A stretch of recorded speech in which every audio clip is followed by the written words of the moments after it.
the Johnson Wax Program with Fibber McGee and Molly.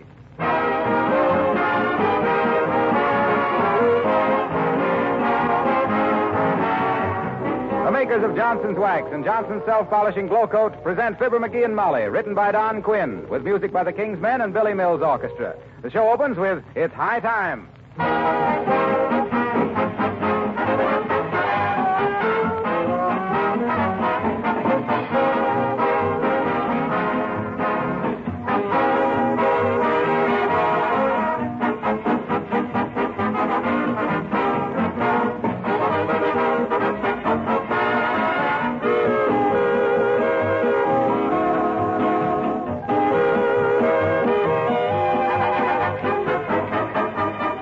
When you left your kitchen a little while ago, did you happen to notice your linoleum floors? Were they something to be proud of or ashamed of?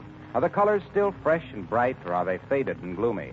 Is the floor sparkling and gleaming so you're happy to work there? Or is it the kind of floor that never seems to get clean? Well, if you're not already using Johnson's Self-Polishing Glow Coat, find out how easy it is to have beautiful kitchen floors with practically no work. Buy a can of Glow Coat tomorrow. Pour it onto your floors, spread it around, and let it dry. That's all there is to it. There's no rubbing or buffing with Glow Coat. In 20 minutes, it dries to a beautiful, hard, long-lasting polish that brings out the colors of your linoleum, saves you cleaning work, and makes the linoleum itself last much longer. You really couldn't ask for more than that from any polish, could you? Remember the name Johnson's Glow Coat, spelled Glo-COAT.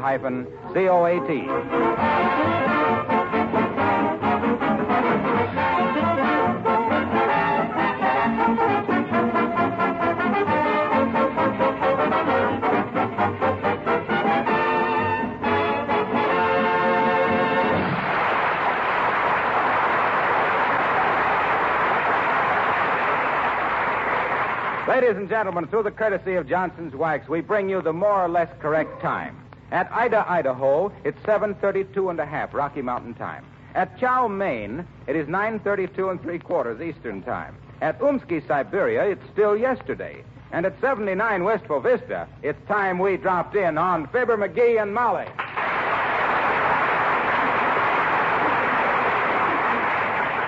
Hey, Molly, you know what time it is? No, does it matter? Well, it does to me. On account of you know what I'm going to do? Dearie, if I could ever foresee what you're going to do, I'd be one of those happy mediums people are always striking. What you going to do? I'm going to go to bed. What, at 8:30 in the evening? Yep. Don't you feel well, McGee? Feel wonderful. Now, I'll feel better after one good solid night's sleep. You know, early to bed and early to rise, and you don't need to call any red caps to carry them bags under your eyes. But my goodness, McGee, for years now I've been trying to get you to go to bed earlier, and now, well, why, I'm dumbfoundered. What's got into you? Well, I just got to thinking of us being on the Lux Theater program next week and all. We ought to cut out this staying up late. Say, that's a good idea. We'll go to bed right now. Okay. It's only 8:30, and if we get up at 7, that's a good 10 hours sleep. 10 hours. Wow. Why, I'll leap out of bed in the morning ready to whip my weight in... Field mice. Be that as it may or may not be or not. Now, whoever this is, watch me give him the brush off. I want to get to bed. Come in. Hi, mister. Oh, hello there, little girl. What you want now? I can't take much time to dilly-dally. I want to get to bed early, I do. Why? Well, I just think it'll do me good, that's why. I've always been a late stayer-upper, so for once I'm going to be a early goer to bedder.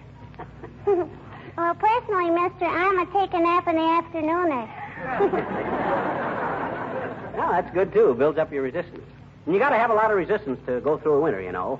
Well, gee, Mr. McGee, when will summer be here? When will it? I want to use my new roller skates. Well, you can't rush these things, sis. We can't have summer until the pixies get their reservoirs all filled up. You mean to stand there with your little nose between your eyes and tell me you ain't heard about the pixies? I haven't, I betcha. Well, I think you're old enough to know about these things, sis. Now, be careful, McGee. You see, when the snow melts, it soaks into the ground, and the pixies gather it all up into a big reservoir way down deep under the earth. Then when summer comes, the pixies fill their little squirt guns full of water out of the reservoir and squirt it onto the roots of the flowers and plants so they'll grow, you see. And we can't have summer till they gather enough water. Look at that little face light up, Molly. Well, sis, does that answer your question? Sure it does, I bet you. But what about the equinox?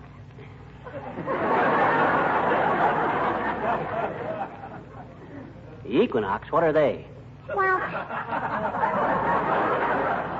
Well, the equinox is an astronomical term to denote those periods of the year which usher in the spring and fall season. Yeah, but what I was An equinox is when the sun's center crosses the equator and is either of 2 points where the celestial equator intersects the ecliptic. Yeah, but what... And if that's too tough for you, you can go back to the pixies.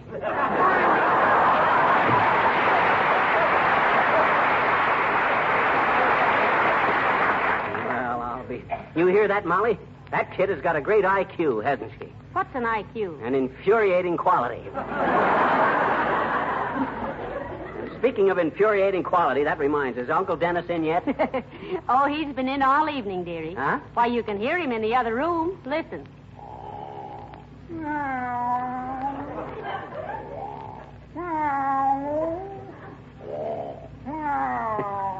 Is that Uncle Dennis? Yes. What's he doing? Taking a cat nap.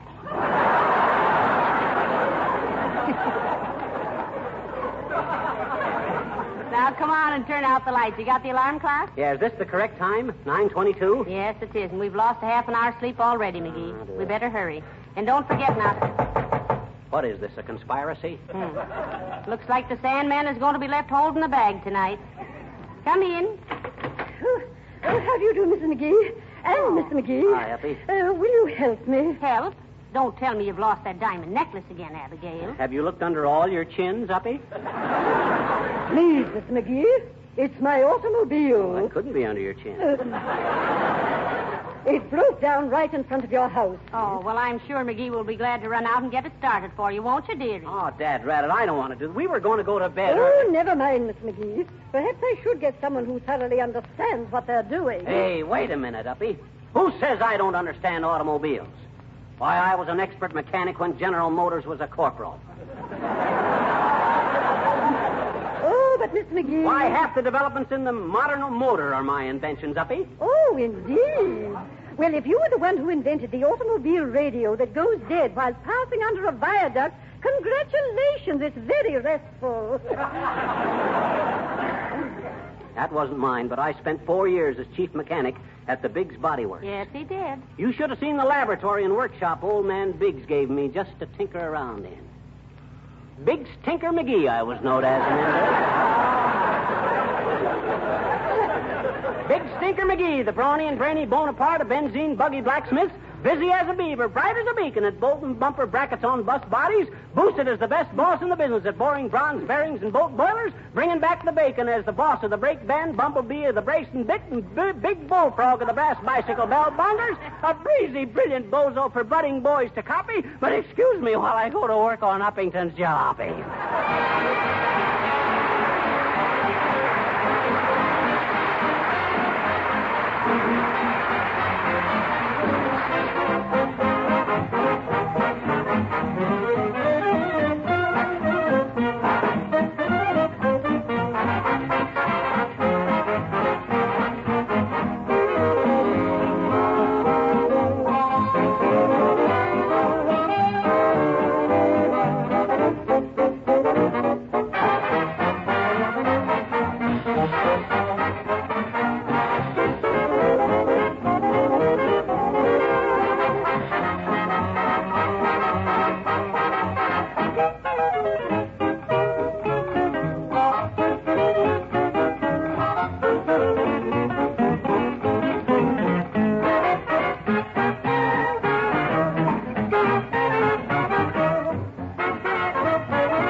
it's 1:30. Aren't you ready for bed yet? I'm still trying to get the grease off my hands that I got off of Uppy's car. Oh, dear. It's a fine state of how do you do.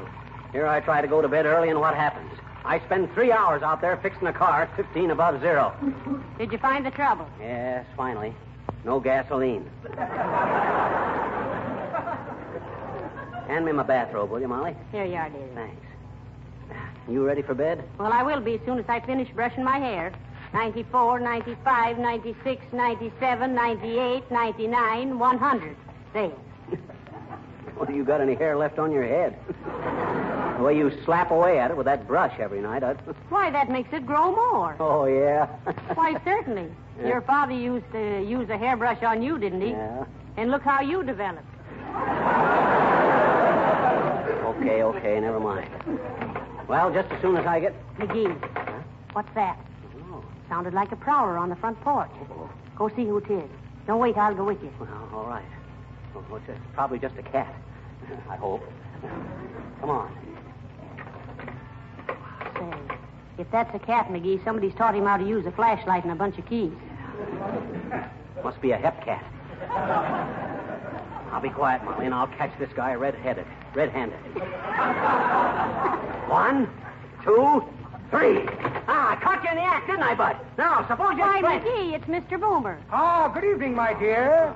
And a nasty nocturnal nip up to you, nutpick.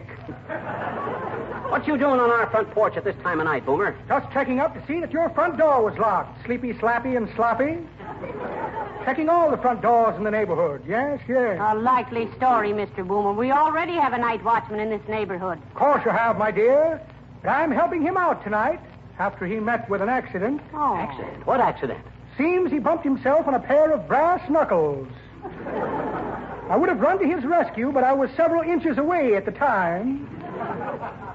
Very regrettable. Yes, indeed. Say, Mr. Boomer, you can find more ways of getting into people's house than a cold draft. You wrong me, my dear. I'm a bona fide night watchman. Let me show you my star. Now, what did I do with that star? Where is it? Star. Here's a large dental mirror for looking gift horses in the mouth. Dress shirt badly scorched when my laundress walked out on me. Yes. She decided to strike while the iron was hot.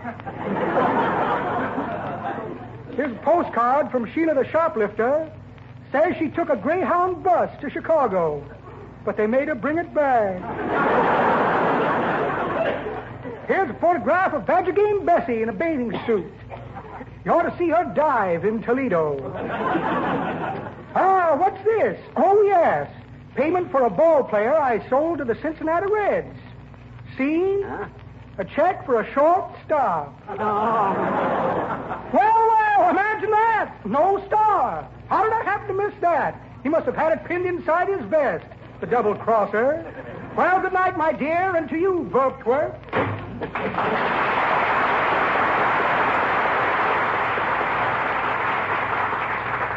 It's odd, ain't it, Molly, that a guy like Boomer who don't know a note of music is going to wind up someday as a conductor? Musical? No, electrical.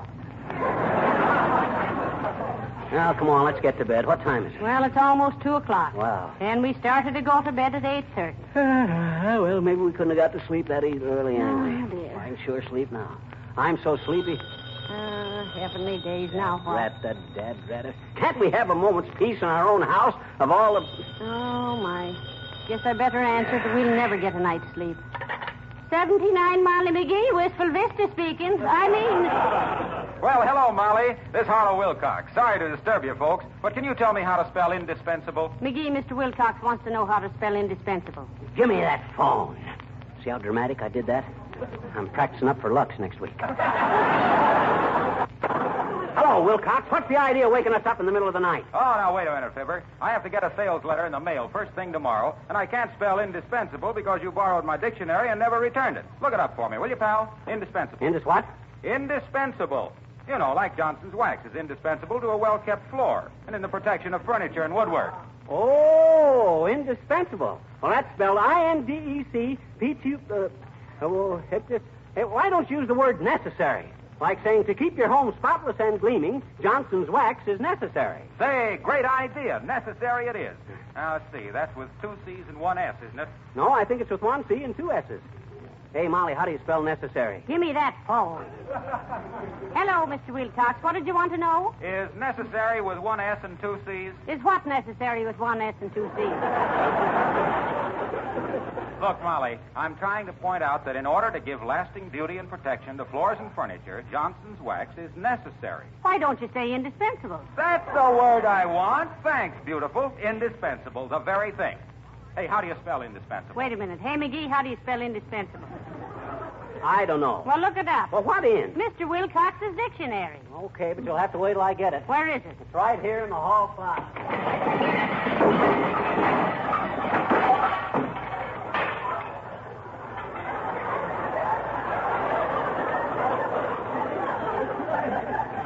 Got to straighten out that closet one of these days.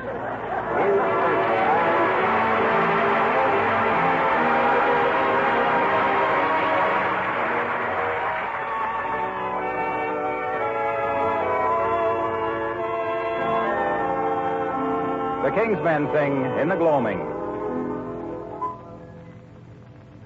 In the gloaming, oh my darling, when the lights are dim and low, and the quiet shadows falling, softly come and softly go.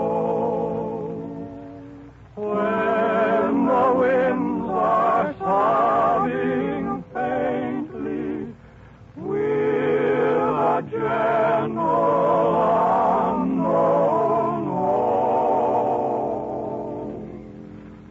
will you think of me and love me as you did once long ago?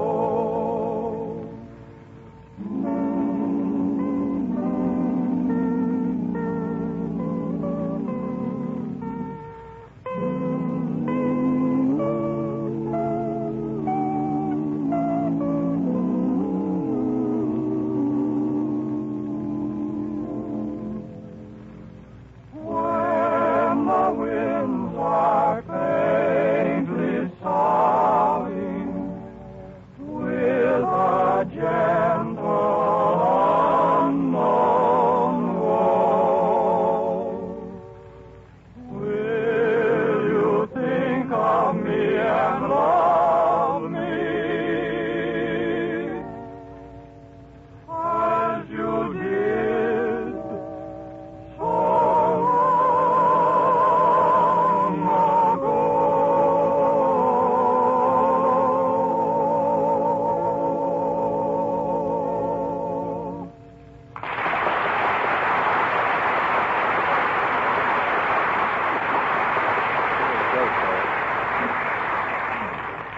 Hurry up, McGee. It's after 4 o'clock and you haven't had a wink of sleep. I had to throw all that stuff back in that hall closet, didn't I? I'll be ready as soon as I brush my teeth. Oh, what was that? I knocked a couple of bottles off the medicine shelf. I'm so sleepy I don't know what I'm doing. Well, I'll clean it up in the morning, dearie. In the meantime, don't step in any broken glass. I already did. What? Oh, dear, let me see No, what it's happened. all right. It's all right. I stepped in some iodine, too. Boy, what a night.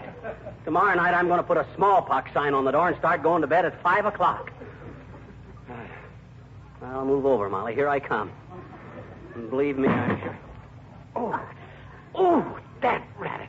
Who put that cedar chest there? You did, 6 years ago. Well, I must be off the beam. Boy, it's cold in here. We got enough blankets on that bed? Plenty, but get in now before you catch cold. Okay. Hot dog, at last. I'm so tired I could... McGee. Huh? You forgot to turn the light off in the bathroom. Hey, I'll flip you a coin to see who gets up and turns it out. All right, you got a coin? Well, I got one right here in my pants pocket. Oh, it's over there on the chair. Wait a minute. Okay, Molly, I got a 2-bit piece here. You call heads or tails. Say, as long as you're up, why don't you turn off the light? I never thought of that. Okay. Oh, my. Ah, boy, does this bed feel good. Yeah, good night, Molly. Good night, dearie.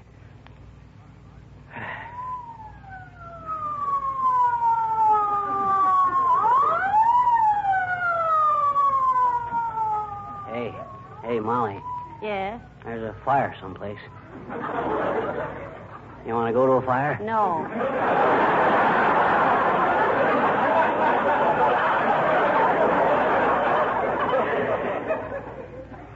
Me either.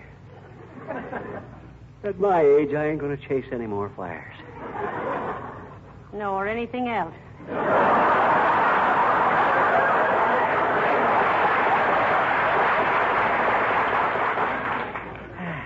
Huh? Never mind. Good night. Good night. Enough room, dearie? Mm-hmm. Good night. Night.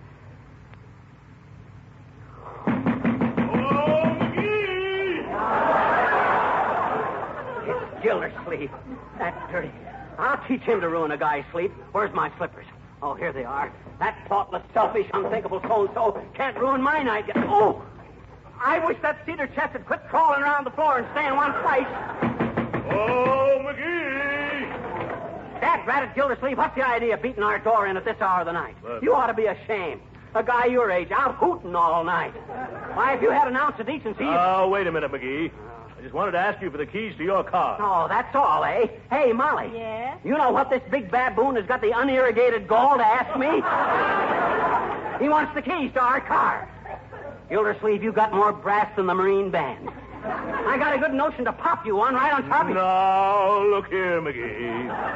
I was just trying to do you a favor. A fine favor. Waking me up at this hour of the night. I just woke up myself. Huh? I woke up and happened to look out the window, and there was your car standing outside. Oh. I knew you'd forgotten to put it in the garage, and I was afraid it would freeze up. Oh. So I was going to put it away for you.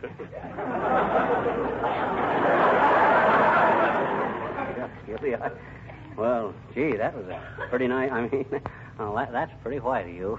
I'm white, all right, chum. I'm frostbitten. Now, you give me your keys and go on back to bed. Here, Gildy, and I'm sorry I popped off at you. You're really a great guy. Oh. You don't mean that, McGee. Yes, I do, Gil. You're the best friend I ever had. Really, little chum? You betcha. Why, there ain't anything you could ask me to do that I wouldn't do for you. My buddy. Nothing at all? Nothing. Just ask me. That's all. Just ask me. All right, I will, McGee. Mm-hmm. Take these keys and put that jalopy away yourself. Good night, buddy.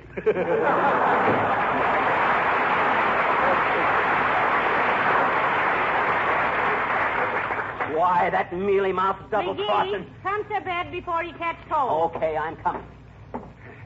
You know what Gildersleeve just done? He wanted Gildersleeve just done. He wanted to... Oh! That rat, that cedar chest! Oh, get in bed and calm yourself, McGee. Remember the old saying, late to bed and late to get up, and you'll feel all day like a poison pup. At last. Boy, can I sleep now. I'm so tired I could... Wow. 4 o'clock, and we were going to bed at 8:30. Oh, well. Good night, McGee. Good night.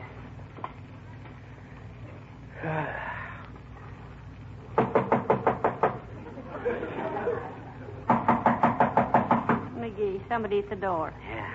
Let's keep quiet. Maybe they'll go away. I've got a better idea. Bring them in and let us go away.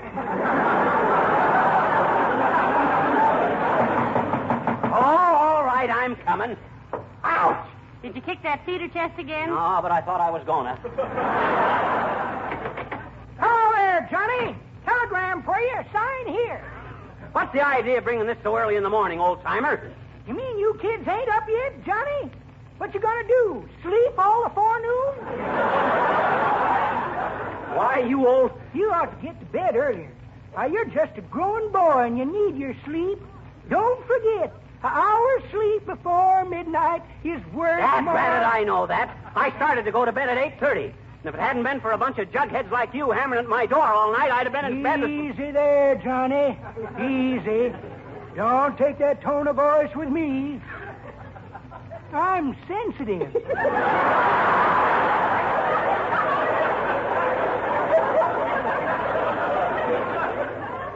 Yeah. You're sensitive, all right. Like a violet. And confidentially, you shrink. That's pretty good, Johnny. But that ain't the way I heard it. The way I heard it. I don't care how you heard it. Good night. That takes care of that old fossil. What was it, dearie? It's a telegram. Who from? I don't know. I ain't opened it yet. Wait till I get back in bed. I'm cold. Why? Well, I'll be at. What is it? Why, it's from our sponsor. What's he say? He says, Dear Fibber and Molly, your last 2 or 3 shows have sounded very tired. Why don't you try getting a good night's sleep? Piggy, what are you doing? I'm kicking that cedar chair.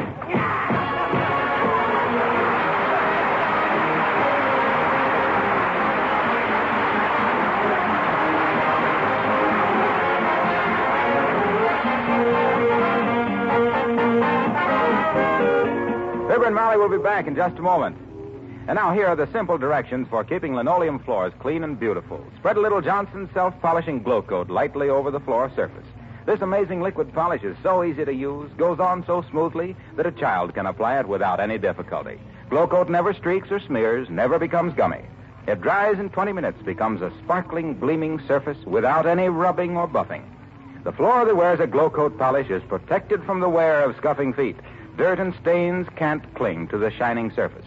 If you want to save yourself hours of work and also make your linoleum last longer, order Johnson's Glow Coat from your dealer. Look for the attractive yellow can. And remember, you save money on the larger sizes.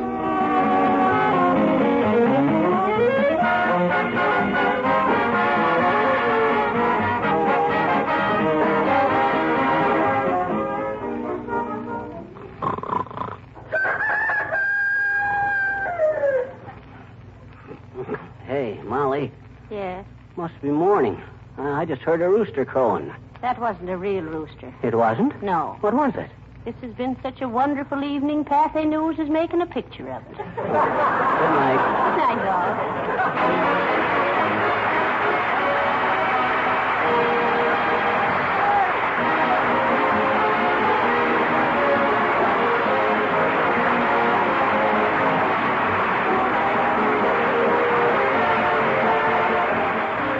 This is Harlow Wilcox, speaking for the makers of Johnson's Wax and Johnson's Self-Polishing Glow Coat, inviting you to be with us again next Tuesday night. Good night.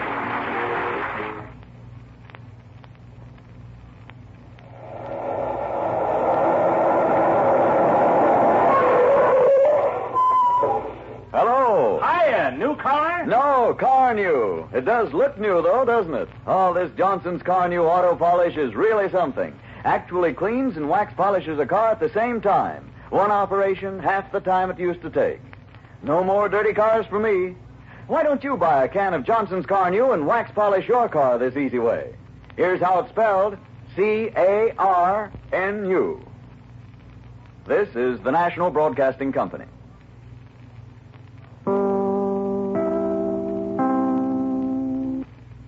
This is Chicago, WM.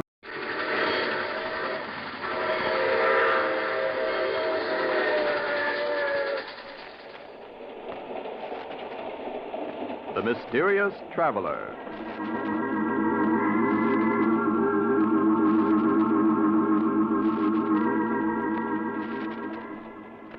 This is the Mysterious Traveler, inviting you to join me on another journey into the realm of the strange and the terrifying.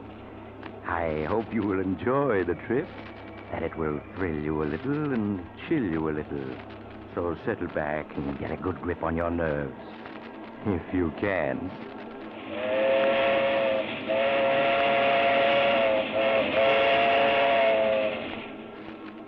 we going? Why, we're going to pay a visit to the home of Albert and Louise Jordan. As nice a couple as you'd hope to meet.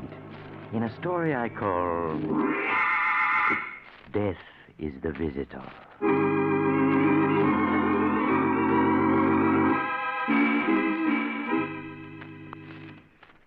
My story begins in the Jordan home late on a hot summer night. Albert Jordan is asleep and is having a nightmare about his mother-in-law. Oh, no.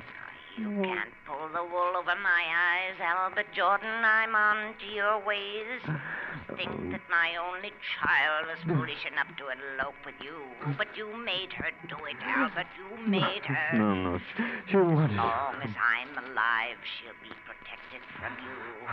Albert, are you listening? Leave me alone. Please. Darling, wake up. What is it? You were having a nightmare, dear.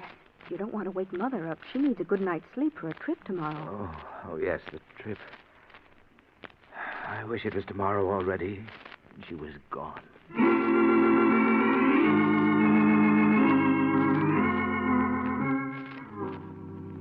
Are you sure you have everything, Mother? Yes, Louise. Everything I need for my trip home is in this handbag. Oh, now don't forget to ship my trunk. I've already notified the expressman, Mother. He'll be here to pick it up this morning. Thank you, dear. Well, it's almost 9 o'clock, Mother. You'll miss your train. I've never missed a train in my life. You needn't be so anxious to get rid of me, Albert. Not really, Mother. I didn't mean... Oh, Louise, darling, I do hate leaving you alone like this. But, Mother, I'm not alone. I have Albert. Well, I don't mind saying it right to his face. I don't trust him, Louise, and I never will. I'm rarely wrong about people, you know that. Now, see here, Mother. I've had about enough. Louise and I get along perfectly well when you're not here. See, Louise, what a temper he has. Do you want me to stay, darling? Oh, really, Mother, I'm very happy with Albert. Oh, well, very well, then I'll go. But you'd better be good to her, Albert. Yes, Mother. I will. Well, goodbye. And don't forget, Louise, Mother'll be back if you need her. Yes, Mother. Bye. Louise, if your mother pays us just one more visit, I'll leave this house for good. Albert, what are you saying? In the past year, she spent 8 months with us. She has her clothes here, a key to the house. Why, she's even listed in the phone book under our number. I tell you, I won't be responsible for what happens if she doesn't stay away. I'll write to her, Albert, and try to explain. Really, I will. Make her understand that we have our own lives to lead. You know, now that she's gone, I feel like a new man. I can breathe in my own house. Oh, Albert, you won't forget to put the tags on Mother's trunk, will you? The expressman will be here for it soon. No, dear. Shipping your mother's trunk to her will be one thing I certainly won't forget.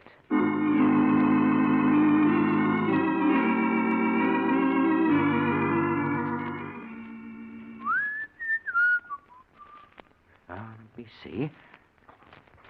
This is Hortense Murdoch, 125 River Road, Ferndale, Pennsylvania. That won't be necessary, Albert. My trunk can remain here. Mother, but you went to catch your train. I know I did, but I changed my mind about going. I won't leave my little girl alone. Why are you looking so startled, Albert? Are you hiding something from me? No. No, of course not. Where's Louise? She went downtown an hour ago. She should be home soon. I'm sure at least she'll be glad to see me. Oh, you haven't locked my trunk yet. That's good. So you've come back. Again. You've always wanted to get rid of me, Albert. Keep me away from my only child, but I refuse to give her up. Yes, I've come back, Albert, and I'm staying for good. Frankly, I don't trust you. You don't trust me? No. I don't even know your background. For all I know, you may have criminal tendencies. There's a certain amount of the criminal in all of us. Most people can control their worst instincts, and some can't. Exactly. And I'm here to see to it that no one harms Louise. But, Mother, who's going to look out for you? Albert, why are you looking so queerly at me? Are you sick? Yes, Mother, I'm sick. Sick of the sight of you. Albert, stop looking at me that way. Why, you seem like a different person. I am, Mother. You've made me different, and now you must take the consequences. Albert, stay away from me. Don't you dare come near me. So you would keep coming back, Mother. Well, you came back just once too often. No, Albert. Don't touch me. Albert.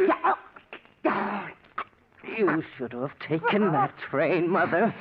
But at least now I know you won't be coming back ever again.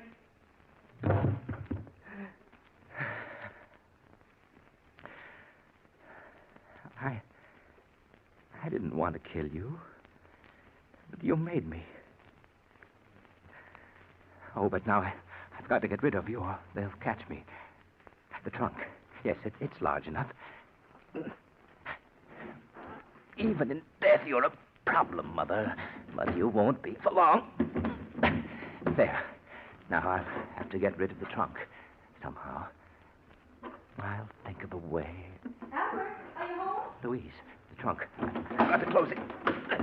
Is that you, Albert? Yes, dear. Yes. Oh, I see you're locking the trunk. Yes, I was just getting it ready for the expressman. He should be here by now. Albert, is anything wrong? Anything wrong? What do you mean, Louise? I don't know. Your face is so flushed. Oh, it's just a little warm in here, that's all. Oh, we forgot to pack Mother's robe. Look. Oh, you'll have to open the trunk again, Albert. No, I mean, the trunk's full already. You wouldn't be able to get anything else into it. Why, nonsense. When Mother and I packed it, it was only half full. Oh, please open it. But it's locked, and we haven't got the keys. Oh, yes, that's right. Mother has them. Well, we'll just have to mail the robe to her. Oh, I'll answer the door. It must be the expressman. Make sure the tags are on it, dear. The tags. Oh, it can't go to her home. Oh, if I only had time to think. Wait, yes, that's the only thing to do. Oh, come this way, please. You'll find the trunk in this room. Here it is. Are you finished, Albert? Yes, it's all ready to go. Okay. Well, I'll make a racket of it. Now, let me see. It's being shipped to... Perhaps you'd better load it on the truck first. It's easier this way, mister.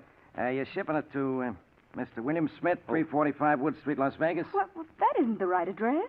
Then, what is it on this shipping tag, lady? Oh, well, that must be one of my customers. I must have been thinking of someone else when I wrote it out. Yeah, but what's the right address? Oh, it's Mrs. Hortense Murdoch, 125 River Road, Ferrydale, Pennsylvania. That's right, isn't it, dear? Yes. Okay, I know your name and address. I'll put the right tags on later. That's mighty heavy. Oh, please be careful with it. Don't worry, lady. I'll get there safe and sound.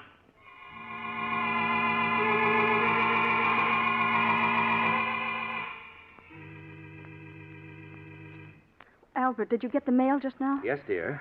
Is there a letter from Mother yet? No, just a few bills. Oh, I'm really worried. It's a week now and no word from her. But you mustn't worry, Louise. I'm sure she's all right. Why, Albert, you're even worried yourself about her. You look so upset. Oh, I'll answer. I'll come with you. Maybe it's a special delivery from Mother. Yes? Hey, good morning. I got a trunk here for you, folks. What? It's Mother's trunk. Yes. You always wanted to get rid of me, Albert. But I've come back, Albert, and I'm staying for good. Bring it in, won't you, please? Okay, lady. There you are. But I don't understand. Why should Mother send her trunk back to us? Would you mind signing for it, Mr. Jordan? What? Oh, yes. Here you are. Thanks. Bye. Albert, I can't understand why Mother shipped her trunk back to us, and without even writing a word about it. Can you figure it out? What? Oh, no, I can't. Well, I'm going to put an end to this guessing. Louise, what are you going to do? I'm calling Mother. Hello, operator. I want to put through a call to Ferrydale, Pennsylvania. The number is 223. Why bother, Louise? I'm sure there's a letter on the way. Oh, I've waited long enough for one. I'm sure there's something wrong. Oh, hello? Oh, hello, Sarah. This is Louise calling. Is my mother there? What? Are you sure? Oh, and that's why you shipped the trunk back. No, thank you, Sarah.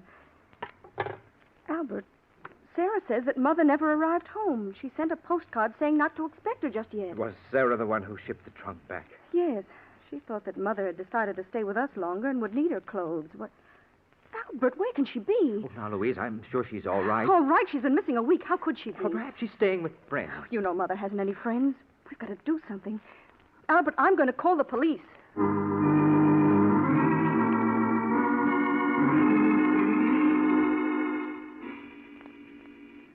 police investigated, but they had no clues, so they didn't learn anything. And George got rid of the embarrassing trunk just as fast as he could. Telling Louise he was going to put it into storage, he took it to a trucking company to ship it as far away as it could go. It was the only thing he could think of to do. All right, I got it straight, I guess, now. Mr. Richard Jones, 65 Ocean Avenue, Los Angeles. Is that right? Yes, that's right. He's my brother. Yeah, and your name is, Martin Jones. Yeah? 1635 Sherwood Road, Riverdale, New York. Jones, Sherwood Road, Riverdale. All right, Mr. Jones, now let's see. That'll be $18. Oh, well, here's 20. Keep the change. Oh, thanks, Mr. Jones. Here's your receipt. It'll go out right away. There's a truck leaving tonight. Don't you worry. This trunk will get to Los Angeles all right. That's fine. It'll be quite a load off my mind when it's gone.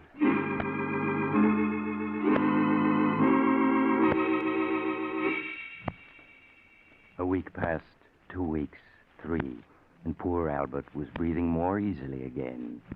Until one morning when something most unexpected happened.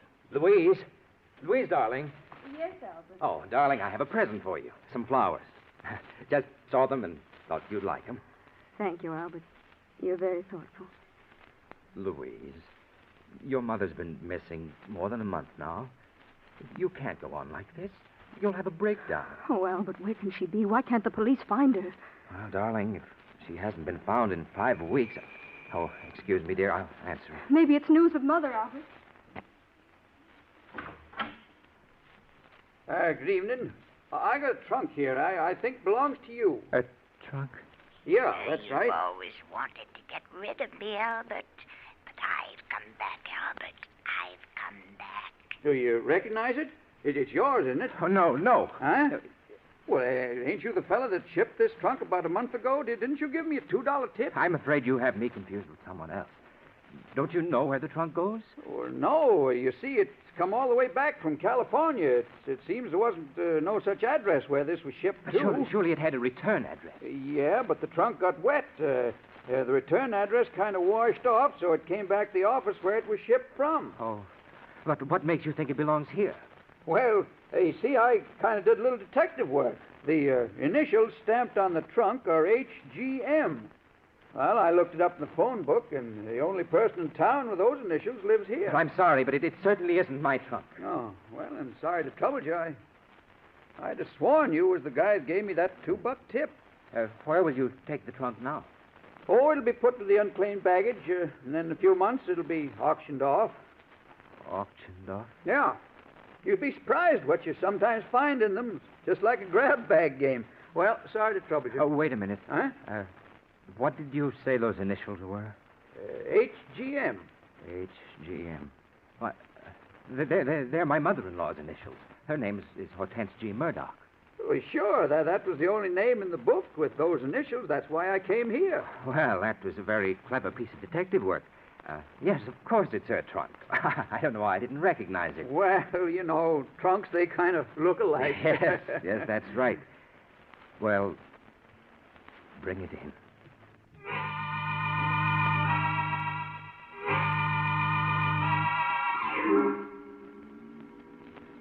Trunks are funny things, aren't they? You have something valuable in one, and just as likely as not, it'll get lost. But put something you don't want in it, like a mother-in-law, and it'll come back every time. You can hardly blame Albert for being upset, especially since Louise wanted to open the trunk to look for possible clues. But Albert managed to get Louise out of the house, then put the trunk onto the trunk rack of his car and started out. Several hours later, he was at the receiving platform of an all-night storage warehouse in New York. Yes, mister? Can I help you? Pardon me, but you store trunks here, don't you? Yeah, sure. We store anything in here. You want to store that trunk you got there? Oh, yes, please. Okay, I'll make out a ticket.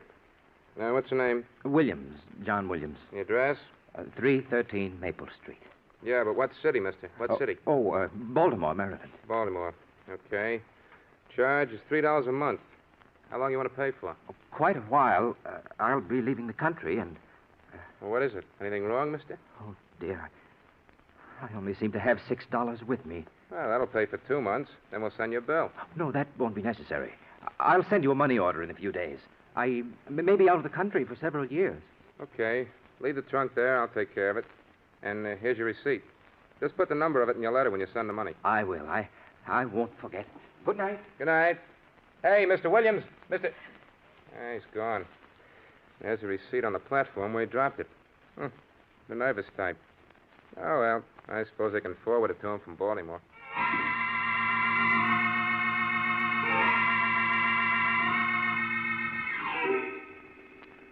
When Albert found he'd lost his receipt for the trunk, he was badly upset at first. That meant he couldn't send any money for future storage charges. But after all, there was no identification inside it, and he'd rubbed Mother's initials off the outside this time. So how could anyone trace it back to him? Especially since they'd be looking for him in Baltimore. So in a few weeks, Albert was himself again. Except for a nightmare once in a while. After all, what do I know about you, Albert? You may have criminal tendencies, and I'm going to protect my daughter from you. Yes, I've come back, and you're not going to get rid of me. Do you hear me, Albert? I've come back to stay. No, leave me alone. Leave me alone. I tell you. Albert, No. Albert, wake up. Oh, what is it, Louise? You were moaning in your sleep, dear. You must have been having a nightmare. Oh, yes, I was. But it's not important. It's just that midnight snack I had. Go back to sleep, darling.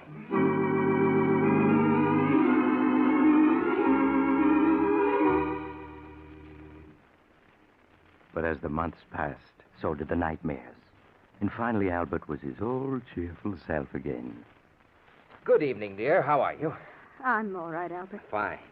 Say, I bumped into George Horton and his wife while on the way home, and they asked us to come to the charity bazaar tonight. That was very nice of them, Albert. Well, why don't we go? There'll be an auction, a raffle, supper, dancing. It'll do you good. I know, but somehow I don't feel like meeting people. But you can't go on this way, Louise, cutting yourself off from the world. I've been unfair to you, haven't I, Albert? Keeping you home night after night all these months. Oh, why, darling, you know I've been perfectly happy. It's been so nice. Just the two of us. You've been perfectly wonderful, Albert, and I'm afraid I've been acting very selfishly. All right, I'll go to that charity affair tonight.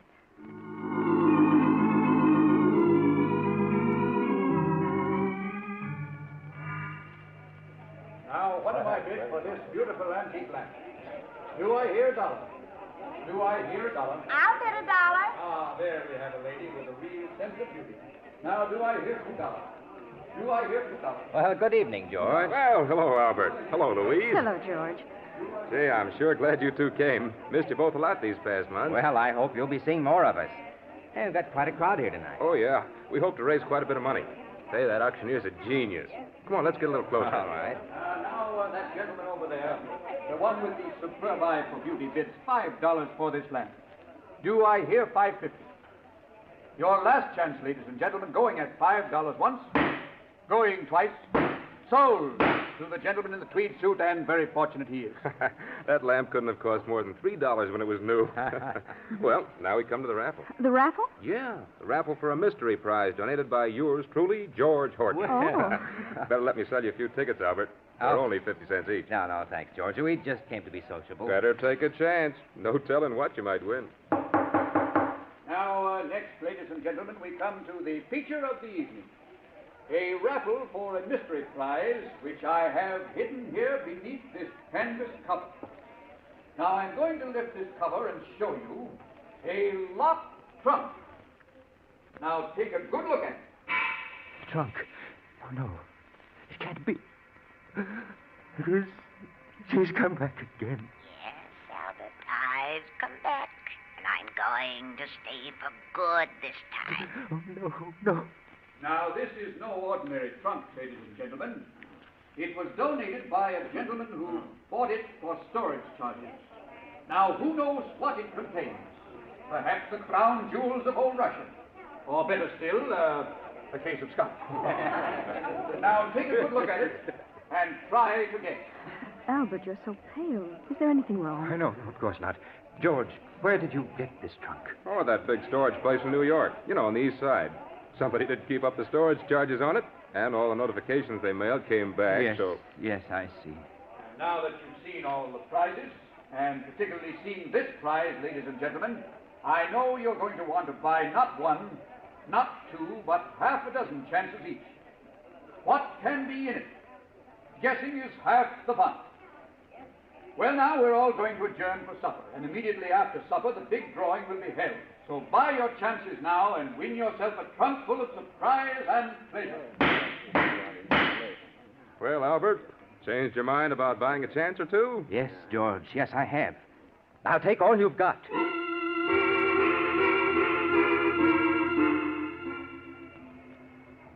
Albert, I don't understand you. You bought every chance that was left on that trunk. Louise, I know what I'm doing. What on earth do you want with an old trunk that looks a lot like Mother's trunk, doesn't it? Oh, no, I don't think so. But of course it does, Albert. It's the same make and color. It has the same dent there. But it couldn't be. Of course not. The idea is absurd. Darling, you're acting so strangely. You didn't eat any supper, and For now heaven's sakes, Louise, will you stop nagging me? I'm sorry, Albert. Hello. Feeling pretty sure you're going to win it with all those tickets, huh, Albert? I hope so. I knew the mystery of it would get you. Say, I'd even got a ticket on it myself. So you'll have some competition. Oh, I'll win it. I've got to. Well, I did my best. I picked out the heaviest trunk the place had for sale. So I don't want the winner to blame me if he doesn't like what he finds. And now, ladies and gentlemen, we're ready for the feature of the evening, the drawing for the locked mystery trunk. Now, my assistant has put all the ticket stubs in the wire wheel, and so I spin it thus. Round and round it goes, and where it stops, nobody knows. Now, the stubs are thoroughly mixed, and I stop the wheel so that this lovely young lady may reach in and withdraw the number of the lucky winner. Now, will you open your eyes, please, and read the number that you have drawn? Number 38. Number 38. Number 38. Number 38 is the winner. Is the holder of number 38 here, please? Yes, I have it. I've won. Well, good for you, Albert. Congratulations, sir. May I have your ticket, please, so that I may compare it with the stub that the young lady drew? Yes, of course. Here it is. Thank you. Now, I place the ticket and the stub together, and we... What is it? I'm very sorry. I'm afraid an error has occurred. An error? What do you mean? The young lady misread the winning number. It is number 33, not 38. No, you're lying. I won. The trunk's mine. Now, I'm sorry, but mistakes will happen. Ladies and gentlemen, I must make a correction. The winning number is 33. Is the holder of number 33 present? Oh, yes. Well, that's my number. Well, hard luck, Albert, but I guess you don't win after all. Now, may I have your ticket, please? Yeah, sure, here. Thank you very much. Now, ladies and gentlemen, the lucky winner, purely by chance, is the gentleman who donated the prize, Mr. George Horton. And congratulations to you, sir. And I hope you'll open the trunk now and let the rest of us know what we missed out on. I certainly will. No, he can't open it. You haven't got the key. No, but I have a bunch here that I borrowed from a locksmith, and one of them's bound to work. But you mustn't open it. George, I'll buy that trunk from you. Well, I don't want to sell. Hey, I want to know what's in the trunk. That's where the fun comes in. I'll give you $100. You can't refuse. 100? Well, if you want it that bad, all right. I'll give you my check tomorrow. Yeah, but there's one condition. Condition? Yep. That you open the trunk here so we can all see what's in it. Oh, no, I won't do it. Well, then the deal's off. Sorry, Albert, but curiosity has the better of me. Oh, come on. George, please listen to me. Sorry, Albert, sorry. Just a minute, everybody. As soon as I find one of these keys at bed, I'll... I told you I'd come back, Albert, and I have. You should have known I would. Oh, no. Darling, you're not well. Let's go home. No use. It's just no use. What on earth do you mean? You'll never be rid of me, Albert. Never. I've come back to stay this time. I think I've got it. Yeah, this key seems to be turning. Wait. Matter, what is it? You mustn't open it. Oh, Albert, fun's fun, but after all... I had something to tell you. She's beaten me. I can't keep it hidden any longer. That's right, Albert. Tell them it's the only way you can ever be rid of me. Go on, tell them. Well, Albert? I did it. I killed her. Did what? Killed who? Albert, what are you talking about? I killed Louise's mother. Her body is in that trunk. Oh, no. Albert, that's a very poor joke. Oh, it's no joke. I thought I could get rid of her, but I can't. She keeps coming back and coming back and coming back, and I can't stand it any longer. Go on, open the trunk now. You'll see I'm telling the truth. Go on, open it. All right, we will. Please stand back, everybody. Come on, stand back, all of you. Yes, back. Auctioneer, help me, will you? Yes, sure, Mr. Horton. I'll undo this catch now. There. All right, now lift her. Albert, this trunk. Why, there's nothing in it but old books.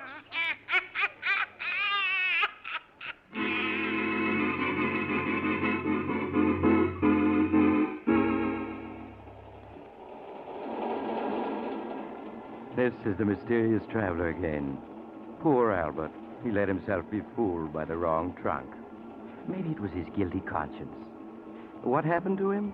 Why, he's getting the best of attention these days in a small but comfortable room with bars over the windows. The only trouble is the bars won't keep his mother-in-law out. She comes in every night to talk to him. So if you're ever tempted to... Oh, you're getting off here. I'm sorry. But I'm sure we'll meet again. I take this same train every week at this time.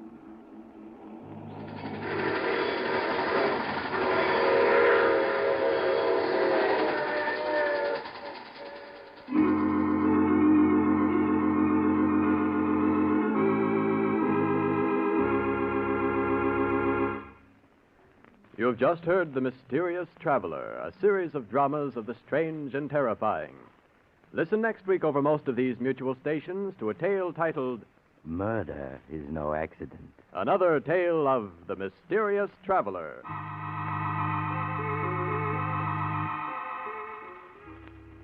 The Mysterious Traveler is presented by the Mutual Network from our New York studios. Russ Dunbar speaking. Stay tuned to this station for another exciting crime drama. True Detective Mysteries, which immediately follows Station Identification. This is the Mutual Broadcasting System.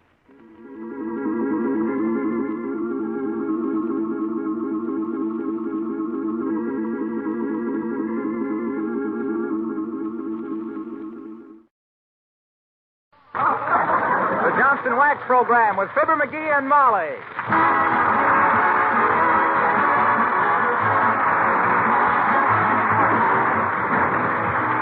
Makers of Johnson's Wax and Johnson's Self-Polishing Glow Coat present Fibber McGee and Molly, written by Don Quinn, with music by the King's Men and Billy Mills Orchestra.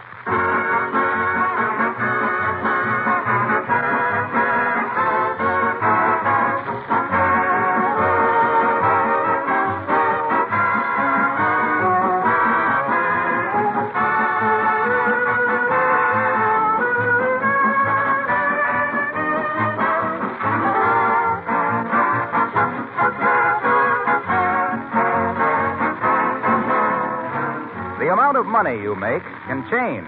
The value of a rationing coupon can change, but there's one thing that never does vary. There are only 24 hours in every day. Nothing you or I can do will ever make it 25. Which brings me to an interesting letter we received last week from a woman in busy Detroit. This is the first fan letter I've ever written, she says, but when I consider all the time Johnson's Wax has saved me, I just must write. Like nearly everybody else, I now do all my own housework and care for my 2-year-old son. For all its time saving, I say thank goodness for Johnson's Wax. And for such a nice letter, we say thank you very much to a busy mother in Michigan. Very true that Johnson's Wax is saving hours of work for women everywhere, besides helping them to take better care of the things they have.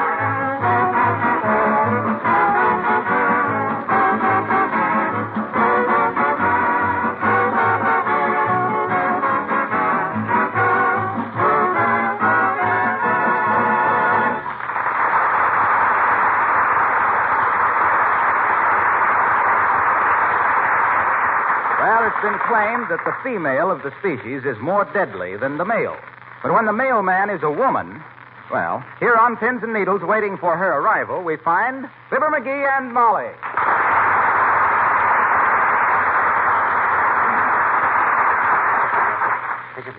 Oh, for goodness sakes, McGee, settle down. Oh. What are you expecting in the mail that's so important? Now, you wait and see.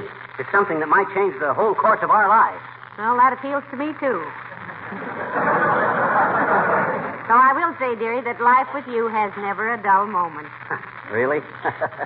You don't just say that just because you admire me. No, I just say that because I'd admire a dull moment now and then. With you, I never know what's going to happen next, so I always expect the worst. Well. And I'm rarely disappointed, in spite of the fact that I've lived through it, which is surprising when I come to think of it, which I try not to. Well, just the same, did you ever stop to realize what a person could do if he knew exactly how to handle every situation as it come up? Certainly. He'd go on information, please, and make a mug of Oscar Levant. You don't get me. I got you once. Do I have to keep doing it? Oh, listen, Molly, this is serious. I'm expecting something in the mail that's going to make me rich and healthy and smart. Heavenly days. Doesn't the government have enough criticism without you expecting miracles? Okay, scoff if you want to. Be right. But this is important. What if something happened that I could look into the future and know exactly what was going to happen to us? It'd be sickening. Don't we have enough trouble with what has happened? Who wants to peek into the future? Admitting for the sake of argument that you have one. Well, for instance, suppose I had advanced knowledge that a certain stock was going to go up. Yeah, you said you had that knowledge in 1929, and what happened? We were broke for 4 years. Yeah, but there'd be no guesswork with this. I'd know. I could buy, say, amalgamated garbage can at 22, ride it up to 49 and sell out.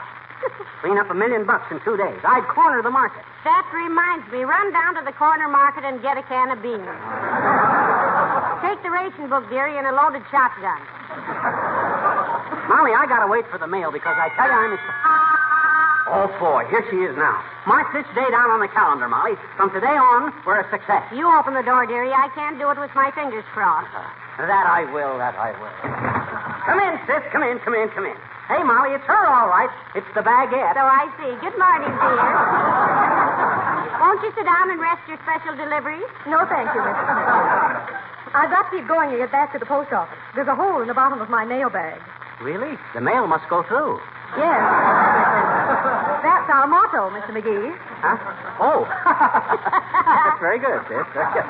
We almost made a joke. Well, what you got for us this morning?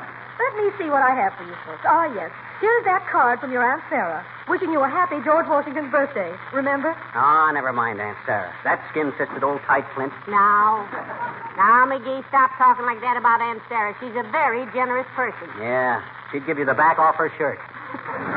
Why, that old miser believes in reincarnation just so she can leave all her dough to herself. Come on, sis. Come on. What else you got for us? I'm expecting some very, very important mail. Oh, stop trembling, McGee. Anybody think your life was at stake?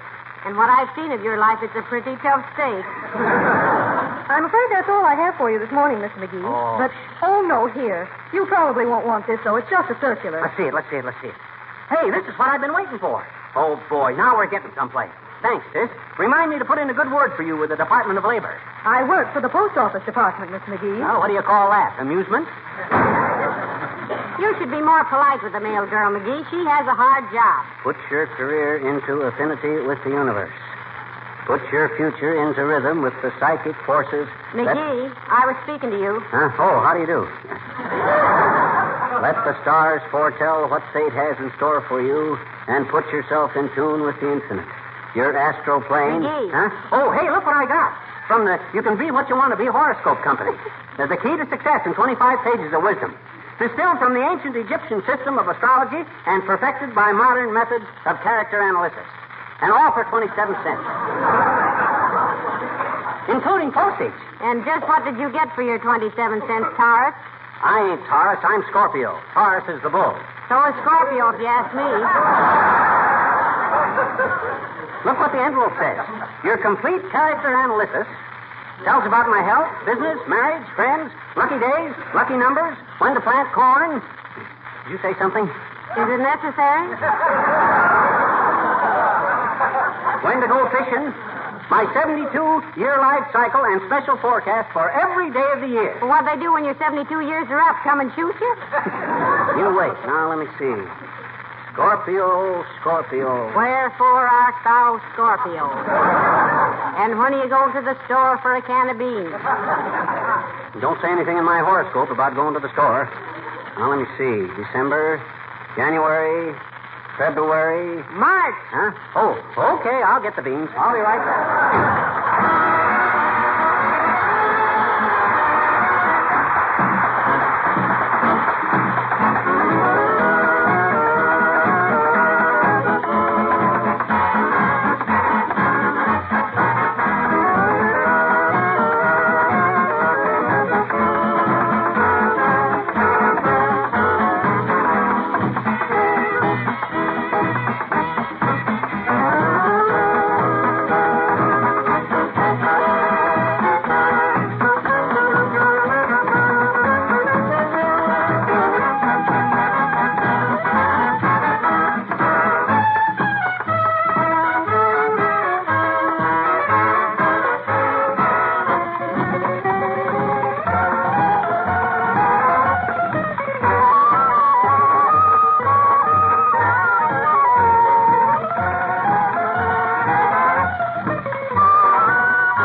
Wistful Vista, Molly McGee speaking.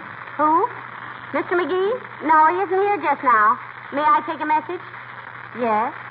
Oh, an old schoolmate of Bibbers. Yes, I'll tell him. What was the name again? Stillwell? And the first name? Stuffy? Yes, I'll tell him you called, Mr. Stuffwell. Yes, I'll tell him. Goodbye. That's funny. I don't remember McGee's mentioning anybody named Stuffy Stillwell. Still, it might have been an old pal of his. Scorpio under the influence of Venus. Don't say anything about tomorrow. Well, here's your beans, Molly. Thank you, dearie. What does your horoscope say about getting some meat for Sunday? Nothing, but look what it says about today. It says March 16th will be a day of surprises for Scorpio. Hey, incidentally, what is a Scorpio? Well, I think it's Latin for a scorpion, dearie. Oh. And a scorpion is a kind of a lizard or something. I see. Does a Scorpio bite? No, confidentially, it stings.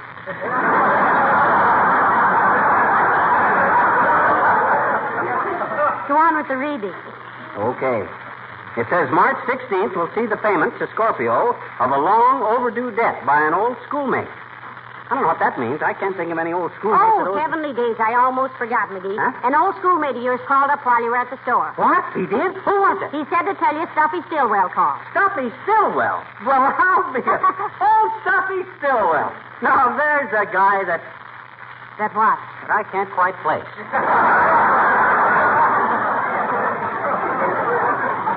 I wonder where I knew a Stuffy Stillwell. You remember him from school? No, I don't. Maybe he was in your geometry class. Oh, that's it. That's why I don't remember him. I never took geometry. You know, maybe there's something to this astrology business after all, McGee.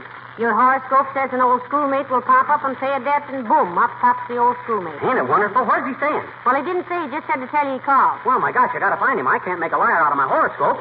Maybe your horoscope gives his phone number, too. What else does it say? Oh, let me see. No, it just says, be on your guard against a dark-haired, well-groomed man with a glib tongue and smooth manners. I wonder who said... Hello, folks. Am I intruding? No, not a bit, Mr. Wilcox. It's nice to see you. Dark-haired, well-groomed, glib manner, smooth tongue. Well, what do you want, Junior? And watch your step. I'm on my guard. What are you talking about? Well, he just got his horoscope, Mr. Wilcox, and it says to beware of a dark-haired, well-groomed man. Well, on second thought, Molly, I was wrong. I apologize, Junior. You're not well-groomed. Why, McGee? He is, too. He is not. Look at him. No sideburns. No spats. No cane.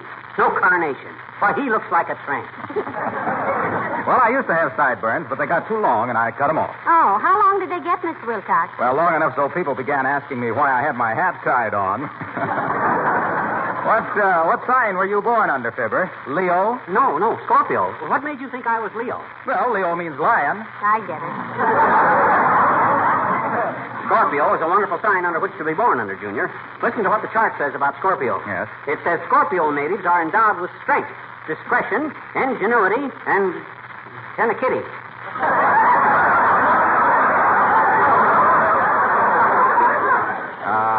What was that last thing you're endowed with, chum? Tenikitty, see? Let's go right here. Tenikitty. That word, dearie, is tenacity. Oh, well, I know that. I was given it the Egyptian pronunciation. All this astrology stuff comes from the Egyptians, you know. Sure, their mummies done told them.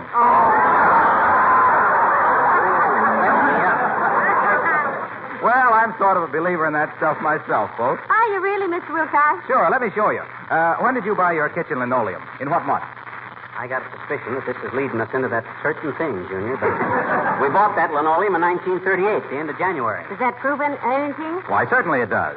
January 20th to February 19th is Aquarius, the water bearer. That's right. And how does linoleum bear water? Uh-oh. Because smart housewives protect it with Johnson's self-polishing glow coat. Keeps it from drying out, losing its color, and getting scuffed and scratched. Now, when did you buy your last container of glow coat, Molly? Well, now, let me see. I don't remember, but we'll need some more at the end of the month. 1st of April. What's that? That's Aries, the ram. That's right. Ruled by the planet Mars. And how do you protect linoleum against Mars and scratches and dust and dirt and damage? With Johnson's self-polishing glow coat, that's how. You see how it works out? Well, what's the ram got to do with it? The ram, that's simple. A ram is a male sheep. That's right. And wouldn't you feel sheepish if you kept on with the old-fashioned floor scrubbing? When you could use glow coat that shines as it dries in 20 minutes or less and gives you a lot less work and a lot more leisure? Gee, I never realized there was so much to astrology. Well, sure. I'm going to live up to this every minute of the day. For instance, it says here, anyone who crosses a native of Scorpio on the morning of March 16th will run into difficulties. An accident will befall him. You really believe that? Oh, no. That's a lot of horse feathers. It is not a lot of horse feathers. Oh, it is, too. It's silly. It is not silly, and you better look out, Wilcox. I'm a Scorpio, and you're crossing me. An accident will befall you. Oh, now, McGee. Oh, let him go, Molly. You can't argue with people who believe in that stuff. Well, I'll see you later, Scorpio. McGee, you shouldn't be so gullible. After all, a two-bit horoscope. Good heavens, what was that? I think Mr. Wilcox is studying the stars, Molly. They're telling him about that wobbly front step I've been meaning to fix. That'll learn him. That's what he gets for crossing the Scorpio. When my horoscope predicts, hey, but I gotta locate Stuffy Stillwell, Molly. How? Well, he'll be at the Ritz Vista Hotel. That's a very expensive place. How do you know he'll be there? Simple logic. He's an old schoolmate. Yeah? He owes me some dough. When I went to school, I never had much dough. Therefore, it was a small amount he owes me. Who likes to dish out their dough in small amounts? Rich people. And where do the rich people stay? At the Ritz Vista. And besides, it's the only hotel in town. Give me the phone. McGee, sometimes I think you're almost as smart as you claim. Here. Thanks. Hello, operator. Give me the Ritz Vista. Ho. Is that you, Mert? Oh. How's every little thing, Mert? Is it? What's that, Mert? Your grandmother? Came home plastered last night. Oh, heavenly days. Her grandmother. Yeah, she was knitting at the Red Cross and the ceiling fell in on them. Oh, that's tough, Mert. What's that, Mert? Oh, thanks. Hello, Ritz Vista Hotel? I want to talk to Mr. Stillwell. Huh? Well, tell him Mr. McGee called, will you? Thanks. Stuffy's gone out, Molly. You know, I think I remember him now. I think I do, too. Stuffy Stillwell. Yep. He was the boy who broke his clavicle when he fell off his sled on Underwood Hill. Wasn't he?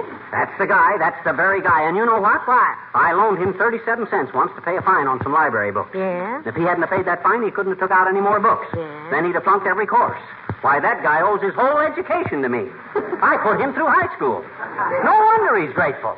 So you loaned him 37 cents, which put him through high school. You betcha. Why didn't you give him an even $50 and send him to college? It would have been bad for his character. He'd have got so he depended on me. Would have been a dime here and a dime here and a dime there. Well, you study your horoscope, Scorpio. I've got to get things ready for lunch. Ah, there goes a good kid. I'm going to give her half of whatever old Stillwell gives me in his gratitude. No, not half. I paid for the whole horoscope myself. Make it a third. Let's see, what's a third of $10,000? I can't divide that. Better make it a tenth. $1,000. Is she the lucky kid, though? I'll bet most guys wouldn't even get... Hot dog. I'll bet that's old Stuffy now. Good old Stuffy. Come in. Hi, mister. Oh, it's you, is it? Well, come in, but don't bother me, sis. I got some studying to do. Just got my horoscope from the You Can Be What You Want to Be horoscope company. Oh, see, have you got a horoscope, mister? Yeah. Can I all do it once? And can I, please? And can I, mister? A horoscope isn't something you look through, sis. You're thinking of a telescope or a microscope or a periscope. A horoscope has to do with astrology. Oh, what's astrology, mister? Astrology, sis, is the science of forecasting events by the movements of the planets. Oh, my mama was doing that all morning, mister. Studying astrology? No, moving planets. Oh. She moved her geranium planets off the back part, and she moved her tomato planets behind the garage, and moved her crocus No. planets. Look, sis, you're all mixed up. I know it. By planets, I mean the stars in the sky, like the sun and the moon and the stars. Oh. You see, everybody's life is influenced by the stars. Everybody is born under some kind of a sign. I know it. Mm-hmm. I had a puppy once, and he was born under a cigarette sign on the corner of 14th.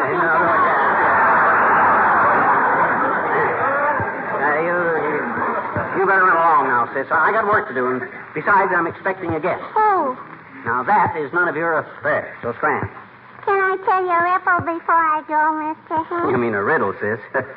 A ripple is a wrinkle on a river. What's the riddle? Well, what is it that Russia and England and America and China have got that Hitler hasn't got? What has America and England and Russia and China got that Hitler hasn't got? Give up? Yes. So will Hitler. Go on, mister.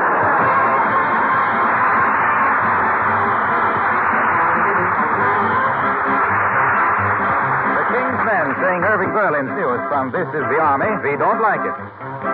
Herr Dr. Goebbels is on the air today. Let's tune in and get Berlin and hear what he has to say.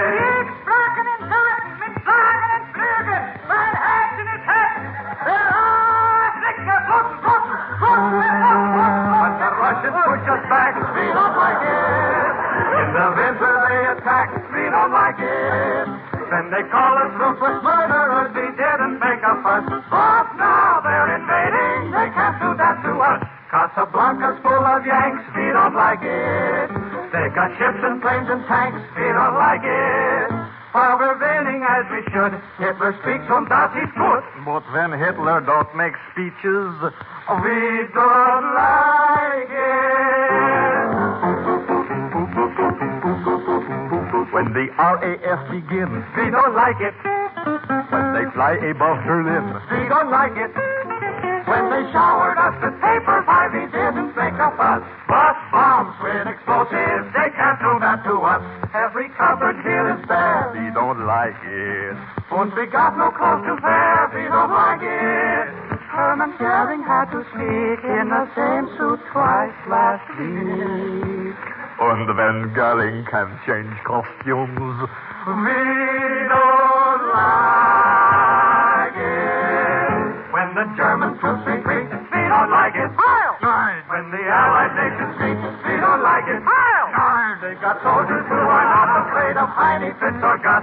That's not how we planned it. They can't do that to us.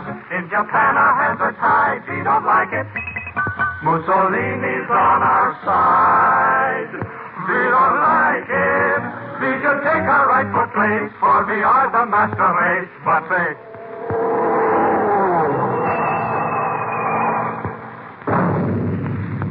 right in our face.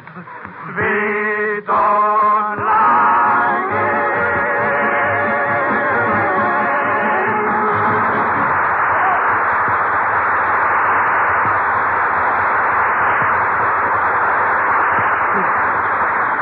Our lunch will be ready, dearie.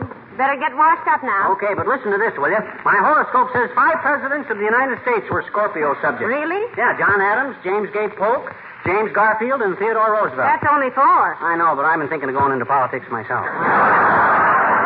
There's a friend of mine, Fred Nitley from Starved Rock. Hey, I'll bet that's old Stuffy Stillwell. Let him in, Molly. Let him in. Gee whiz, don't keep old Stuffy. Oh, calm yourself, McGee. It's only Mrs. Uppington. Oh, what does that old beanbag want? I don't know, but aren't you forgetting your horoscope? What do you mean? Well, it says for you to be courteous and polite to everyone up until 12 o'clock noon, remember? Oh, yeah. And it's still 5 minutes to 12. Oh, well, do me a favor and tell me when it's 12 o'clock, will you? Because... Come in. Well, hello, Abigail Dodd. How do you do, Mrs. McGee? And Mr. McGee. Good morning, Mrs. Uppington. A very good morning to you. You're looking very charming this morning. As the cream and sugar said to the spoon, won't you join us in a cup of coffee? Thank you. Don't you, aren't you... is anything wrong, Mr. McGee? Oh, why no, my dear girl. Not a thing. Thank you for inquiring, however. What time is it, Molly? 4 minutes. 4 minutes to 12. If you mean his unusual politeness, Abigail, his horoscope advised it. He was born under the same sign as little Lord Fauntleroy. Yeah. Oh, how utterly fascinating. I used to be so interested in astrology, and I was going to the dearest Swami. Swami, eh? You a pretty good swimmer, Uppy? A Swami has nothing to do with swimming, dearie. A Swami is a man with a towel around his head who looks into the future. Most guys I've seen with towels around their heads were moaning about the past.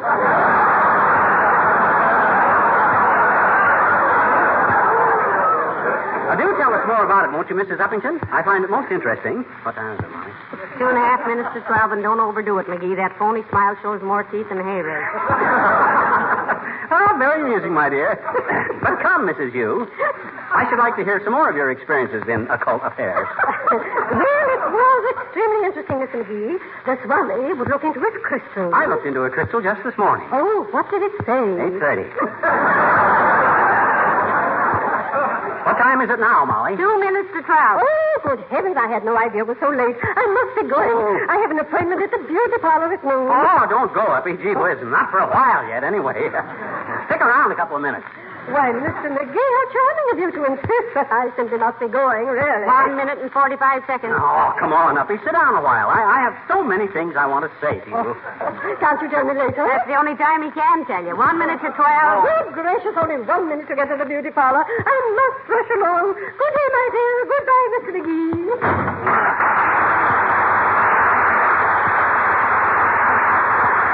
All the dirty luck. A half a minute more and I could have opened up on the old wind But jam. why, McGee? She hasn't done anything to you. I know that, but she rubs me the wrong way. You mean she ribs you the wrong way? Every time you get into an argument with her, she pins your ears back. And on you, it looks good. Well, if she don't... Hey, I almost forgot. I got to find Stuffy Stillwell. Seems to me you're getting awfully excited about a loan of 37 cents. You think he's only going to pay me back 37 cents? You realize what the compound interest is on 37 cents for over 20 years? Why, it's around $10,000. How do you know? It's just a rough estimate. Might be more for all I know. But when a rich millionaire like Stuffy Stillwell decides to come... Come in. Does Mr. Fibber McGee live here? I am Mr. Stillwell. Well, I'll be a good old Stuffy Stillwell. Stuffy, old man, come right in. Long time no see. The same old McGee, still coining phrases. And my goodness, isn't this little Molly Driscoll? Molly Driscoll as was, Mr. Stillwell. Molly McGee, now won't you sit down? Sure. Sit down. Let's talk over old school days, eh? Remember the time I loaned you that 37 cents to pay your fine at the library? No, I don't remember that. What? You don't? Well, then why? I mean, my horoscope says you... Well, you sure look like you've done all right in the world, Stuffy old man. Have much of an income tax this year? Don't be so subtle, McGee. You know, Mr. Stillwell, it's a funny thing, but Fibber's horoscope told him an old school chum would show up today and repay an old debt. Isn't that strange? Oh, I don't know. That's exactly what I came for, Molly. Forget it, Stillwell, old man. Shucks, what's 37 cents? What if it did let you complete your education so you could go on out in the world and get rich? What if it was the turning point in your life? Gee whiz, I'm proud to be responsible for your success. I don't remember any 37 cents, McGee. All I can remember is the time I was sliding down Underwood's Hill on my sled, and you hit me with a snowball and knocked me off the sled, and I broke my collarbone. I told you it was his clavicle, McGee. And I was laid up for 2 months. Yeah? And I swore if I ever caught up with you, McGee, I'd pay you back for that. Now, here you are. Oh, heavenly days. he wants to make anything of this, Molly, he can see me at my office in New York. I am president of the You Can Be What You Want to Be Horoscope Company.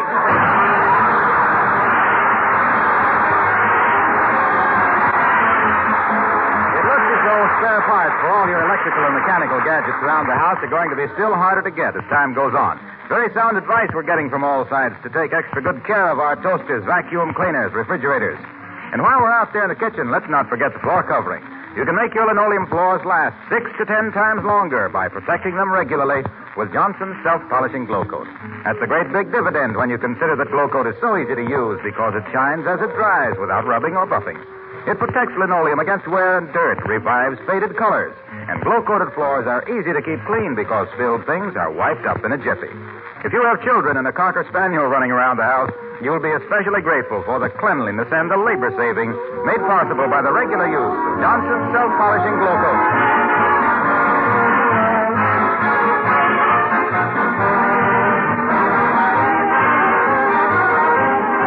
Does your jaw still hurt, dearie? No, not so bad. That guy sure packed a wallop, don't he? Yes, and while you were still unconscious, he came back and left 37 cents for you. What? No interest? He said that he really intended to kill you, but he saw your elk tooth and realized you were out of season. Okay. Good night. Good night, Al.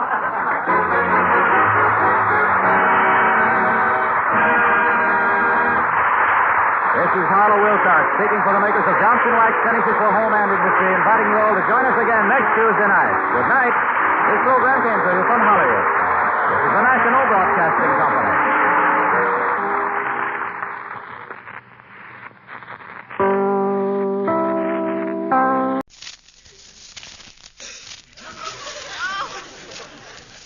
The Johnson Wax Program with Fibber McGee and Molly.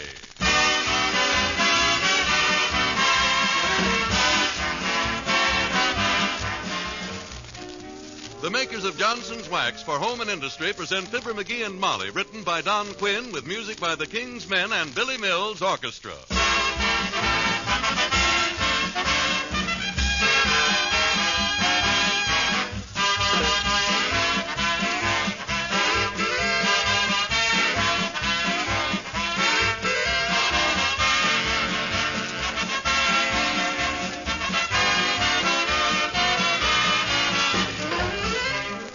You've heard us say many times that Johnson's Wax and self-polishing glow coat are especially useful in these times for two reasons.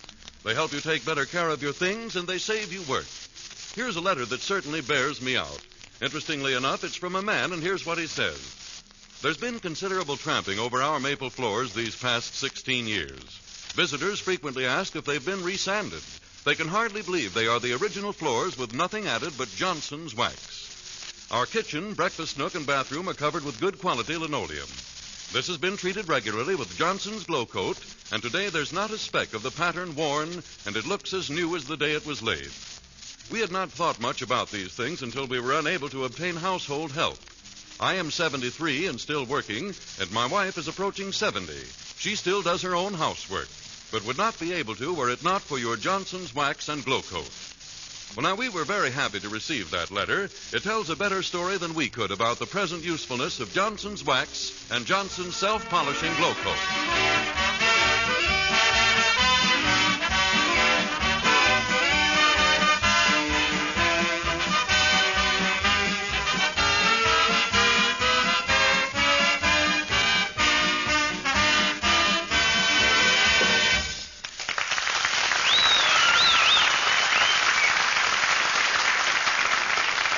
Well, sir, everything is just peachy at 79 Wistful Vista today, in case you were worried about it. Mr. McGee is working a crossword puzzle. Mrs. McGee is reading a murder mystery, and Beulah, the second maid the McGees have had in 20 years, is ironing in the kitchen. That's how it is with Fibber McGee and Molly.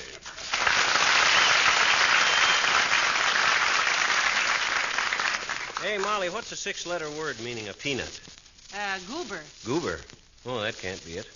Got to start with a Y on account of the perpendicular word is crochet.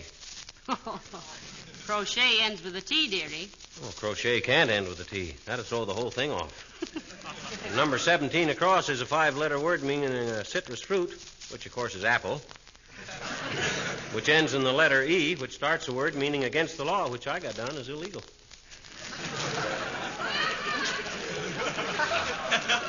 Well, now, you just figured out for yourself, Pet.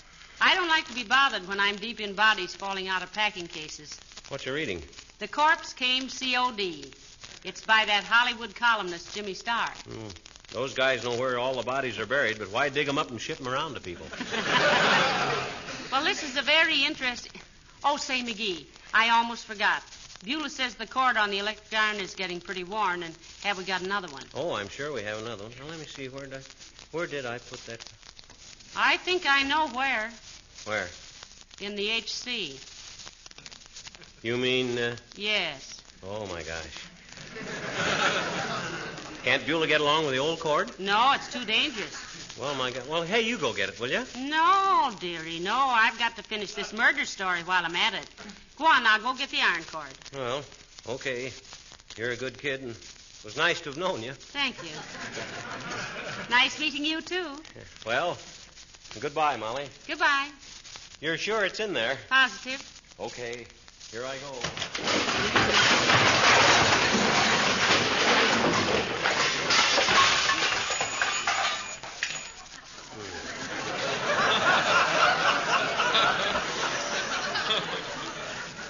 Got to straighten out that closet one of these days.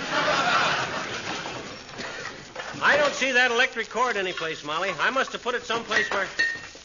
Oh, my gosh. Now what? Look. My old mandolin. Remember? Well, what are you getting so misty-eyed about it now for? It falls out of the closet every time you open it. Yeah. Always falls out of the closet, but this is the first time the case is busted open. My gosh. My old mandolin. Needs a little tuning, I guess. A little tuning. That's about as melodious as a slate pencil. Boy, oh, boy. I sure used to be a whiz on this thing. Remember how we used to go canoeing on the Illinois River and I used to serenade you with my old mandolin? I never knew whether you took up the mandolin because you loved music or hated paddling. Remember the time you dropped the paddle to applaud one of my songs and we had to paddle home with the mandolin? I wasn't applauding. I was swatting mosquitoes. Sounded like applause. Ah, my old mandolin. Wonder what would be the best thing to polish it up with. Well, if you don't know that, dear, you'd better really learn to play that thing.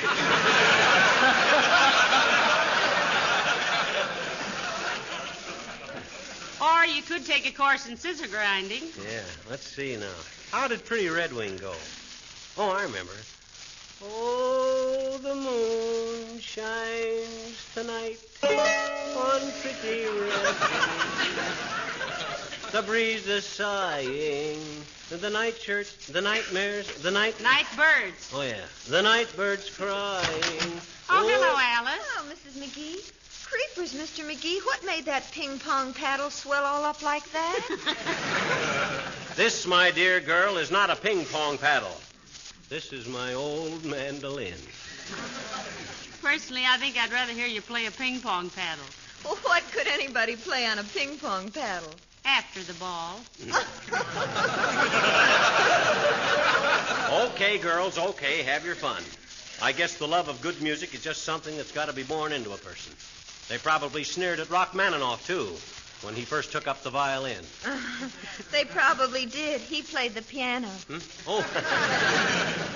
Did I say Rachmaninoff? I meant Benny Goodman. He plays the clarinet. Oh, but we know what you mean, Mr. McGee. Can you really play that mandolin? Can I play it? I'll never forget the time I first learned to play Pretty Red Wing all the way through. I was so happy I went around all day. Well, how does it go, Mr. McGee? Like this. Oh, the moon shines tonight on Pretty Red Wing. Wasn't that good, Alice? Did you get that thrum in the middle of it? And he's only using two hands. Well, I got to brush up a bit, Alice. My gosh, I haven't seen my old mandolin for 15 years. Well, is it a pretty difficult instrument? To play or ignore, Alice. It's pretty tough, Alice. It ain't like a Hawaiian steel guitar where you can start any place and sneak up on a note. On a mandolin, you got to be Jerry at the rat hole. Like, for instance, say you wanted to strike a chord in G. See, it needs tuning. Criminy, it looks like it might be fun to play one of those. May I see it a minute, Mr. McGee? Sure, here. No. Not like that. Hold it like it was a baby. Oh. That's it. Oh, yeah. Then you strum it with your right hand. Go on, try it. Go ahead, Alice. You can't hurt it, dearie. Like this? Hey, that sounded good. Try it again.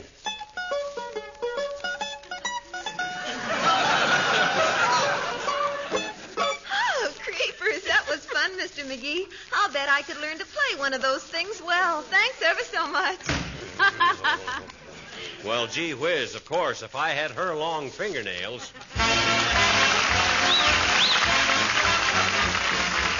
Billy Mills and the orchestra playing Besame Mucho.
The breeze is sighing.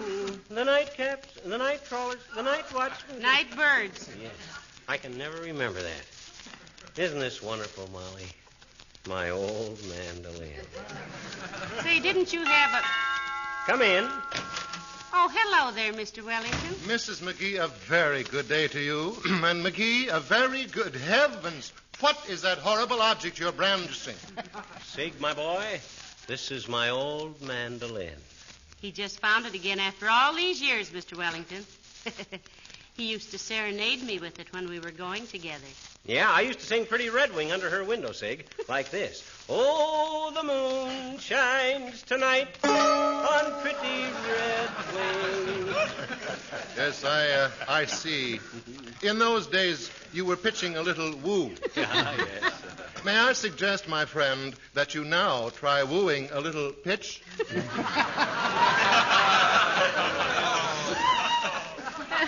Do you play any instrument, Mr. Wellington? For many years, I was a student of the glockenspiel. Then I turned to the clavichord. What do you mean, the clavichord? That's a bone in your neck. No. That's clavicle, dearie. A clavichord is a piano's grandfather. Oh, a splendid definition, my dear. And while I do not pretend to play a mandolin, I know a great deal about it from my brother, who is an excellent musician, aside from being a philatelist. What's a flatlist? Fellow that fixes flats. So you don't know much about the mandolin, eh, Wellington? Ah, it's a great little instrument. Used to play the mandolin a lot when I was single. Great comfort to a man living alone. Anyone who plays a mandolin should live alone. And if I may offer a suggestion, my friend, I think you are clutching the neck of that instrument too much like a baseball bat. Oh, really, Mr. Well, Wellington? you show me how it ought to be held, Siggy, old boy. Get a load of this, Molly. Harry James showing Gabriel how to blow a trumpet. Now, you see, old fellow, one should hold the mandolin like this. Mm-hmm. That is the way I have seen my brother do it. Yeah. Yes. Thus, one is in full ocular control of the position marks and complete digital control of the frets. Thus.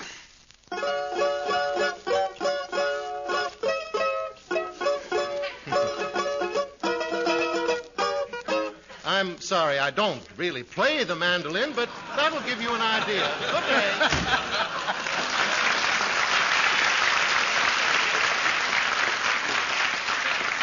You know, I think he had something there at that. I mean, about the way to hold it.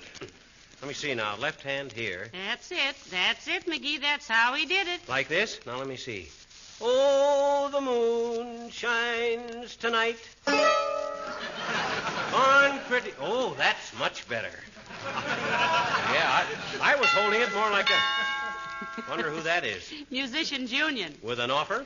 Or a threat. Come in. Hi, Bud. What could we do for... McGee, it's Harry Von Zell. Oh, hi, Well, gee, it's nice to see you again, Molly. How are you, Fibber? Squatting on top of the universe, Von Zelli, old felly.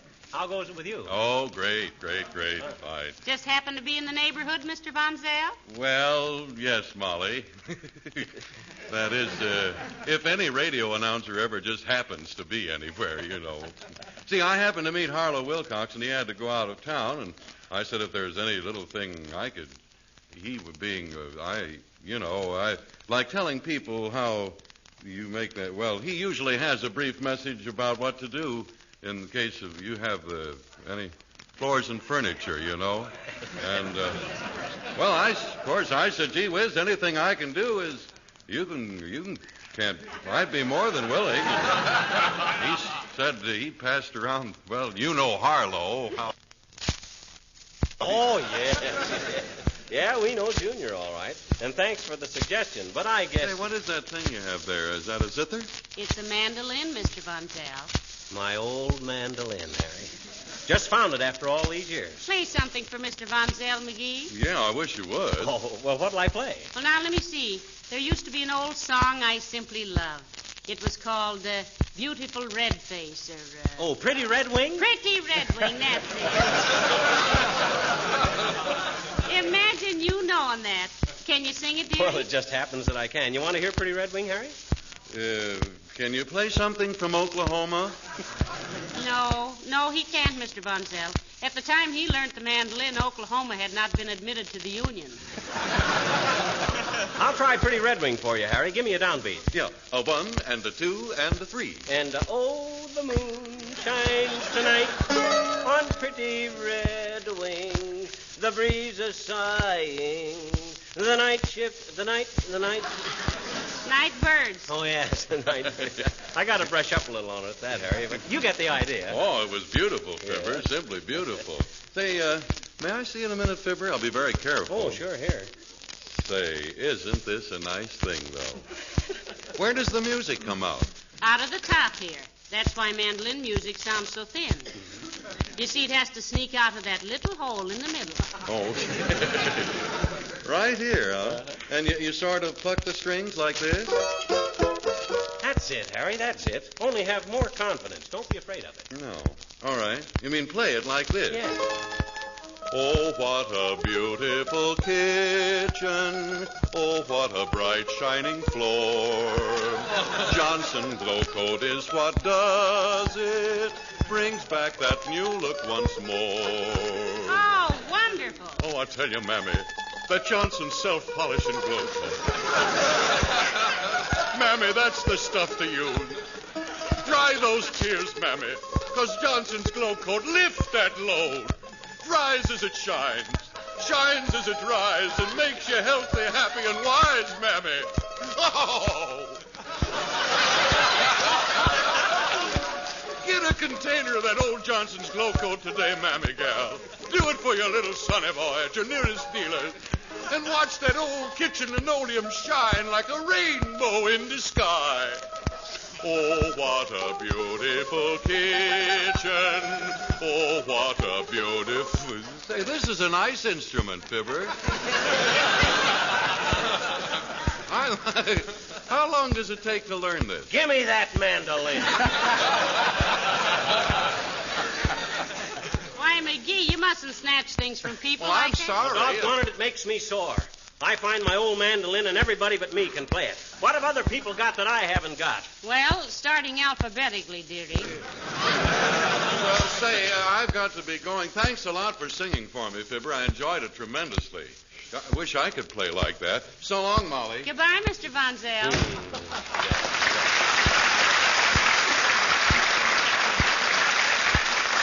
He wish he could play like that. He plays it like Eddie Peabody right now. So does Alice Darling. So does Sig Wellington. And what do? I stand there like a dusty old creep and pick at it like it was lint off a blue serge suit. Oh, now, McGee, I think you played beautifully. Well, gee whiz. Those others, Alice and Mr. Wellington, they're superficially good, but you got something. Huh? You got something sweet into it. Oh, gee. An electric quality. Huh? Oh, I wonder how Beulah's getting along with that worn-out ironing cord. I hope she hasn't had any trouble. Better find out. Oh, Beulah. Hey, Beulah. Who's shrieking for Beulah?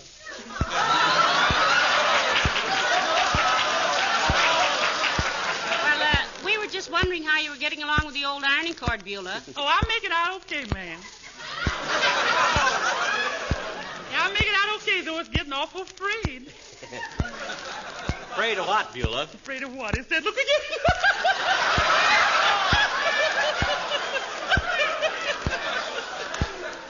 Love that man. We thought we had another cord, Beulah, but it looks like we haven't. One you're using pretty bad, Beulah? Yes, it sure is. I'm afraid it's going to shirt socket in the middle of a shirt. I mean shirt socket in a sock while I... It's going to blow up.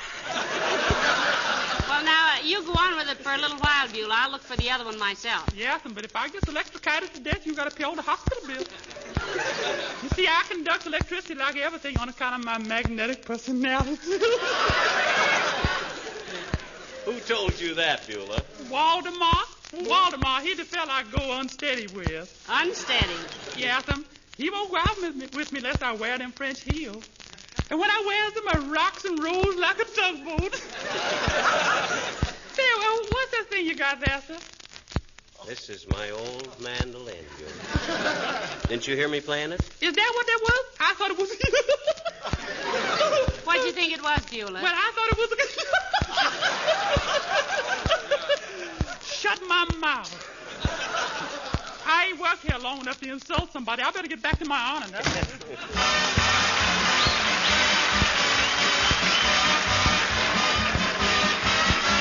The King's Men singing Put On Your Old Gray Bonnet. When my great-great-grandpa went a-spooning, he bought a diamond for $1, wore a celluloid collar, and he spent the evening crooning. Put on your old gray bonnet with the blue ribbons on it, and we'll hitch old Dobbin to the shade. Through the fields of clover we will ride to Dover on a golden wedding day. Now, Grandpa on my father's side was tough. He never knew the meaning of a beer. He liked his cider hard, his living rough. For Grandpa was a rugged pioneer. Put on your old coonskin or shoot up a flow for dinner, and we'll get on west along the trail. If the posse tries to catch us, we'll have posse stew for breakfast, or we'll wind up back in jail. Mother was a lady of society, and Father was a master of propriety. He sought to romance her. She gave him the answer with a kiss like this. Put on your new silk top and get the town car from Papa. Bring the news photographers today. And tomorrow with the rotos, print some fascinating photos. We will set the wedding day. So now we come to me, the latest branch on the family tree. You know it's great to be alive. Dig this jive. Put on your Bobby socks.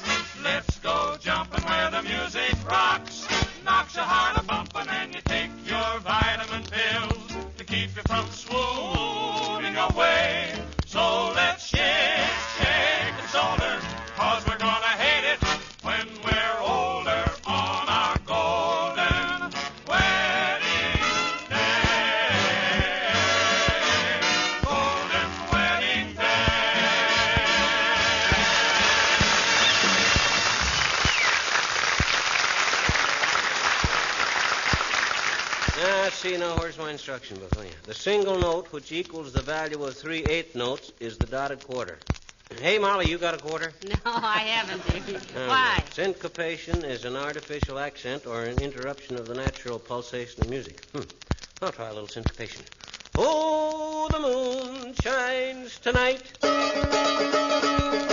on pretty hot dog. Hey, Molly, did you hear me syncopate? Is that what that was? Yeah, syncopation. Boy, I'll bet with a little practice I can play this thing as fast as anybody put together. With my natural ear for music and the... Come in. Heavenly days, Dr. Gamble. Hello, Molly. Hello, Neanderthal. Hi, Aerosmith. Kick your case of corn cures into a corner and compose your corpulent corpus on a convenient camp chair, kid. Thanks, McGee. Your hospitality is equaled only by your personal beauty. And the prosecution rests. Had a lot of operations, Doctor? You look kind of tired. My dear, I've had more people in stitches today than Bob Hope. But tell me, what's our one-string fiddler doing with the pot-bellied Stradivarius? This, my ignorant bone bender, is a mandolin. My old mandolin. Just found it again after all these years. I just love mandolin music, don't you, Doctor? Well, I used to, but my love soon ripened into disgust. If you really get good with that syncopating cigar box, McGee, and want to run away and join the gypsies, I'll be glad to pierce your ears for earrings. Doc, what you don't know about music, you could stand across the room and toss through the eye of a needle. Listen to this. Is that a beautiful tone, or isn't it? Frankly, Sonny, it's brutal. Well, he's a little out of practice, Doctor. Heavenly days, he hasn't touched the mandolin for 15 or 20 years. Let's count it among our blessings. Oh, don't be so cynical, you narrow-minded old muscle meddler. Let me play something for you. What do you want him to play for you, Doctor? 9 holes of golf, and don't hurry back. He's just a hard shell, Molly, just a hard shell. But I can break him into little quivering pieces with some simple old folk song.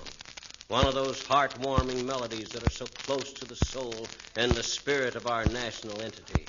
The natural rhythm of a new frontier, throbbing with the pulsing energy of a dynamic destiny. What's he talking about? Pretty Red Wing. Play it for the Doctor, McGee. Okay. Oh, the moon shines tonight on pretty red wing. I get it. The breeze is sighing. The night birds crying. Never mind the night birds. I'm crying myself. McGee, I don't like to be hypercritical, but I've heard prettier music than that from a beer truck running over a manhole cover.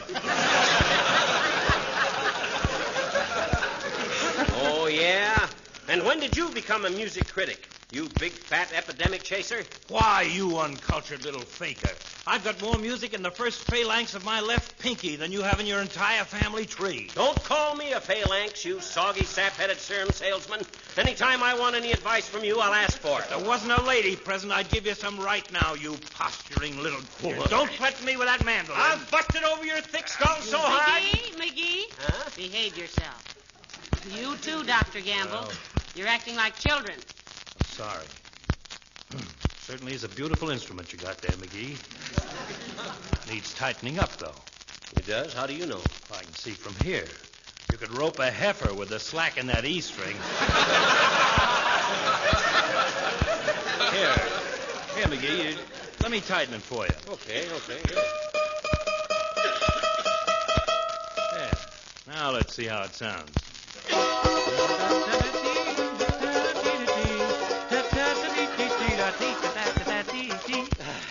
My word. My gosh. My hat. Good day.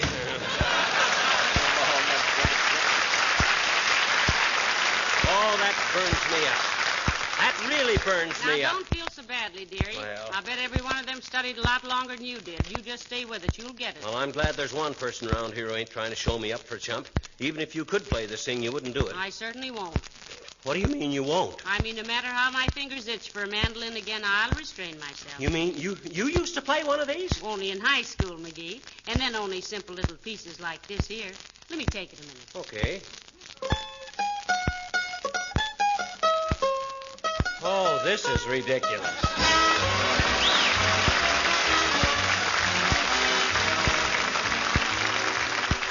With war production just about at its peak, it's up to every one of us to fight waste of all kinds and make the things we have last longer.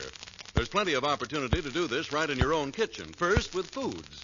Don't buy, cook, or serve more than is needed. Second, with your kitchen equipment.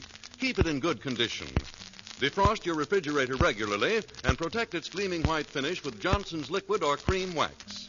And third, your linoleum floor.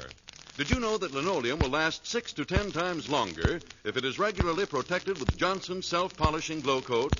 You see, the film of Glow Coat acts as a protective shield. It takes all the wear, and the surface underneath is safe. Glow Coat also keeps your linoleum looking its very best, colors bright, sparkling with beauty. And, of course, you already know that Glow Coat takes practically no work at all because it's self-polishing. It needs no rubbing or buffing. You simply apply and let dry. Glow Coat does the rest. What'd you do with the mandolin, McGee? I put it back in the hall closet. I never want to see it again. Whereabouts in the closet? Way in the back, behind everything. That was wrong. Huh? Why? You should have put it right in front. And then when everything falls out, it would be buried. Now when the junk falls out, the mandolin will be right on top. Oh, I think you're wrong. Try it. Okay.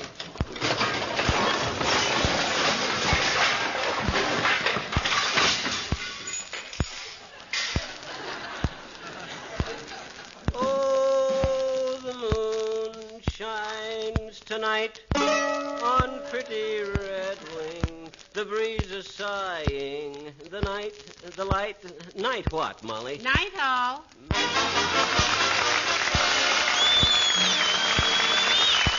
character of Mr. Wellington heard on this program was played by Ransom Sherman. This is Harry Bonzell pinch hitting for Harlow Wilcox, speaking for the makers of Johnson's Wax for Home and Industry. Hope you'll be with us again next Tuesday night. Good night. This is the National Broadcasting Company.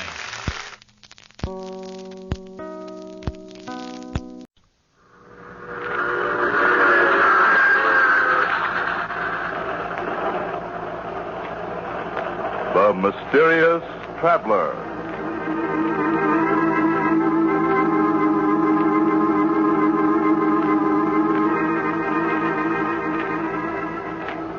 This is the Mysterious Traveler, inviting you to join me on another journey into the realm of the strange and the terrifying.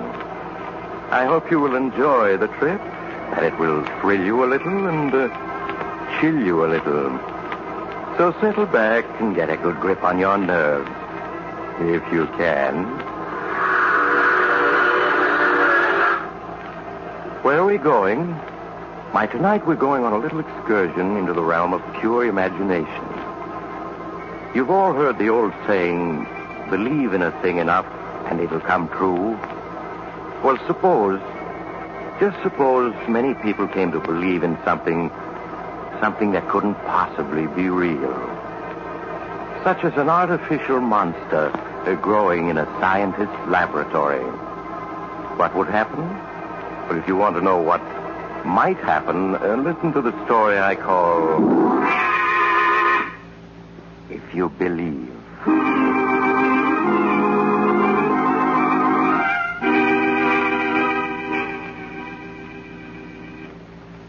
My story begins in a rambling old house deep in the woods.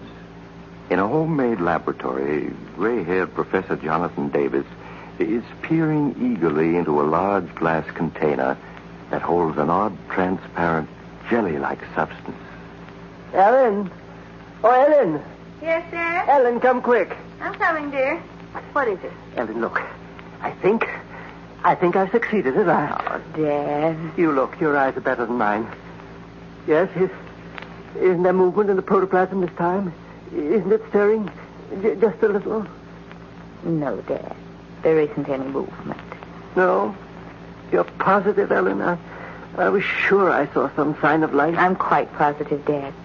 Now, please, won't you admit that what you're trying to do is impossible? No, Ellen, no. I will succeed. I know it. Now, come, we've got to try another feeding mixture. If you hand me the saline solution and dextrose, and I'll begin again.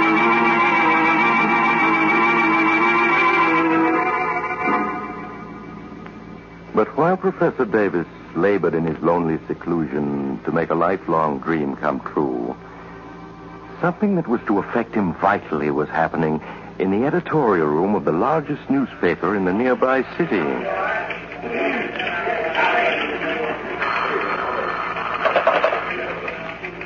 Steady desk, Benson speaking. Oh, hello, Mr. McGuire. Yes? Well, yes, sure. I've been reading Dan Duncan's special features. I edit them. I see. You don't think they've been colorful enough lately, huh? Well, to tell the truth, I agree with you. I've been meaning to speak to him about it. Yes. Sure, I'll do it now. He just came in. Right. Right. Good night, Mr. McGuire. Hey, Dan. Yeah, Joe. What cooks? The big boss just phoned down. What's he want? Well, frankly, he thinks you're slipping. McGuire thinks I'm slipping. Well, I like that. That's what he said. And I've done everything to get hot material except to go out and commit a murder myself. Well, maybe he's tired of murders. You want to know why you don't turn up something like that haunted house story you did last spring? Why I don't. That was a good story, wasn't it? There was a honey. Yeah. Especially the description of the way the ghost of the drowned girl walked around the house, leaving wet spots where it stepped. You know, I caught a heck of a cold walking around in wet socks to make those footmarks. No more than you deserve for faking a story. You're faking a story. Listen, Benson, any time a million readers believe a story, it's true. And they believed in that ghost. Every one of them. I'm not saying they didn't, but McGuire wants another story just as good. I got a good mind to tell the old buzzard to fly a kite. Another story like... Hey. Huh? What is it? I think I got it. Hey, Ted. Ted Jones. Oh, yeah, Dan? Front and center. Oh. Yeah, what is it, Dan? All right, dump your camera on the desk and sit. Okay. Now, tell me, what was that story you told me last week about some professor living up in the woods back at town? Never coming out of his private lab? Oh, you mean Professor Davis? Yeah, that's the one. Yeah. Well, what about him? There was a fuss over something he said in a lecture one day, wasn't there? A fuss? Well, it was more like an explosion. Hey, wait a minute. I remember that case. Professor claimed he could create an artificial man, wasn't that it? No. He said that an artificial man might be produced someday. Might be. Well, the paper said he claimed he could create one. Yeah, I know. Well, it made a good story, didn't it? And drove Professor Davis out of the university into retirement. Oh, the school didn't like the publicity. Water under the bridge, kid. Anyway, here's the old professor working away secretly for the last 5 years. All alone? No, he wasn't all alone. His daughter Ellen's with him. How old is she? Oh, she was 15 then, so... She's 20 now. Good looker? Well, I was in Professor Davis's class. I remember her as a skinny brat with yellow hair. Yeah, good, a blonde. So here's the prof secretly working with his beautiful blonde daughter. At what? I'll bite. What? Why, he's trying to prove he was right. He's trying to create an artificial man. Say, you've got something there. Oh, no, wait a minute. You don't know Professor Davis is trying to create artificial life? Well, we soon will. You know where his hideout is, don't you? Yeah. All right, then grab your camera. Let's get going. Oh, no, wait a minute, Dan. Suppose you find Professor Davis is... forget it. Benson, save me 2 columns. Come on, Ted. We're on our way.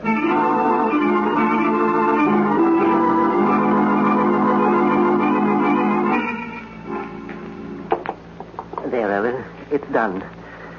Now we must warm it ever so gently. It'll stay at blood heat until morning. And then, Ellen? Oh, I hope so, Dad, but...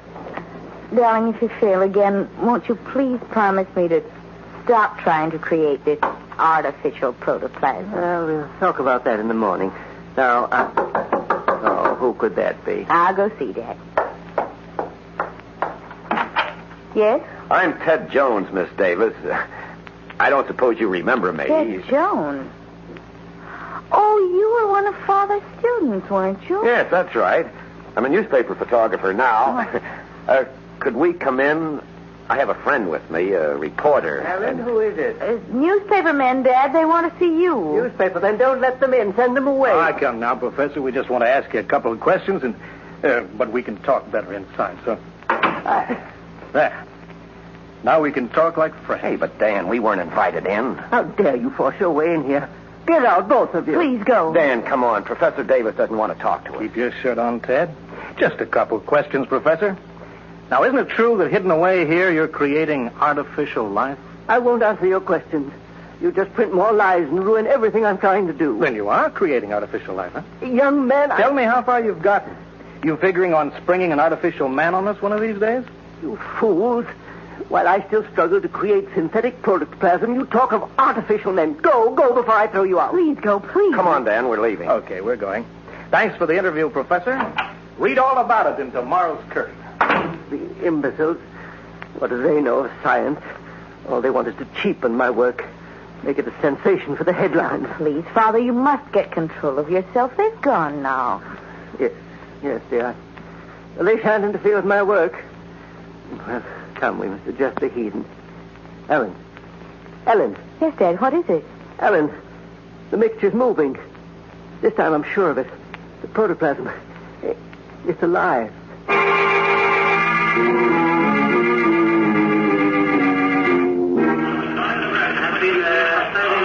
Say, Dan, this is something.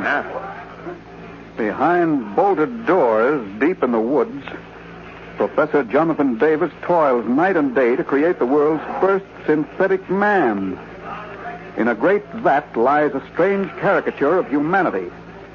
It has a head, arms, legs, a body, all of them fashioned of a pale green substance like gelatin. Nice touch, huh? Day by day, life stirs more strongly in this grotesque creation of science.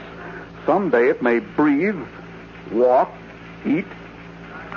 Now, look, Dan, aren't you going pretty strong? Ah, forget it. The old man wants a story, doesn't he? Besides, the professor really is working on synthetic protoplasm. Maybe he has got a pale green monster in his bathtub. How do I know? Okay, Dan, but if you're faking this story, I know nothing about it. Faking it? You know I never fake stories. Okay. We'll set this up and put it in the press wires. By noon tomorrow, 40 million people will be believing in Professor Davis' artificial monster. By noon tomorrow, I'll be believing in it myself.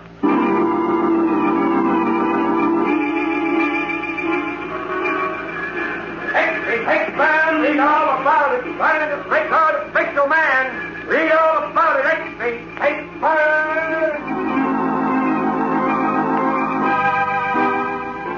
And so, all over the nation, people read the story and marveled and believed. While in the laboratory, hidden in the woods. Ellen, look. This time it is alive. It is. There can be no doubt of it. The liquid is certainly moving, Dad. Yes, see? And the protoplasm is breathing. Listen. You can hear it. I've created artificial life, Ellen. Yes, I'm afraid so, Dad. Afraid so? What do you mean? I'd like to see their faces down at the university when they hear of this. It's grown since last night. Yes, it has. The cells are multiplying like true protoplasm. That's why I transferred it to this gas tank. Now I must add salt, acid, phosphorus. Oh, that must be grocery boy. Excuse me, Dad. Yes? Oh, you. Miss Davis, I hope that you'll let me apologize. We have nothing to say to you. Please don't shut the door before I explain. Explain? There's nothing to explain. You force your way in here. I came to apologize for that. Well, have you seen the morning papers? We're not interested in the papers. I'm afraid you'll be interested in this one. Look. Oh, how outrageous. That story of your father creating an artificial man is in every paper in the country, and I feel I'm to blame, and I want to make up for it. Can't I come in so we can talk? I guess you'd better, Mr. Jones. But Dad mustn't see this paper. Oh, no, of course not.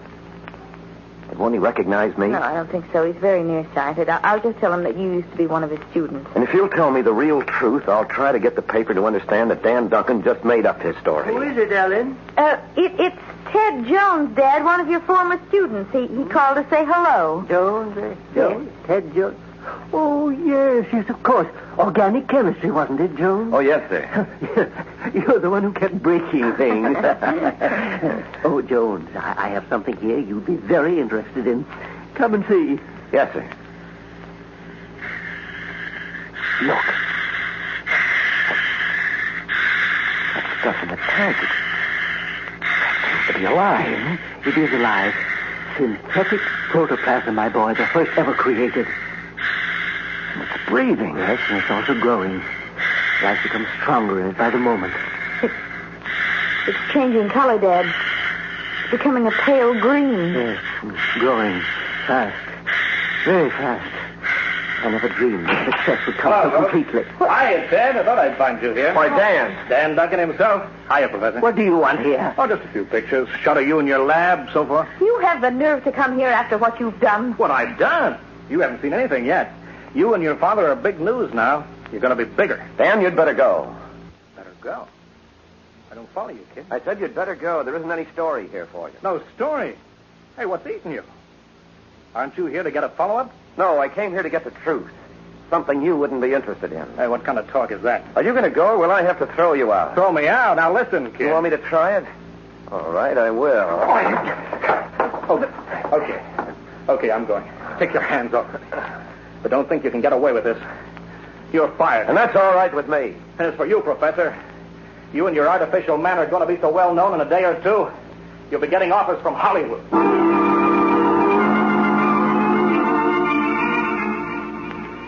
And so, with each edition of the papers, the headlines grew bigger. Every paper, read all about it. All about the artificial monster. Every paper.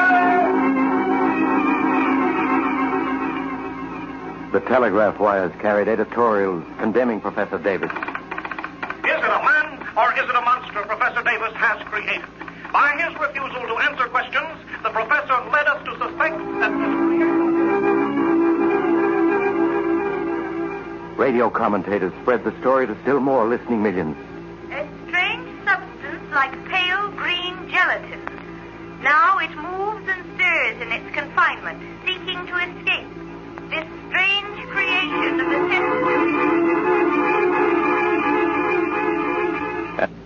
And speakers denounced Professor Davis. And I ask you, can science be permitted to venture into these forbidden realms unchecked? Who knows what horror may emerge from the laboratory if we are not careful? This mad thing must be stopped. Stopped!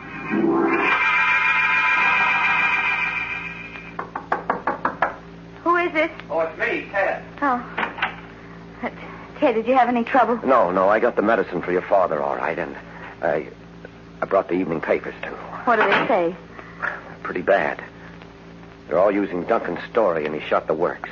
Ted, how can he do such a thing? He's a very plausible writer. He has a knack for making people believe him. If anybody accuses him of lying, he'll just say that he was misled by your father. I see. I'm sorry you lost your job trying to help us. That doesn't matter. I was about ready to quit anyway. How is your father now? He seems to be sleeping quietly. Well, I'm sticking around until he's all right again. Well, you don't have to do that, Ted. I'll make out. If I hadn't gotten into that fight with Duncan, your father might not have had his stroke. No, it was just the excitement. It's his heart, but I know how to take care of him. But, Ted, I'm frightened. About your father? No, about it, the protoplasm. Oh. It's changed just since this morning. It's changed? But how? It's grown and... Well, come on, see for yourself. All right.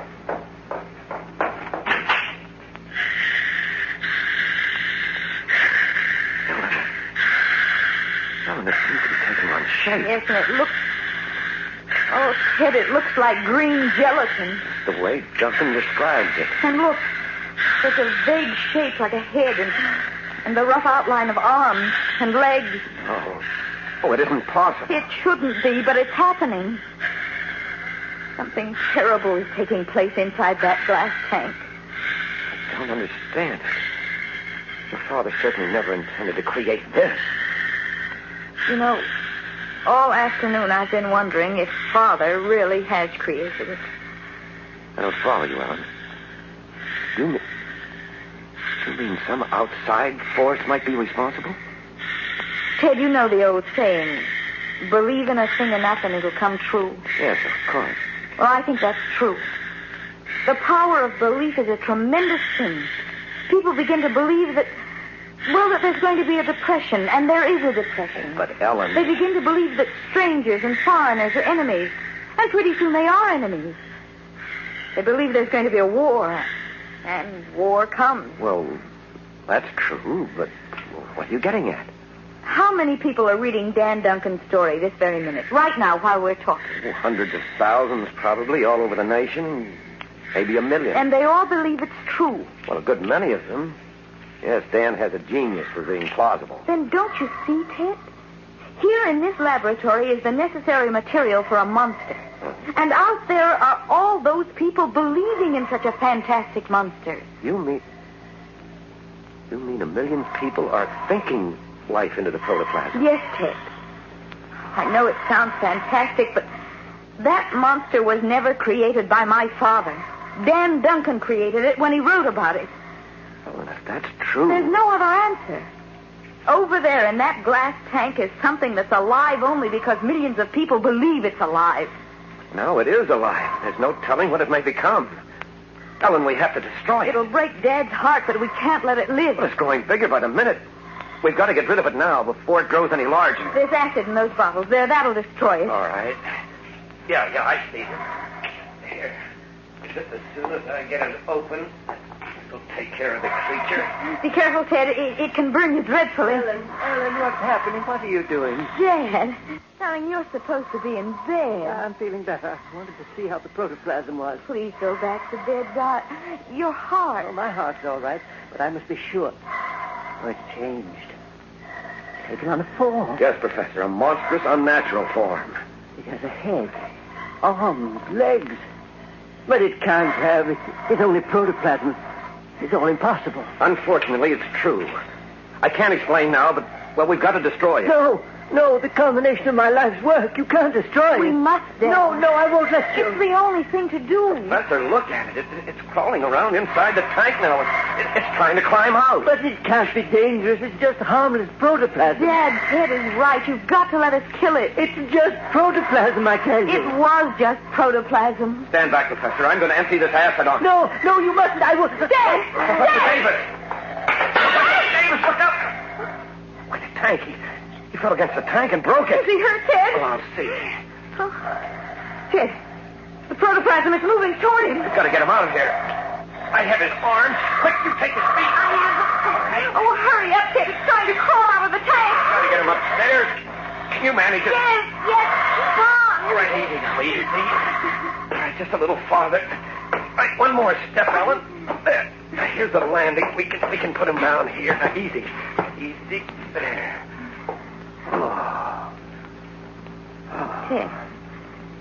Ted, I can't find his pulse. Let me try. Dad? Ted's no use. He's gone. I'm afraid so. His heart failed him. I've always known it would someday. Ted, down in the laboratory. Yes, it's moving. Look, it's gotten out of the tank and it's crawling all around the lab. And the only way out is down those stairs and through the lab. We're trapped up here.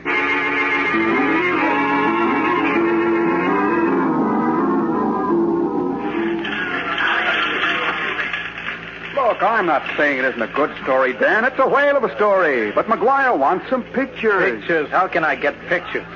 I can't even get into the place. I don't care. Just get them. You want me to bust in the window, I suppose? Let your conscience be your guide. And I know you haven't got a conscience. But make it fast. I want those shots for the late morning edition. All right. I'm going. With a camera in one hand and a bunch of skeleton keys in the other.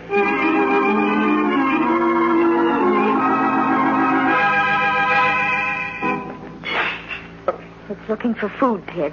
Yes, and it's getting frantic. Look how it crawls back and forth through the lab. It's been doing that for an hour now. Look how enormous it's grown. Suppose it tries to come up these stairs to this balcony. Well, it may not. It has no eyes, no intelligence. It's just protoplasm, blindly seeking food. But suppose it does try to come up the stairs. Well, then we'll stop it. I have the gun here that I found in your father's desk. I'll use that on it. I don't think it would even feel a bullet. Well, we'll see.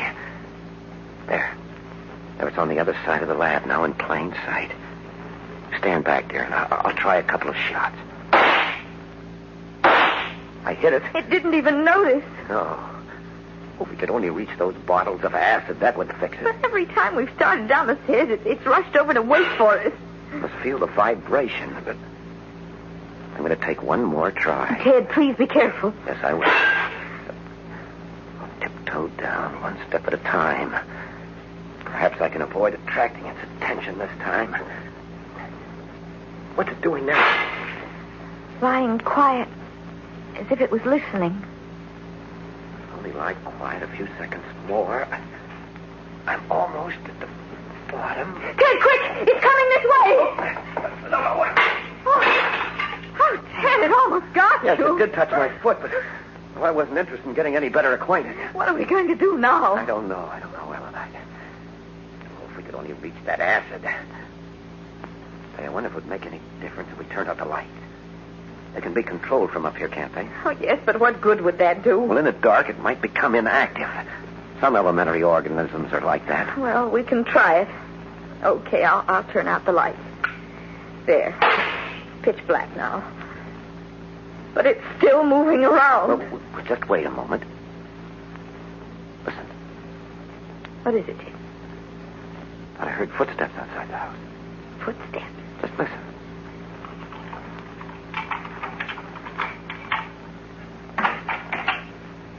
Someone coming in the front door. Yeah, there's someone in the lab. But who would... Good heavens, Duncan, is that you, Dan? Dan, answer me. Is that you? Get out, quick! Okay, kid, keep your shirt on. I'm going as soon as I get a picture of this joint. But, Dan, you don't understand. It's loose. Get away, quick! Ellen, turn on that light. Yes, Ted. You can't scare me, kid. I came to get a picture, and I'm going to get it. Run, Dan, run! Ellen, don't look. We got to save him. Quicker on the ass. Hurry. Here, you take this one. I'll take one. We'll break them over it, understand? Yes, Ted. Well, come on, then.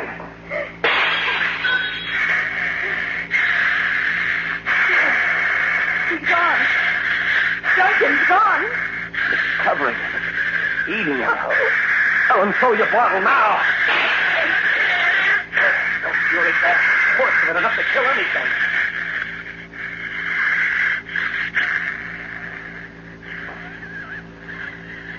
The acid is burning into it. It's killing it. Ellen is dying. It's not moving anymore. It's not breathing either. We've killed it. It's starting to melt away. It's dissolving. Now that it's dead, it's turning back into the liquid it started from. The substance that the belief of millions gave an unreal life to. Well, it's gone back to a liquid now. There's nothing left of it. It's gone as if it had never existed. Except for Dan Duncan. Oh, dear. There's nothing we can do for him, Ellen. He's dead. We created the monster. It's killed him.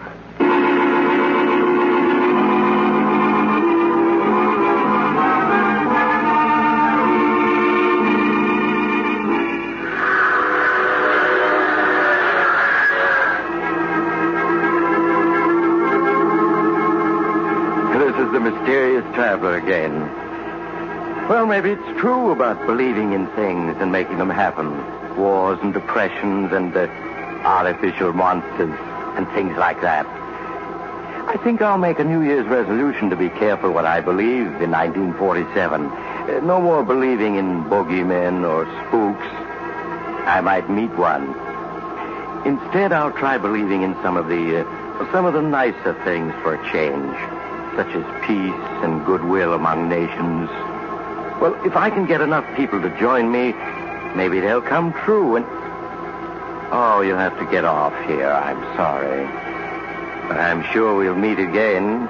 I take this same train every week at this time.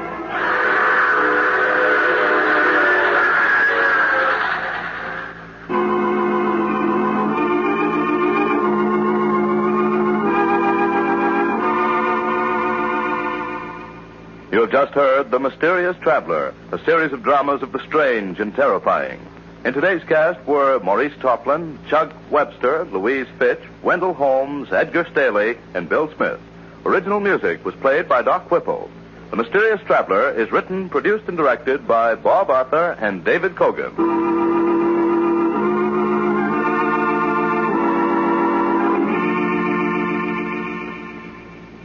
And now, a preview of next week's strange and shivery story by The Mysterious Traveler. It's only 2 days now to New Year's Eve. Were you planning a big celebration to greet 1947? I'd be careful if I were you. Because, you see, our story next week is about a man who did just that. In fact, it was such a big celebration that when he got over it, it wasn't 1947 at all, but 1948. He lost a whole year out of his life. And when he finally got the year back, well, what happened to him shouldn't happen to a werewolf.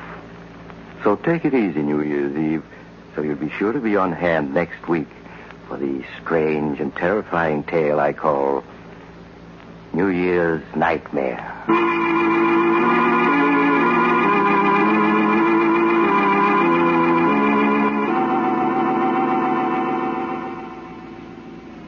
The Mysterious Traveler is presented from our New York studios. Carl Caruso speaking. This is the Mutual Broadcasting System.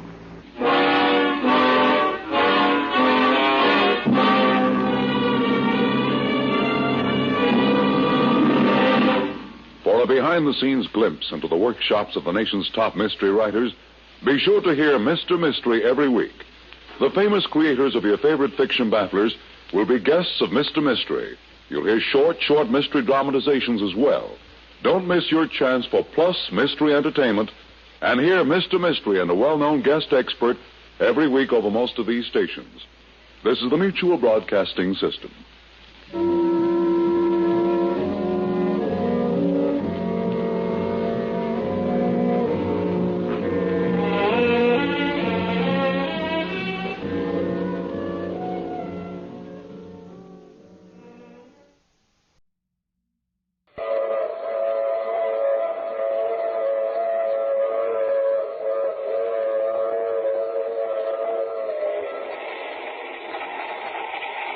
The Mutual Broadcasting System presents The Mysterious Traveler. Written, produced, and directed by Robert A. Arthur and David Kogan.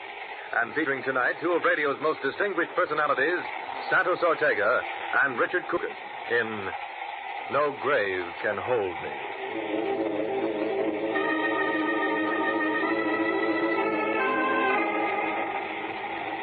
This is the Mysterious Traveler, inviting you to join me on another journey into the realm of the strange and the terrifying. I hope you will enjoy the trip, and it will thrill you a little and chill you a little as we travel tonight into the world of shadows, from which no man may return, and we learn the story of one who does return. It's a story I call No Grave Can Hold Me.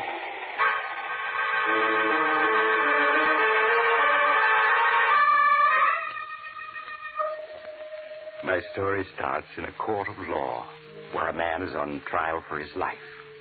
The courtroom is tense, for the jury is out deciding the prisoner's fate. But the prisoner himself, a tall man with glossy black hair and piercing eyes, sits calmly with his lawyer, his daughter Nora, and his son-in-law Harry Wilson, waiting for the fateful verdict. Oh, dear, I wish I knew. Father, I think the jury is coming in now. They say it's a bad sign when the jury is out for such a short while. You need not worry, either of you. I shall be free. I certainly hope so, Randolph, but... Well, you know, you did admit you killed Clemens. Because he insulted me. He called me a mountebank, a charlatan, a trickster. He called the great Randolph a faker. So he died. There they come. Oh, Father, I'm frightened. They're taking your places in the jury box now. They look awfully grim. I repeat, have no fear for me. Foreman of the jury, has the jury reached a verdict? It has, Your Honor. What is the verdict? We find the defendant guilty as charged of murder in the first degree. Oh, no. It finds you guilty. The fools. They, too, think that I'm an impostor, a trickster. They shall learn different. If I die, so shall they. The prisoner will rise. Father, you stand up. The prisoner will rise. Very well. I'll stand up, so that they will recognize my face again when they see it suddenly in the night, and know that death has come to claim them. Maximilian Randolph, you have been found guilty of the crime of murder in the first degree. It is the sentence of this court that you shall suffer the punishment of death on the night of June 6th at midnight. And may God have mercy on your soul.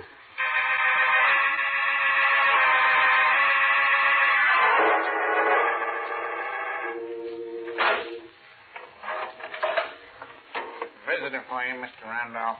Thank you, Guard Miller. You can see him for only 5 minutes, Mr. Wilson. Yes, all right, Guard. Hello, Randolph. Good evening, Harry. I see that my guard Miller managed to get you in to see me. Yes, he did. Time is so short that... Well, I know. It is almost midnight. And at midnight, I die. But Guard Miller has become a good friend. I knew he'd arrange it. Nora and I saw the governor this afternoon. He refused to do a thing. It does not matter. What is death but a new garment for the soul to wear? Nora's waiting outside. You said you didn't want to see her tonight. That is as I wished. You were my assistant. We were very close, you and I. And now there is a last promise you must make to me. Anything, Randolph. When you receive my body, the empty husk of the great Randolph, bury it in a vault with a bronze door which faces east. A vault facing east? Yes, of course.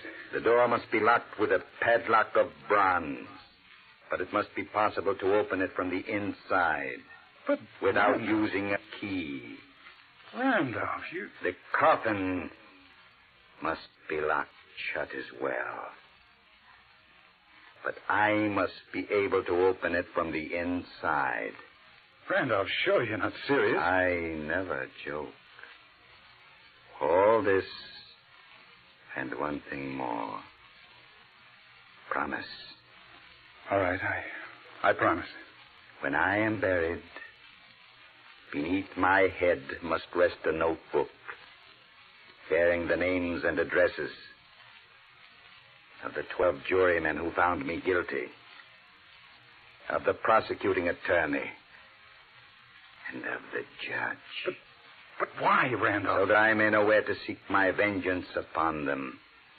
The vengeance I have sworn, which must be executed before my soul can sleep. Oh, Randolph, that's madness. You disbelieve. So do they. But in my studies, I have learned many things. And one of them is how to reach back from behind the dark curtain of death. Sorry, time is up, sir. Thank you, Miller. Goodbye, Harry. Just tell me one more thing. Is the full moon shining tonight?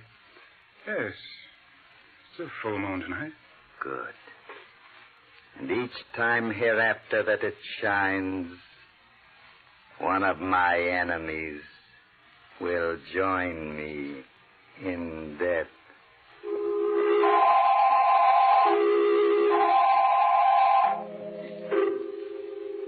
And so the great Randolph went to his execution and was buried according to his instructions.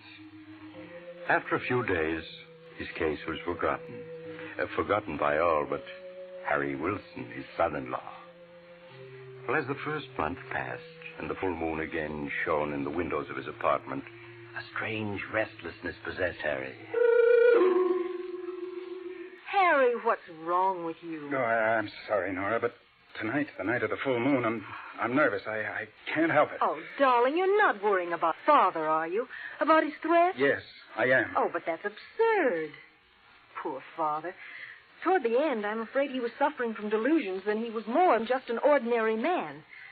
He wasn't entirely sane, Harry. No, maybe not, but he was so sure of himself, so certain. And those instructions for the way he was to be buried. Oh, of course, I'm just being foolish. Why don't you go out and walk for a while, Harry? It'll help calm you. All right, I will. You want to come along? It's a nice night. No, I think I'll stay here and read. All right, I'll be back in an hour or so, dear. And if nothing happens tonight, I'll know that Randolph is just putting on an act.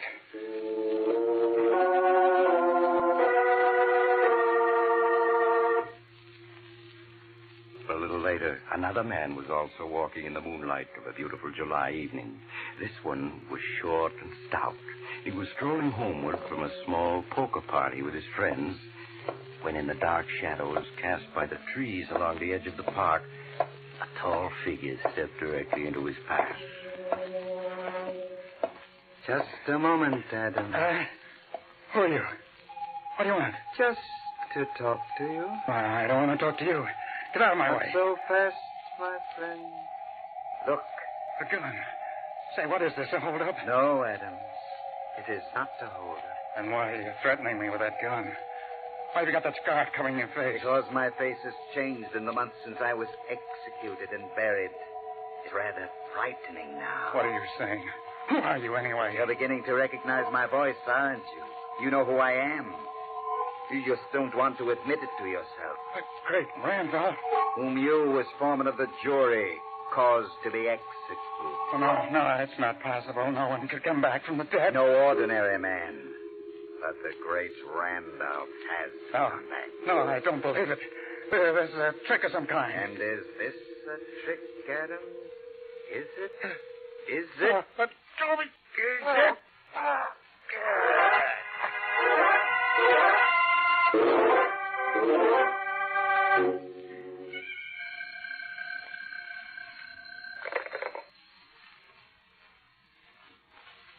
Hello? Hello, Nora. Is Harry there? No, he's out for a walk. Who is this? Don't you recognize my voice, Nora? Surely you heard it often enough. Father. Oh, no, it can't be. Strange how skeptical everyone is of me. Even my own daughter. Father, it is you. What do you want? I just want to tell Harry that I've claimed the first victim of my vengeance. Exactly on the stroke of midnight. The same minute when I died. Oh, no, no. And I wanted to warn him that he must do nothing to interfere with my plans. Or if he does, I shall have to add him to my list of victims.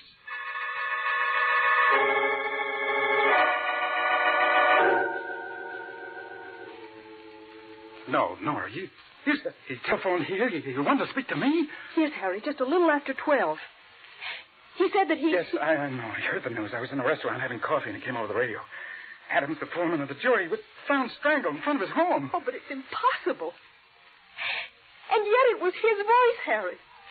Father's voice. Oh, we've got to do something. Nora, I've got to warn the others on that list. The other jurors, Baldwin, the district attorney, and Judge Dexter. Yes, but he said if you tried to interfere... I know, but that doesn't matter. In the morning, I'm going to District Attorney Baldwin. He'll believe me. He'll have to.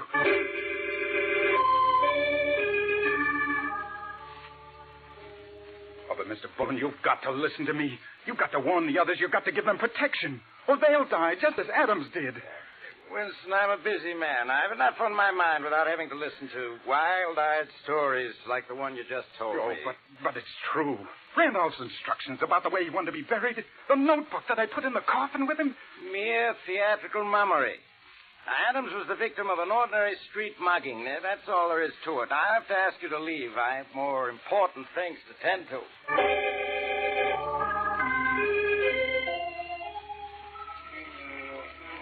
Mr. Lord, you're a sensible man. You edit the biggest newspaper in this city. If you'll only print what I've told you, the authorities will have to take some action. Wilson, my job is to print news for our readers, not ghost stories. If I ran your story, I'd be fired tomorrow. Then you don't believe me. Tell you what I will do. I'll make a story for the Sunday supplement out of it. Oh, that won't do any good. If it's in a Sunday supplement, people will just smile at it. When they see it, they'll know it's just a story. And I'm afraid there's no use in talking any further, Wilson. All right, I'll go to other papers. One of them will have to believe me. I don't advise it.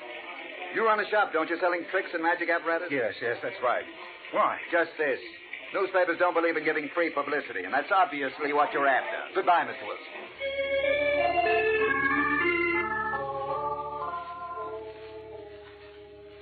I'm very sorry, Mr. Wilson, but Judge Dexter is unable to see you. Oh, but, miss, did you explain to him what it's about? How important it is? The judge said if you cared to write him a letter, he'd give the matter his consideration. Oh, that's no good. I got to talk to him. I'm sorry. He's leaving today for his vacation, and he won't be back for a month. Perhaps he'll be able to see you then, but he simply can't see you now.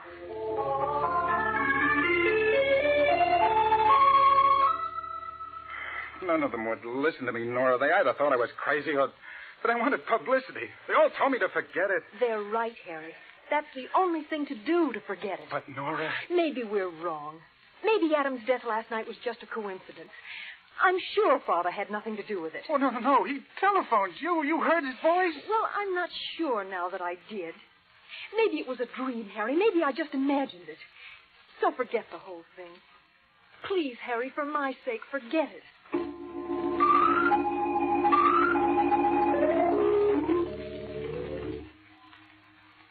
Oh, Harry, darling, it's no good just pacing up and down. Please sit down and try to relax. I can't, Nora. I can't. Tonight's the second full moon since Randolph was executed. He'll be leaving his grave tonight, and someone else will die. But, Harry, There ought to be a guard over the vault he's buried in. Oh, no, that wouldn't do any good if he came back to him that dead. He wouldn't be bothered by a guard. Please, Harry, you've done the best you can. And if it is true and you go on like this, well, you'll be in danger, too. I don't care. That list, Nora, the names on it were alphabetical. And Adams, the foreman, was the first to die. What are you driving at? The second name on the list is Baldwin, the district attorney. Baldwin. Wouldn't listen to me last time, but tonight he's got to. I'm going to his home now while there's still time.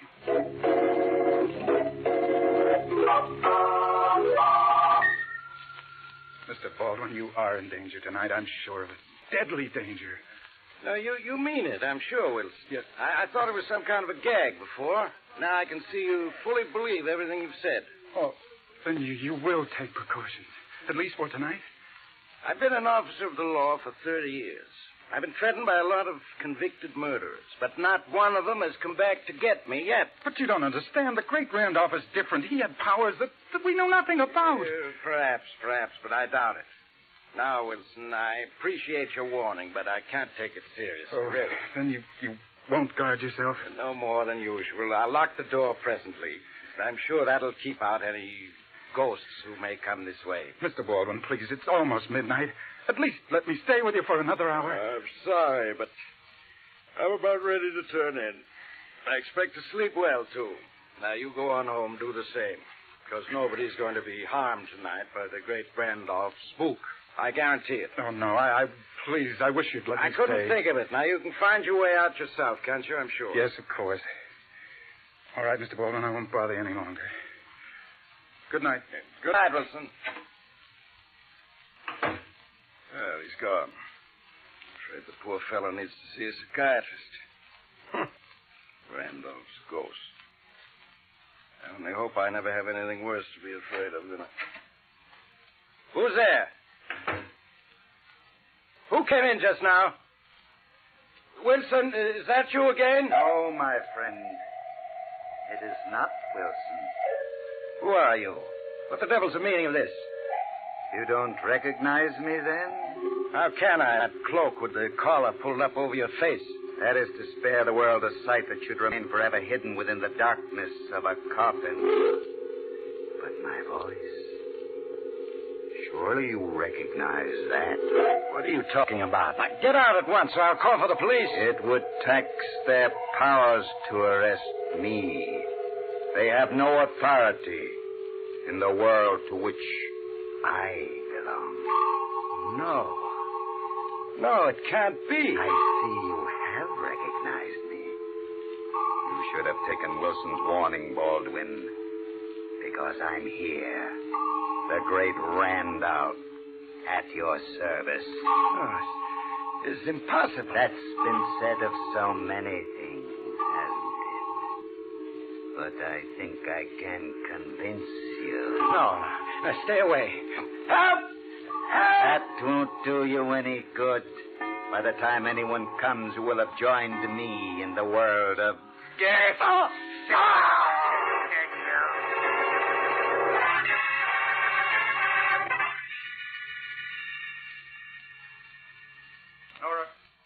Nora! Where are you? Nora! Harry, I could hear you calling all the way down the hall. Nora, where have you been? I just went out to get the morning papers. Why? Why? It's happened again. District Attorney Baldwin has been killed. But how? Exactly the same way Mr. Adams was killed, strangled, just at midnight. Oh, no. And Nora, I think I know the truth now. What do you mean? I don't believe it was your father at all. I think it was I that killed them. I killed them both.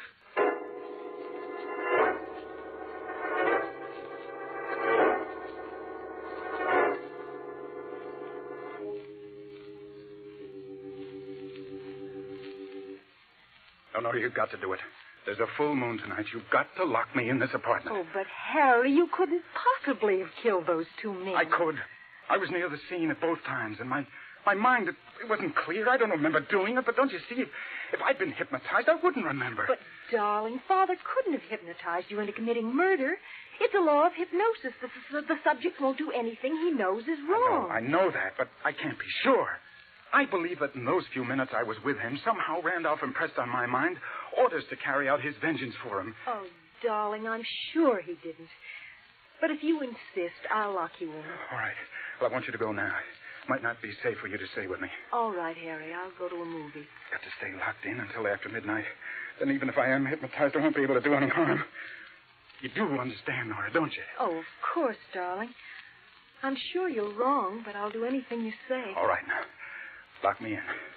And don't you come back until after midnight.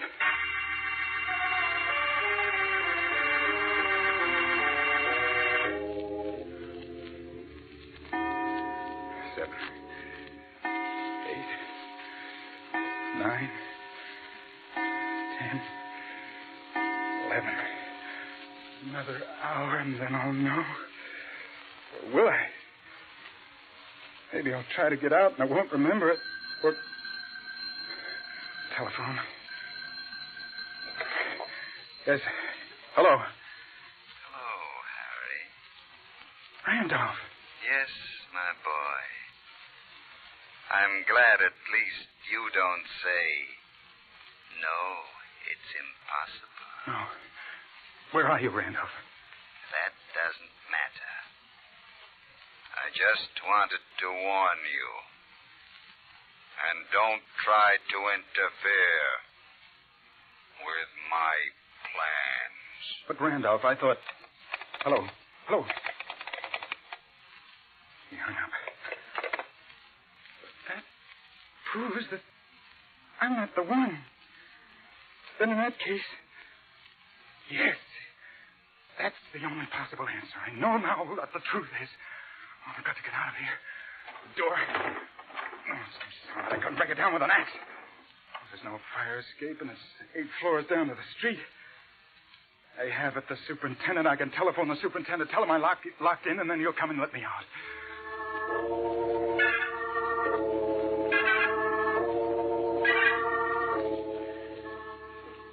Judge Dexter, first Adams died, then Baldwin. Their names were the first two on the great Randolph's list. Your name is third. And so you think that tonight I'm scheduled to die, huh? Yes, I'm sure of it. And you say you warned Baldwin last month just before he was murdered? I did.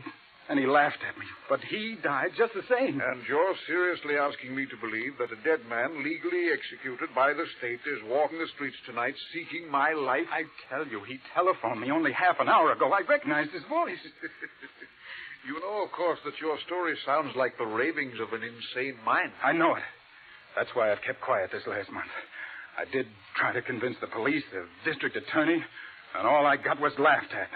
And then... Yes, and yet, obviously, you're in earnest. I don't think you're crazy. I'm not. For a little while, I thought that I was the killer. You? How? I thought I was under post-hypnotic control, that Randolph had planted in my mind the impulse to kill his enemies. But that phone call proved that I was wrong. And what do you propose that we do? If we went to his tomb, perhaps then we'd learn the truth. Why, Wilson, what do you want to open Randolph's tomb for? Don't you see? If we go there and we find Randolph is still in his coffin, then I'll know that the real murderer is my wife, Nora.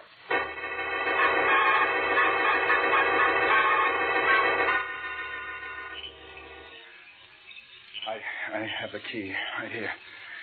I'll have the padlock off in a minute. Well, then hurry. The moon is bright. I'd hate to have anyone see us. Yes, sir. A very strange story, a man in my position prowling around a cemetery at midnight. Oh, but we had to come, Judge. We had to make sure. Well, There. Unlocked it. We can open the vault door now. I'm rather sorry I paid any attention to you, Wilson. But we're here now, so let's get this thing over with. Now, I'm going in first. But don't forget, I'm armed. Oh, don't worry about me. There, I've shut the door. Be safe to turn on the flashlight now. There. See? There's the coffin. That's odd. Huh? What is it, Judge? The air in here is fresh. This vault has been opened, and very recently. Then it must have been opened by Randolph. Oh, nonsense. Open this coffin and I'll prove it. Here. How does it work? This catch on the side. Can be operated either from the inside or out. There we are. It's unlocked. Well, then lift the lid, man. Lift it. What? All right, I'll do it. There. There you are. Now, see? There's your precious Randolph, safe and sound, just as I expected. Quite dead. As he's supposed to be. He's still in his coffin. Yes, and that proves that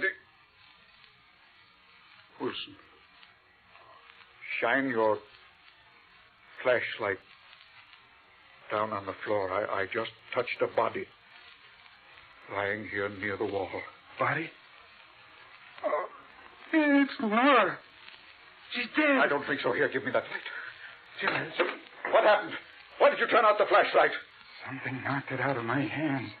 I can't find it. Because I have it, Harry. That's why you can't find it. Randolph. Wilson, what are you saying? It's Randolph. He's not dead. Oh, but I am, Harry. But don't let that disturb you. I want to thank you for bringing the judge here to me. Wilson, where are you? You're trying to play a trick on me? No, I swear. He's quite innocent, Judge Dexter. As for Nora, she merely came to make sure I was where I'm supposed to be. Just as you did. When I spoke to her, she fainted. Wilson, get the door open. We've got to have some light in here. It's no use, Dexter. I can see in the dark like a cat, and you can't. No. I have you now. No, Judge. Let go. You're going to die, Dexter. Executed as you ordered me. Executed. Randolph, let me go. I warn you, Randolph. I've got a gun. I'm going to shoot. You're too late.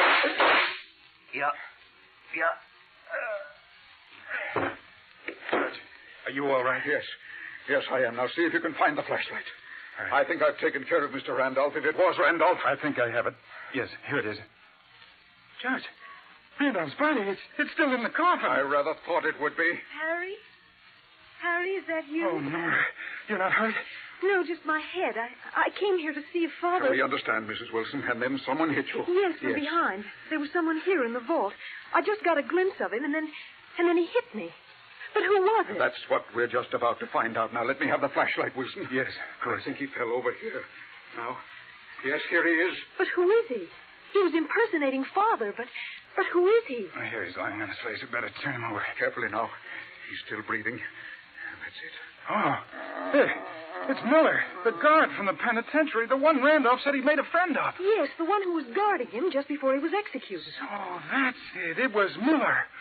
Miller, can you hear me? What happened? I'm afraid he's dying. Before Father was executed, he must have hypnotized this man and ordered him to carry out his fantastic scheme of vengeance. Oh, it was a trick, but a very cunning trick. By means of hypnosis, Randolph used this man as a tool, even though Randolph himself was dead. He must have recognized that Miller was unusually susceptible. I think we'll find that Miller was a psychotic to begin with. Otherwise, Randolph's hypnosis would never have worked. For no normal person can be influenced the way Miller was under any circumstances. Isn't there anything we can do for him? No. No, he's gone. And with him, the great Randolph has died, too. For good.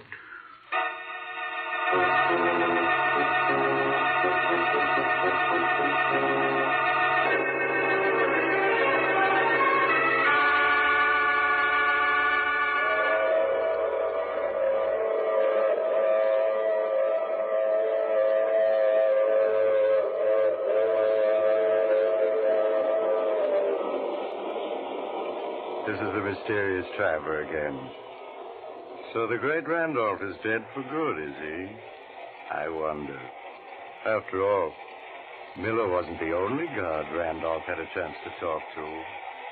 Oh, but he couldn't have hypnotized any of the others. I wouldn't give it another thought if I were you. Unless, of course, you were on the jury that convicted Randolph. In that case... Oh, you have to get off here. I'm sorry. I'm sure we'll meet again. I take this same train every week at this same time.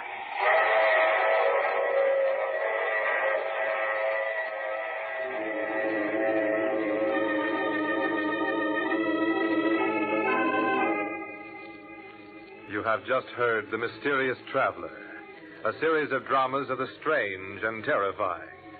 The role of the mysterious traveler is played by Maurice Tarplin. In tonight's cast were Santos Ortega, Richard Coogan, Shirley Blank, and Bill Smith. Original music composed and played by Al Finelli.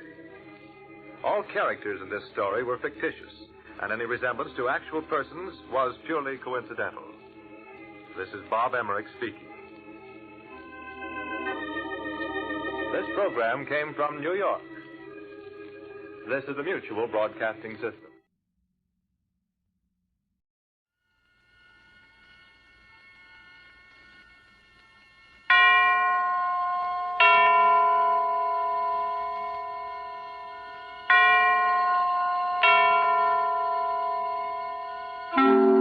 Suspense.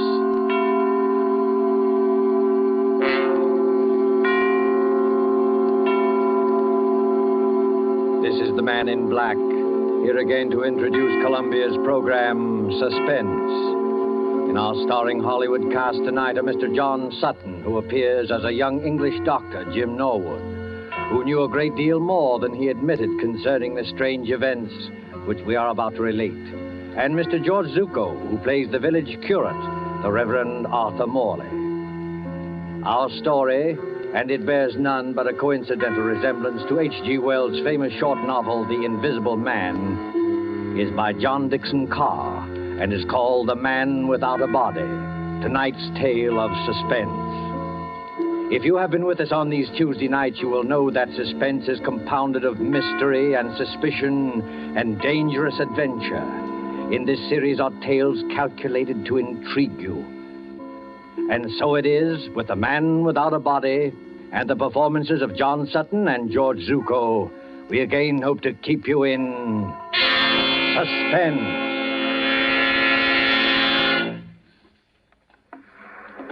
A lonely beach of low white sand hills edged by the surf of the North Sea. And back from the beach, drowsing as it has drowsed for 10 centuries, lies the village of Aldbridge in Suffolk. There is the seawall, now defaced by air raid shelters. And there are the rolling grain fields, the thatched white cottages, the spire of St. Luke's Church above the oak trees. Ancient and bell-haunted, lost among hedgerows, this village could never cause consternation in London newspaper offices. And yet, on that warm night nearly 4 years ago... This time it's really happened. A man without a body, completely invisible. Tommy boy! Tommy boy, look at this dispatch. Reign of terror in Suffolk Village. Has another of H.G. Wells' romances come true? An invisible man? I can't believe it. What's the matter with that village? They all gone scatty? Mr. George Wellman, builder, states that as he was returning home along the main road from Bury St. Edmunds... He distinctly saw a man's hat, without any head under it, moving towards him about 6 feet above the ground. Oh, George must have been full of beer. We can't use this story. Copy, boy! Even more surprising evidence was given by the Reverend Arthur Morley, vicar of St. Luke's Church. Who? The parson? You don't think he was full of beer? One question above all agitates the village. Who is Professor Ansmith? Who is this elderly American, said to be an inventor, who has settled at Aldridge and leased a part of the house belonging to the local doctor? Out of some terrifying workshop, to strike like a maniac, where least expected, has there at last emerged a real invisible man? The Church of St. Luke, Aldridge, on that same Sunday evening. The evening service is over now, though an echo of bells still lingers. In the vestry at the rear of the church, where white surplices hang like ghosts, the Reverend Arthur Morley sits with his daughter Janice. It is a stone room of painted windows, now many-colored in the sunset. And here, as the drowsy summer light turns to dusk. Janice, I don't believe it. I know, Father. I saw it with my own eyes, yet I don't believe it. You don't think we were dreaming, do you? No, Father. We weren't dreaming. If this goes on, the whole village will be in a frenzy. But what can I do? We could go to Professor Ansmith and ask him straight out. Ask him whether he's responsible for these... Yes. I wonder, Janice. A man isn't hurting anybody, you know. You couldn't ask for a quieter person or a better neighbor. And yet... What's that? Father, you are upset. It's only Mr. Emmett coming down from the belfry. Emmett? Oh, yes, of course. Is that you, Mr. Emmett? It's me, all right, sir. And very much in the flesh. Did you think I was the invisible man? Mr. Emmett, I forbid you to mention that subject. Very good, sir. But there's others, begging your pardon, that do mention it. Oh, yes, forgive me. I spoke too sharply. Oh, that's all right, sir. No harm done, no bones broken. Mind you not that I hold with this talk about invisible men. It ain't natural, I say. It ain't hardly Christian. I'm a greengrocer by trade, and I believe in what I can weigh and feel and... What's the matter, Mr. Emmett? Is anything wrong? Excuse me, sir. And you too, miss. Do you see anybody in this room except us? No, of course not. Why? Because I could have sworn something brushed past me just now. You're imagining things, Mr. Emmett. Yes, sir, I dare say. There's nobody hidden in the belfry tower, I hope. No, sir. I had a look-see. And what's more, there's not going to be anybody up there once I've locked the door. Now, let the blighter try and get in. Oh, please, Mr. Emmett. And you too, Father. You're talking about this invisible man as though he actually existed. There's something funny going on, miss. You can't deny that. No, none of us can deny it. And what's more, sir, it's getting pretty dark in here. Hadn't you and Miss Janice better get along to the vicarage while I lock up? No, we can't go just yet, Mr. Emmett. We're expecting Dr. Norwood. Dr. Jim Norwood, sir? What does he say about all this? Oh, you might ask him yourself, Mr. Emmett. I think that's probably him now. Come in. The vestry door's not locked. Oh, hello, Padre. Hello, Janice. I'm sorry I'm late. Oh, hello, Jim. You seem a good deal out of breath. I am out of breath, Janice, because there's blue blazes to pay down in the village. Not more trouble. Yes, I'm afraid so. They're holding a mass meeting at the Coach and Horses, and they're ready to murder Professor Ansmith. If this invisible man cuts any more capers, we may see a real old-fashioned lynching in an English village. Now, look here, my boy. This has got to stop. I know that, Padre, but how are we going to stop it? Sit down there, Jim, across the table from me. Yes, sir. First of all, what do you know about this Professor Ansmith? Nothing, sir. Nothing at all. But you rent part of your house to him. Oh, my dear Padre, that house is twice as big as I can possibly manage. I was only too glad to get a tenant. He gave you references, I imagine? Yes, but I didn't bother to check them. He's a quiet old boy. Pays his rent on the dot. Never does anything except read and go for long walks. Are you quite sure of that, Jim? The village has war nerves, that's all. With the camouflage aerodrome in the neighborhood, they're apt to imagine anything. True, perhaps, but... That talk about dynamos humming in the old boy's room and blue lights flashing is rubbish out of a sensational film. They imagine the whole thing. Finally, this crazy story about an invisible man playing the gramophone. Why, it's not a crazy story, Jim. Janice and I saw it happen. You what? Last night, about 9:30, Janice and I were out for a walk in the lane that runs past your house. On the way, we met Willie Kendrick, and he joined us. Well, sir? Listen, Jim. On that side of the house, there's a little square room with 2 windows and no furniture except a round table and a couple of chairs. Do you know the one we mean? Yes, of course. Professor Ansmith uses it. What about the room? It wasn't quite blackout time. The windows were up, the curtains weren't drawn, and the room was brightly lighted.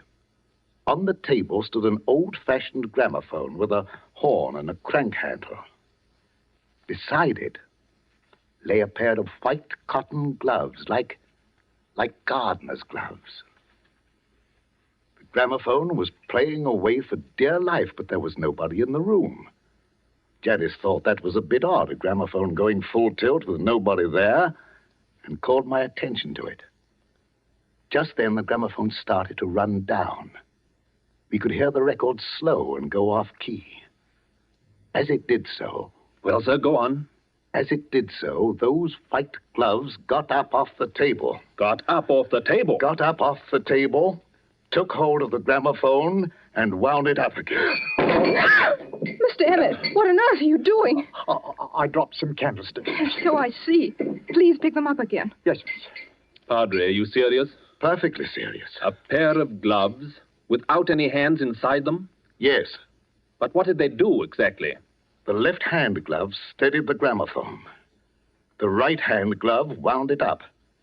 Then they both hung in the air, beating time to the music.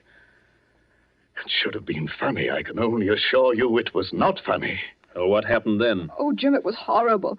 Willie Kendrick let out a yell and ran down the lane between the apple trees as though the devil were after him. I can't say I blame him. Father and I just stood there and... Stared is the word, my dear. Yes, stared.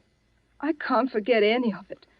The 3-legged table and the whirling record and the blue flowers on the wallpaper.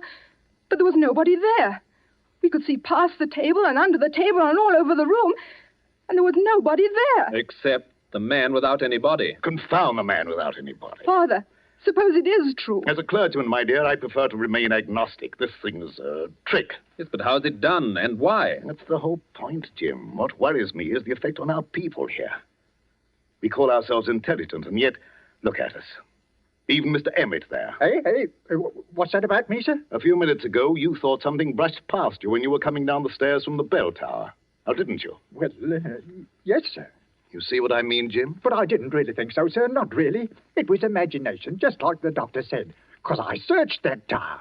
I locked the door afterwards. Exactly. But the mere force of suggestion, nothing more, might lead you to believe. That's not suggestion, Father. Sir, I'll stake my Bible oath there's nobody in that belfry. Bells can't ring by themselves, old man. There's somebody pulling the rope up there, and we're going to find out who it is. Now, one moment, all of you. What's wrong, Padre? You're as white as a ghost. This blasphemous mockery, it seems, extends even to the church. Very well. You will stay with Janice, my boy. Emmett and I will collar this invisible man. Why can't I go, too? I don't believe in this, but I should prefer to have someone with Janice. You're not afraid, Mr. Emmett? If it's alive, sir, I'm not afraid of it. And if it's dead, well, you're not afraid of it. The tower door's open, sir. I'm ready. Don't do it, Father. Don't go. You can't help them, Janice. Sit down here. Take it easy. Jim Norwood, what's wrong with you? Wrong with me? You've got an odd look, too. And the light's fading. And the surplices look like ghosts. And in another minute, that bell would drive me mad. Suppose he has got in. Who? The invisible man. Oh, don't talk rot. As there are sounds that the ear cannot hear, so there are colors that the eye cannot see. I read that somewhere. He hasn't hurt anybody yet. But suppose he turns nasty and does hurt somebody. He can't hurt anybody. How do you know? Janice, listen to me. Take my hand. Oh, but Jim... I want to tell you a few things you won't understand. I don't ask you to understand. I just ask you to remember. Well, what is it? The first is a question. If you were a government official and wanted to find an expert on camouflage, where would you go? An expert on camouflage? Yes. And the second point is this. I studied medicine in Germany. Oh, I know that, but that's One night on a bet, I hid backstage at the Winter Garden Theater in Berlin. I saw the whole show from backstage, and I learned a great deal. Jim Norwood, what on earth are you talking George about? Wellman and I have talked the whole thing over. In a way, Janice, there is an invisible man. I can tell you who he is and how he works. But there's no danger, do you understand? There's no danger at all. Jim, what was that? I don't know. You do know. I can see it in your face. You do know. I think somebody's fallen Fallen? from the top of the belfry. Oh, Father! Stay here, Janice. You can't do any good. Let go of my arm. I'm going up there. No, you're not. I didn't think what the danger might be. Besides, there's somebody coming down the stairs now. Stay just where you are and don't move until... Oh, Father. Father, are you all right? Steady, sir. Take it easy now. I'm perfectly all right, yes. But you'd better go into the churchyard and see to Emmett. He fell? No, Janice, he did not fall. He was thrown. Oh. Thrown? By whom? There's no time to argue now. You're a doctor. Go out and see to him. Well, is he in... I don't know. Go. Yes, sir. For I will work a deed in your days which ye will not believe, though it be told you. Janice, this is incredible. Why? You heard the bell ring. I saw it ring. Without anybody there? I was as close to that bell as I am to you now. No hand held the rope. There were no strings or wires or any tricks to make it move. Yet it clanged back and forth alone in the tower. And I thought I heard someone laugh. Laugh? Oh, don't take that too seriously. We were both overwrought, and the noise of the bell was deafening. What about Mr. Emmett? Emmett yelled some words I couldn't hear and lunged for the bell. Then something caught him. Something caught him and gave him a sledgehammer blow in the back. That belfry's nothing but open arches. You heard him scream. I saw his face just before he went over. Lock the door to the tower, Father. Lock it. I can't lock it. Emmett has the key. But why should I lock it? Because he's still in there. He? He hadn't done any harm before, but he's done harm now. There's no telling what might happen if he gets loose. You mean? I mean Professor Ann Smith's protege, whoever he is. The man without a body.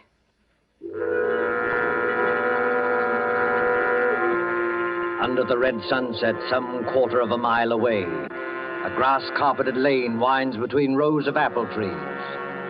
The lane is dusky, though lights shine into it from the windows of a large stone house, Dr. Norwood's house beyond the apple trees. Up and down, a shadowy figure is pacing, an elderly figure, a dejected figure, tall and frail as a shadow among shadows, muttering to itself, shaking its head, now and then raising one fist in bewilderment or anguish. Sometimes the light gleams on large spectacles and a kindly mouth. Up and down, endlessly up and down strides Professor Ann Smith. I'm not guilty. I'm not guilty. How can I convince them that I'm not guilty? Who's there? I saw you dodge behind that tree. Stand out, sir. Did you call me Professor Ann Smith? Yes, I did call you. Who are you? You probably won't recognize me, Professor Ann Smith. Nevertheless, my friend, may I ask what your name is? My name is Wellman, Professor George Wellman. Wellman. I've heard that name. Maybe you have. I'm a builder by trade, and a great friend of Dr. Norwood's. Wait one moment.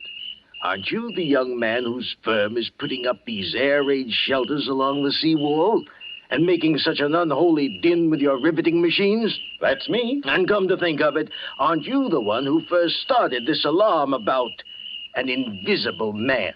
Yes, because I met him. You did not meet him, sir. This whole thesis is scientific nonsense, and I won't have it. You won't have what? I'm an old man, Mr. Wellman. I never did anybody the least harm. As God is my judge, I know nothing whatever about this... What's that? It looks like the vicar's car, Professor. You'd better stand back. This is a pretty narrow lane. Ann Smith! Professor Ann Smith! Yes, Mr. Morley, I hear you. Well, we thought you'd better drive over here straight away. I think you've met my daughter. And, of course, you know Dr. Norwood. Yes, but there's no time for any social formalities. Get into your house, Professor Ann Smith. Get in quickly and close the shutters. But why should I do that? Because there's a mob coming, sir, and we can't stop them. Hurry, do hurry. A mob coming here? Why? Haven't you heard the news? I've heard nothing, my friend. The only person I've seen has been that young man there who chews a toothpick and hides behind the trees. George Wellman? What on earth are you doing here? Watching, Janice. Watching and waiting, just as usual. Listen to me, Professor Ansmith. Henry Emmett, the head verger at St. Luke's, was thrown from the belfry window not 20 minutes ago. Not by me, sir, I assure you. I had nothing to do with it. No, not by you, but apparently by the invisible man. Oh, Father in heaven, will this never stop? Not till we catch the fellow. No. Be quiet, Mr. Bowman, please. I'm sorry, Padre. I take it back. I myself can testify that no visible person laid hands on Emmett. He was struck as though with a gigantic fist. What's the matter, Professor Ansmith? Is anything wrong? No. I was just thinking. Is Emmett dead? Fortunately, no. I'm glad of that, my friend, for a certain person's sake. He's not even seriously hurt. The bell tower isn't high, and a tree broke the force of his fall. But he's badly shaken up, and that crowd at the Coach and Horses means trouble.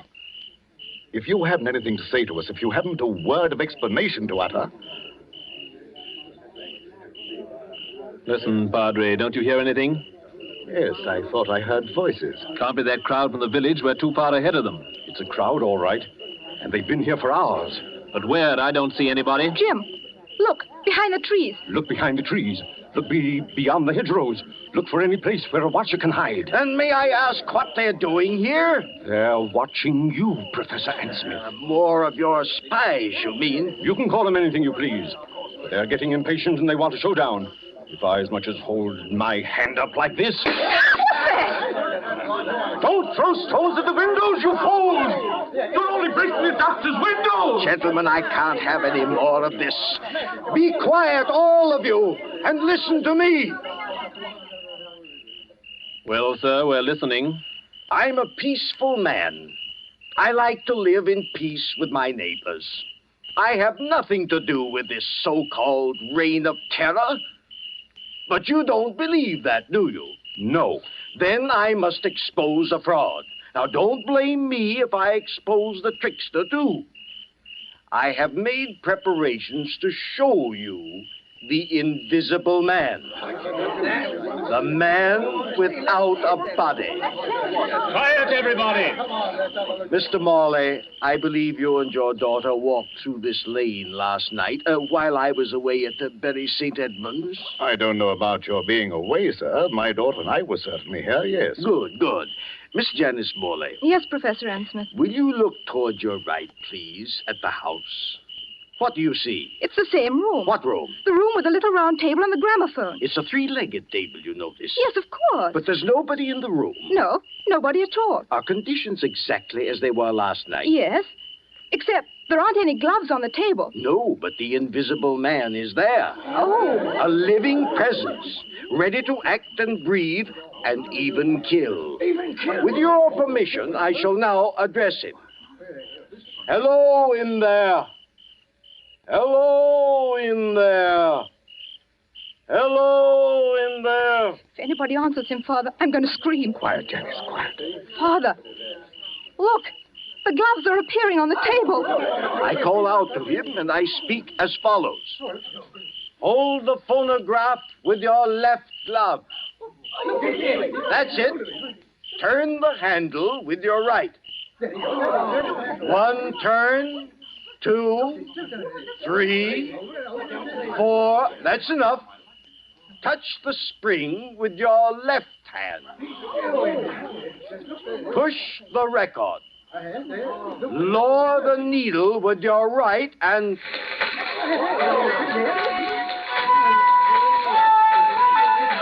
Ladies and gentlemen, the invisible man.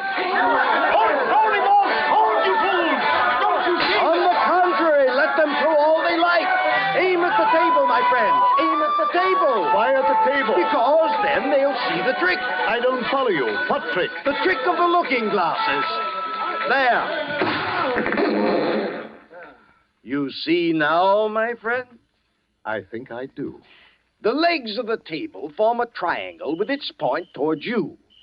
Panels of looking glass are fitted in the two sides facing you. What do you know about that? You think you can see under the table, but what you actually see are the side walls of the room reflected in those two mirrors. Oh, wait a minute. You mean... I mean that my old servant, hidden behind the mirrors, has just been working the gloves to a panel in the tabletop.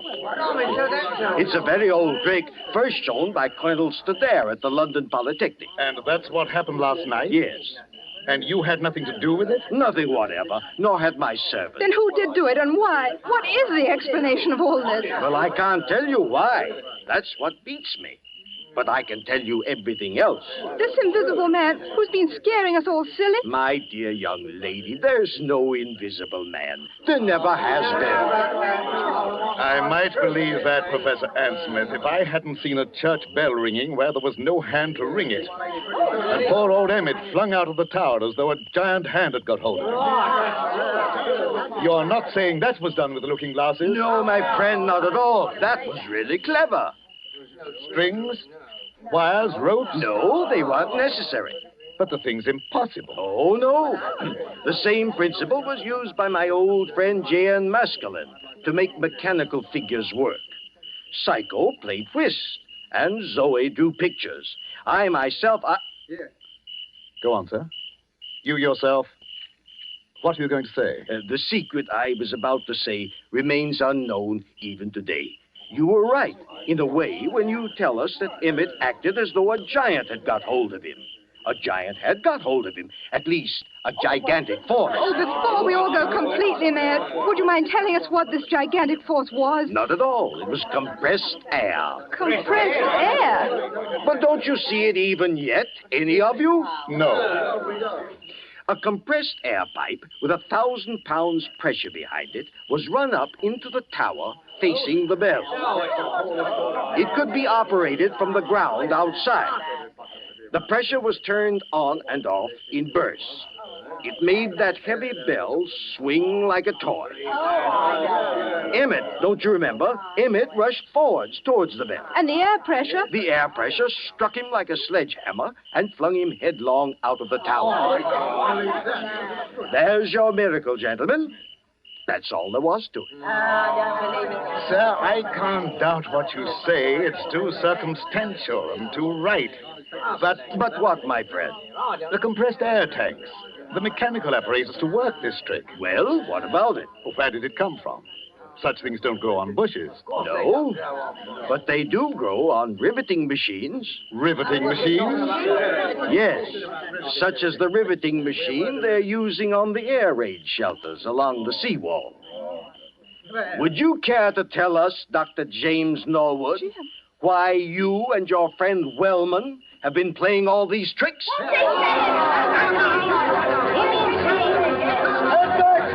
All of you. Jim Norwood, is this true? Why, of course it's true, Mr. Morley. Don't be so gullible. Jim and George Wellman doing all this? I don't believe it. Take a look at their faces, young lady. Did you ever see a guiltier-looking pair? So we look guilty, do we? Frankly, you do. We played the whole game and convinced the village there was an invisible man. Is that it? Yes. You worked the glove trick in your own house. And Wellman worked the air trick with his own equipment. Everything else was nothing but a pack of lies and a lot of atmosphere. Playing conjurers and making a blasted hash of it. Is that all, Professor Ansmith? Well, remember, you brought this on yourself. I didn't want to expose you. No, Professor. I bet you didn't. Easy, George. Take it easy. Jim, is this true? Before you start pitching into me, Janice, let me have my word first. Do you remember what I said to you at the church tonight? At the church? Yes, I asked you to remember something, even if you didn't understand it. All right. Can you remember what it was? Oh, Jim, please. You're only trying to evade this. Oh, I'm so confused now, I don't remember anything. All I can think of is this horrible business and what's behind it. Father can't believe his ears, and I'm not much better. We've practically idolized you.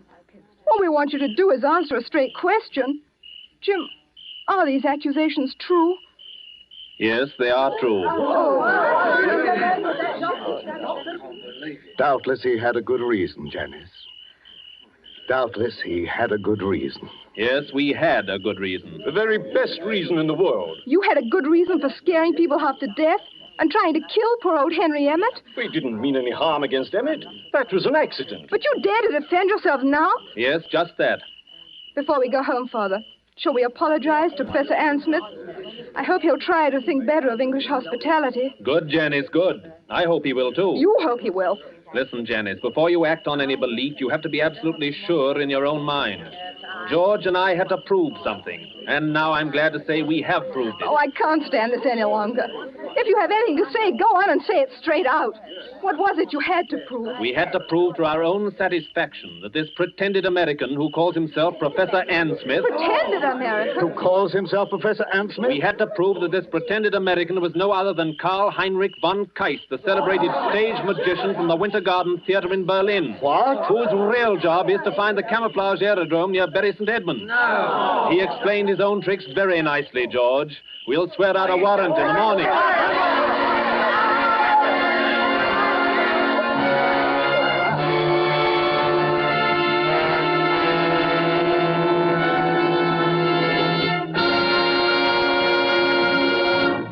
And so closes The Man Without a Body, starring John Sutton and George Zucco. Tonight's tale of suspense.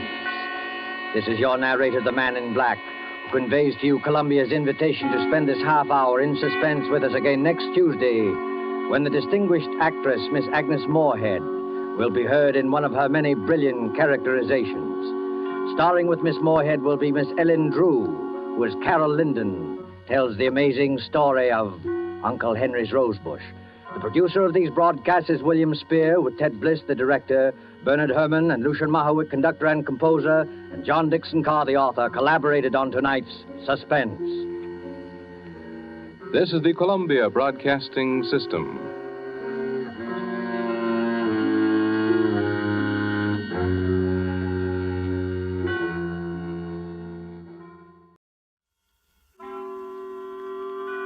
Suspense.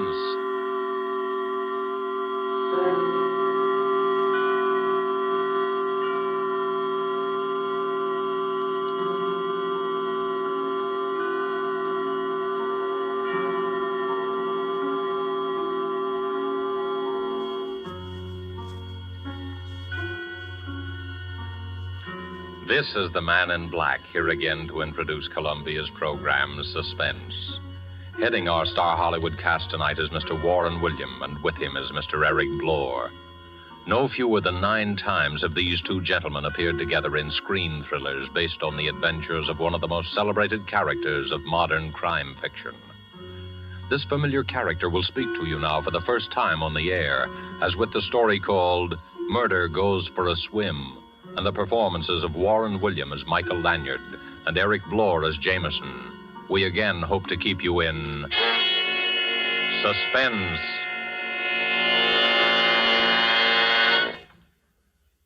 Good evening, ladies and gentlemen. Allow me to introduce myself. Nowadays, meeting me on the street, you'd most likely recognize me as Michael Lanyard, an author of sorts. But if you'll not be too free with the information, because I've been at some pains to allow bygones to be bygones, I was once known rather well by quite a different name. And there are still times when I find myself obliged, or should I say forced, to return to that character, to resort to the somewhat questionable talents of the lone wolf. As a matter of fact, my presence here this evening is prompted by an uncontrollable desire to reminisce a little. Eh, Jameson? Oh, quite right, Mr. Lanyard. And if you'll pardon a gentleman's gentleman for saying so, sir, playing nip and tuck with the police, meeting lovely ladies, you pilfering an occasional gem, I living, so to speak, from hand to pocket. Ha ha! Those were the days, sir. Yes, those were the days. Absconding at times. Perhaps a touch of embezzlement here and there. Now, hold on, Jameson. If we're going to reminisce in public, I suggest we confine our recollections to our later period, when the lone wolf had become a gentleman of leisure and used his talents in the interests of law and order. In that case, sir, I suggest you relate the episode of our little experience at that horrible party we attended at that Long Island estate. Remember, sir? Of course, Jameson, the Rutherford Barnes estate. If I remember correctly, the occasion was some sort of charity bazaar. We were invited for the weekend. The phone rang just as we were about to leave the apartment. Mr. Lanyard, this is Betty Larson. You've never heard of me before, but I know you've been invited to spend a weekend with Mr. Rutherford Barnes. Please, you must accept the invitation. Come down immediately, right now. It's just a little after 2 o'clock. And if you're not too late, the lone wolf may be able to prevent a murder.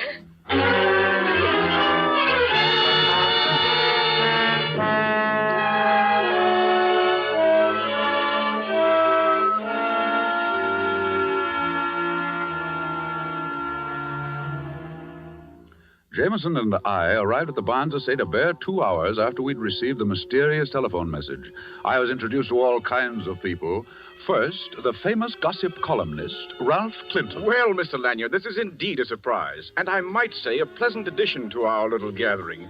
Something always happens when you're lone wolfing around. Oh, I know, you've reformed. But a fellow can hope for a little excitement, can't he? See you later, old man.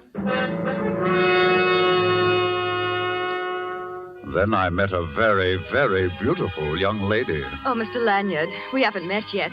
I'm Cynthia Waring. I've read all your stories and admired the ingenious way you solve those baffling mysteries. I think you're wonderful, really. And, of course, there was our host himself, Mr. Rutherford Barnes, who had recently announced his engagement to Miss Waring. I believe you've met just about everyone, Lanyard. That is, everyone except Bill Hodges. He's the firebrand of our little congregation. He's probably wandering around walking off the effects of the last 10 cocktails. Just make yourself comfortable.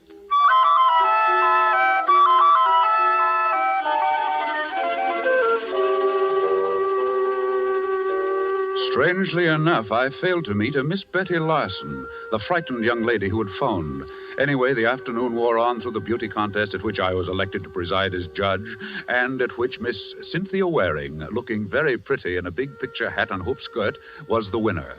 After it was over, Jameson and I managed to break away from the rest of the guests, and to escape the heat of the afternoon, we prepared ourselves for a cooling dip in the pool.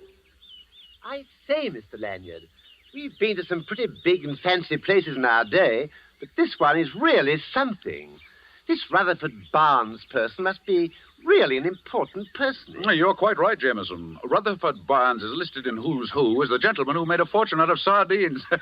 Just think, an entire estate built of sardines. Uncanny, isn't it, sir? Oh, Jameson. Forgive me, sir. No more puns, I promise. Well, I should hope so. I say, this pool is constructed just like a miniature lake. Lilies and all that sort of thing floating on top. Quite naturally, if you're going down for the third time, you just take a lily with you. Oh, what a jolly thought. Well, here goes. Watch this beautiful swan dive.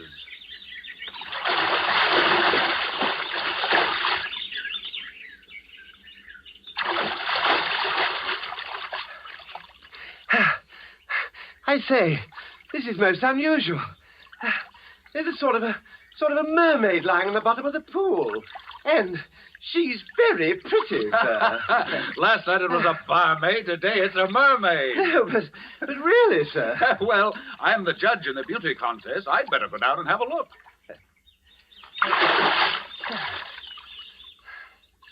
Don't be away too long, sir. Remember, there are lots of warmer women in the world. Jameson, quick. Here, give me a hand. Good heavens. It's a girl. Quick, here, lift her out of here. Hurry. I'm doing my best. I'll get up there and...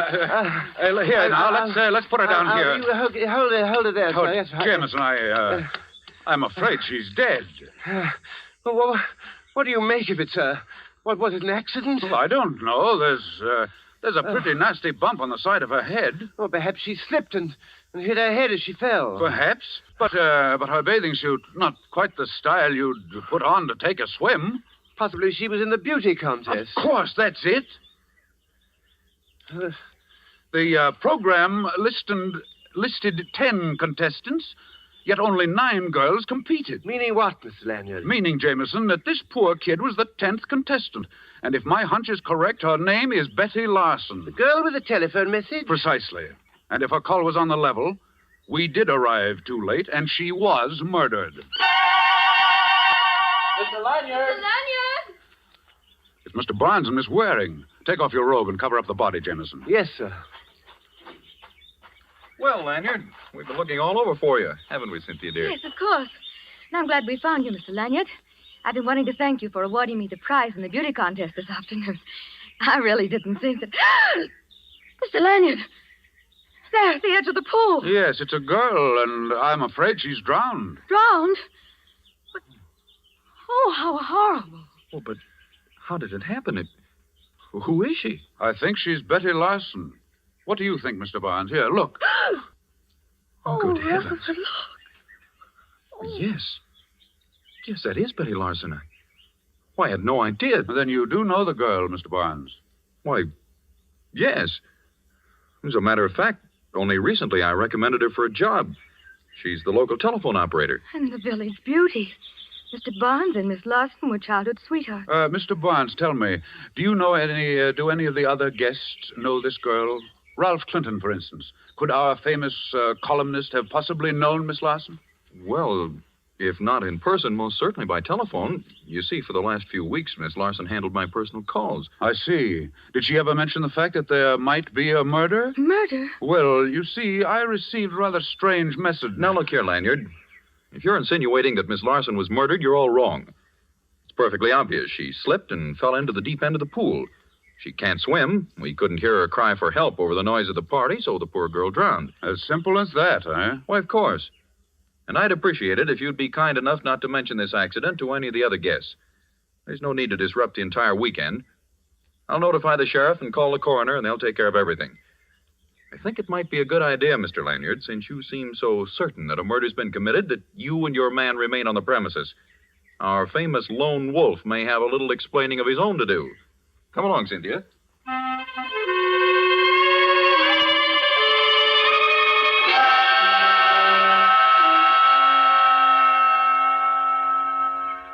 Oh, I'm completely at sea, Mr. Lanyard. The sheriff seems to think the whole thing was an accident, that this Miss Betty Larson person dived into the pool and that's how she hit her head. I doubt that, Jemison. According to Barnes, the girl couldn't swim. Hey, buddy. Oh, I think we have company. Buddy. Yeah? If you see Mr. Barnes around, I want to see him. I think he's over at the other side of the house, getting things ready for the bazaar. Bazaar? They don't care how they celebrate a murder, do they? If I'm not mistaken, you're Mr. Bill Hodges, eh? Yeah. Betty Larson and I were going to get married. Everything was great until she starts going around with this society bunch. I got a few things to settle with that society crowd. Especially that keyhole peeper, Ralph Clinton. You seem quite positive, Hodges, that your girl was murdered. Well, what do you think it was, an accident?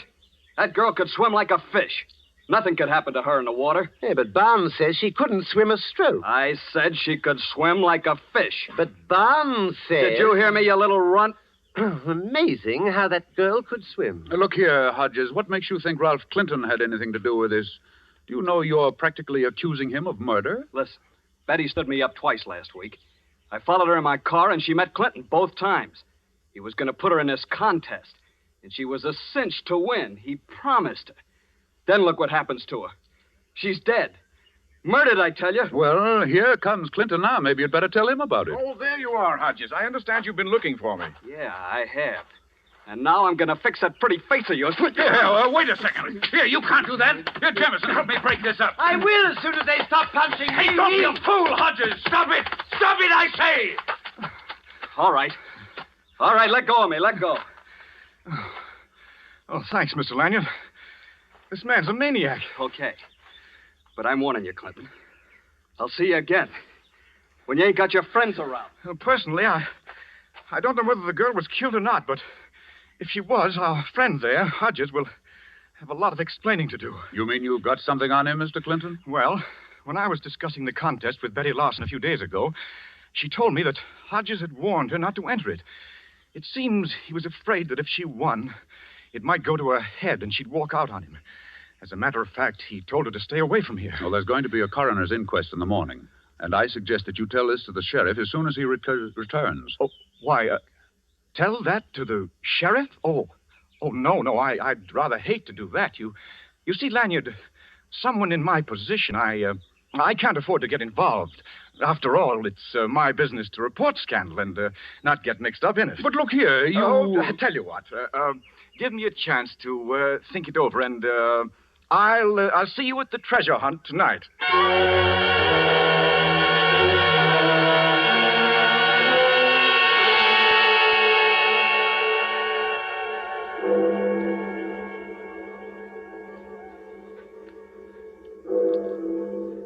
Oh, dear.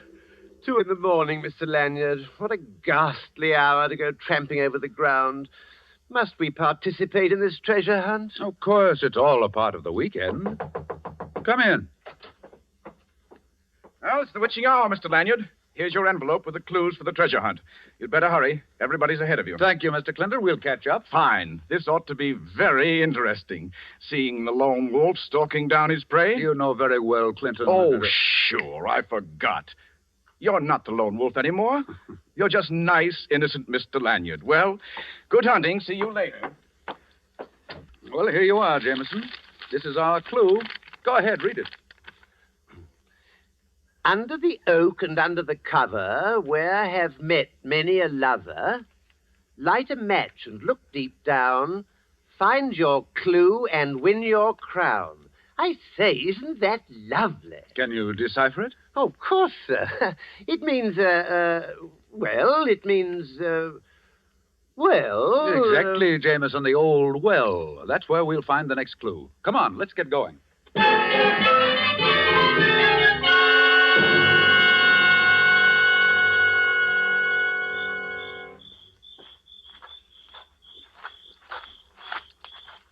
The well is down this path. It's right near the stables.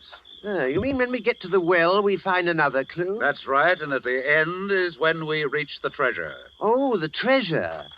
I say, what is this treasure? Jameson, it's unimportant what the treasure is. It might be a bag of jelly beans. It all sounds very silly to me, sir. There's the well over there. And look here. It's got a wooden cover on it, exactly like it said on the poem. Well, what do we do now? Now, wait a minute. Oh, yes, under the cover. Light a match and look deep down. Here, I'll take this lid off and put it here. Now, you light a match, Jameson. Right, sir. Our second clue must be somewhere inside the well. Right, just a moment. Ah, there's the clue we're looking for. A piece of paper pinned on the wall inside the well with a big pin. Oh, dash it all. Match went out. I'll light another one. Oh, Jameson, hold it. Hold it. The inside of this well smells like gasoline. Yes, it does. Yes, it does smell like it's full of... Get away, Jameson. Blow that match out.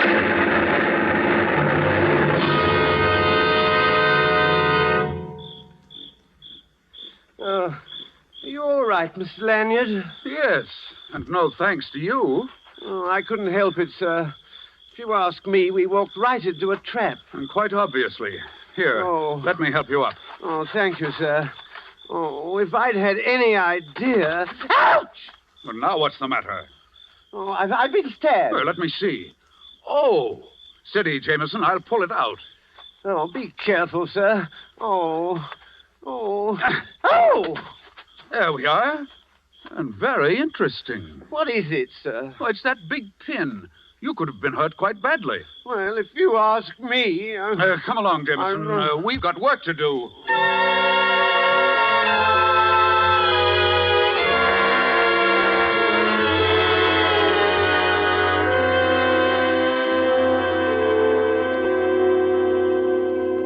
And another thing, Mr. Barnes.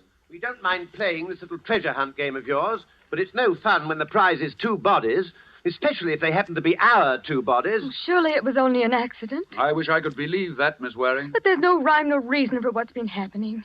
If the accident at the well was another attempt at murder, then all our lives could be in danger. Steady, Cynthia, darling.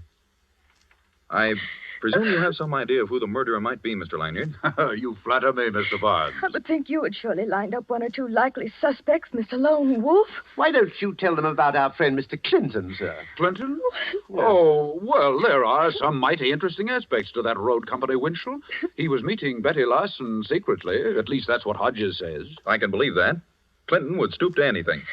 I didn't want to have him around, but Cynthia felt that we should cater to him for the sake of publicity for the bazaar. Hodges also insists that Clinton arranged for Miss Larson to enter the beauty contest, and that Clinton promised her that she would win. And there's the little incident at the well. If you ask me, Clinton is in this thing right up to his clues. Help! Mr. Barnes! Somebody come out here, hurry! That sounds like Hodges. He's right out there at the side of the house. Well, come on. We can go through these French windows. In here, in the bushes, you'd better hurry. What is it, Hodges? What's wrong? I don't know. Don't ask me. I don't know anything about it. Great heavens, look at Clinton. Oh, I can't stand it. I can't stand it. What awful things are going on. I don't know how it happened. I was just coming down the path. There in the bushes, he was lying right He's there. done for, all right, Mr. Lanyard. Shot. Murdered. Murdered?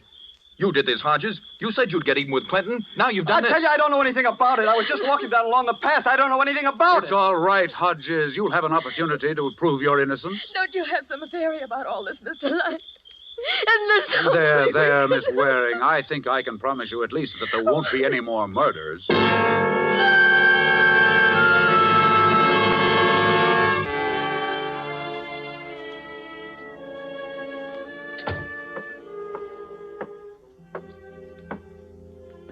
Hold the flashlight a little higher, Jameson, on the clock on the mantelpiece. Yes, sir. Just as you say, sir. But aren't we taking a bit of a risk, Mr. Lanyard? Leaving the estate without checking with the sheriff? Shh, quiet, Jameson. If I don't find what I'm looking for here in Clinton's apartment, I'm afraid we'll have a lot of explaining to do. I'd just as soon we didn't go back. There's been 2 murders already, and they say things come in threes. How interesting. Jameson, why do you think I've got you flashing the light on that clock on the mantelpiece? Well, sir, I'm a bit rusty. I think it might be safe to say, well, it would be safe. Exactly, Jameson. You never fail. The safe behind the clock on the mantelpiece. I say, I was right. Ingenious, eh, Mr. Lanyard? You have your moments. Well, it's a long time since I've operated in this fashion, but we'll see, Jameson.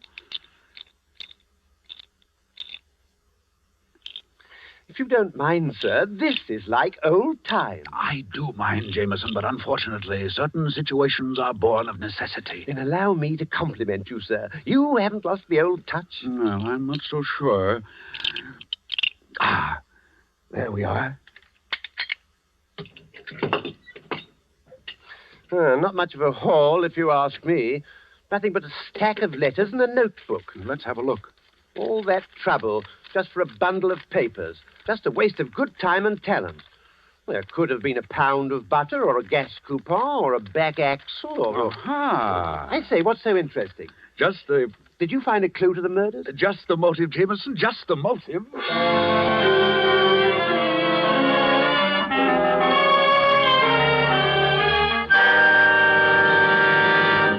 Look here, you can't keep me here, Sheriff. All I did was find Clinton. You can't hang a guy for that. Keep your shirt on, Hodges. Nobody moves out of this room till Lanyard shows up. If he doesn't come in 5 minutes, I'm going to put out a call and have him pulled in. Seems to me that Mr. Lanyard has admitted his guilt by disappearing. Well, whatever the case may be, I think you should allow me to go. After all, this is my house, and I do have guests.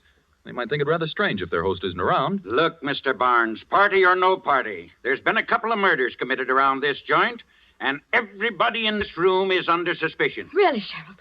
If you're going to keep us here and allow Mr. Lanyard to stay... Good evening, Sheriff. Jameson, say good evening to the sheriff. He's been very patient, I hope. Good evening, sir. Constable. Sheriff. All right, you two. You'd better make it good. Running away from the scene of the crime won't sit so well in court. Please accept my apologies, Sheriff. Well, now that you're here, Mr. Lanyard, perhaps we can clear up this nasty mess. Yes. I presume you've been spending your time checking up on the murders, Mr. Lanyard. That's right. And I've uncovered a few details which I'm sure will prove most interesting, Miss Waring. You're wasting time, Lanyard. Somebody in this room has been running around committing murders, and I'm going to find out who it is or die trying. Who said that? Oh, if it's all the same to you, Sheriff, I think I'll join the other guests. Now, isn't that thoughtful of you? Get away from that door before you tempt me to bring the murder score up to 3. Do as he says, Jameson. After all, you don't want to miss all the fun. In just a minute, you're going to have the pleasure of meeting the murderer. Yes, that's just what I'm afraid of, sir. All right, Lanyard. Let's have it. Very well, Sheriff. First, allow me to review events from the beginning. Just as Jameson and I were leaving for Mr. Barnes's residence, we received a rather unusual telephone message. It was Betty Larson. That was about 2 p.m., wouldn't you say, Jameson? 5 minutes after 2, to be exact, sir. Thank you. We arrived at Mr. Barnes's estate by 3:30. At 5, Jameson and I went for a swim in the pool. It was then we found Miss Larson. At what time did the coroner examine her, Sheriff? Around 7 in the evening. But what difference does it make? The poor girl had been dead for 10 hours. All the difference in the world, my dear fellow. Simple arithmetic will show you that it was impossible for Miss Larson to call me at 2 o'clock. At 2 o'clock, she'd already been dead for 5 hours. Hodges, you did it. You paid someone to make that call. You're crazy. I had nothing to do with it. Pipe down, Hodges. Go on, Lanyard. Sheriff, what do you think was used to murder Miss Larson? Well, Could this have been the weapon? The pin. The pin, the one I fell on when the well exploded. Yes, Jameson. Let me paint a rather gruesome picture for you, Sheriff. Miss Larson is called down to the edge of the swimming pool. Someone who poses as a friend suggests that she try on a hat. In trying it on, our murderer, pretending to assist, neatly jabs Miss Larson and thrusts the pin through the base of her brain. Oh, how horrible. Could I examine the pin, please? Why, of course, Mr. Barnes. Why, it's a hat pin. Well, Cynthia, it's the one you had in the large hat you wore in that beauty contest. Cynthia, it was you. All right, stand back, all of you. Look here, sister, you can't get away with this. Shut up! And listen, all of you. I assure you I know how to handle this gun, and I'm not afraid to use it. Cynthia, Stand back, Hodges. I don't get you, Cynthia. What earthly reason would you have for killing Betty? She wanted to be your friend. That's a laugh. Listen, little boy Blue. A telephone operator sometimes hears too much for her own good. How do you think she got all those fine furs? From some boyfriend? No, she was too daffy about you, so she decided to try her hand at blackmail. Blackmail? That's right. Only she pushed me just a bit too far. Why, Get back, all of you. You, prune face. Who? Who, me? I don't mean your brother. Open the door. Go on, open it. Yes, ma'am. Now stand back, all of you. Ha. Very amusing picture. That's right, Mr. Lanyard. Step forward just a little. I'd like to thank you for spoiling a most delightful weekend. Here's a little something to remember me by.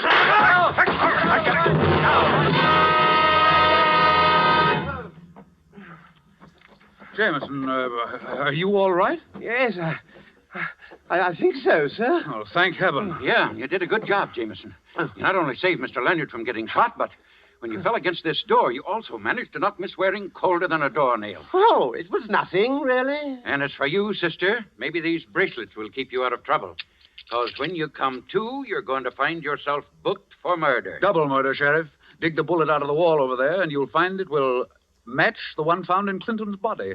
Well, what do you know? Come on, Hodges, give me a hand. Okay, Sheriff. I can't believe it. Why, Cynthia and I had so many plans together. It's hard to believe that she could be responsible for those horrible murders. I'm afraid she was. Mr. Barnes, this is Mr. Clinton's notebook. Several canceled checks and a few letters. Look them over, and you'll discover that your dream girl, Miss Cynthia Waring, has quite a number of aliases, and in certain circles has a reputation for landing the biggest fish in the pool. Then, after she's collected enough money, she tosses them back. You were her next victim, Mr. Barnes. And as for the unfortunate Mr. Clinton, being a newspaper man and gossip columnist, he ferreted out her little scheme and, in turn, was blackmailing Miss Waring.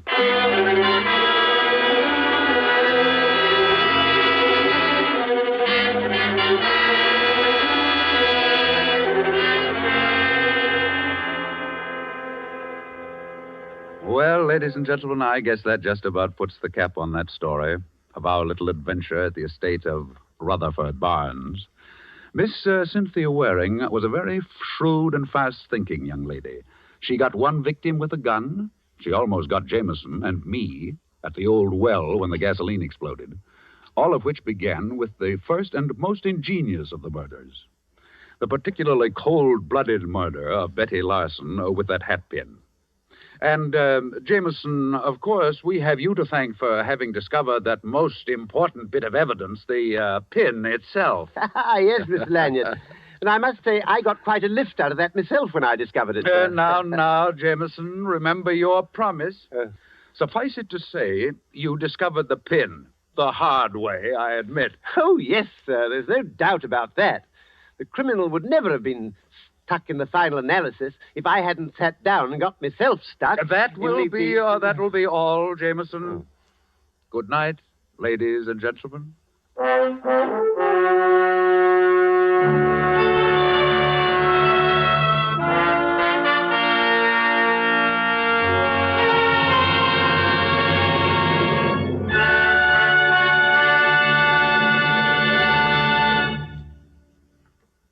And so closes Murder Goes for a Swim, starring Warren William with Eric Blore. The first appearance of the lone wolf on the air, and tonight's tale of suspense.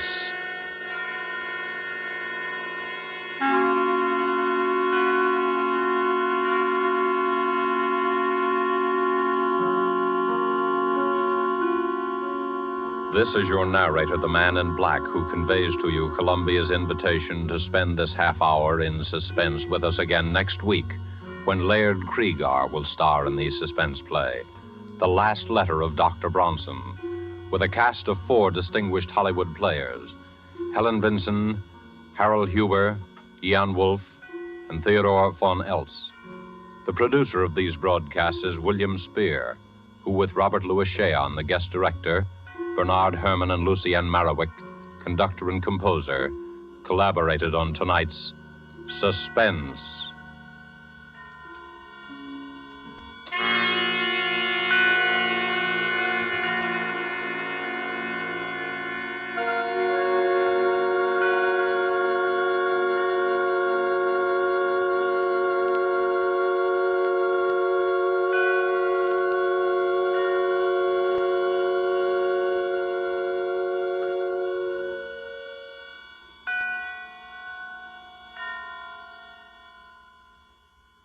This is CBS, the Columbia Broadcasting System.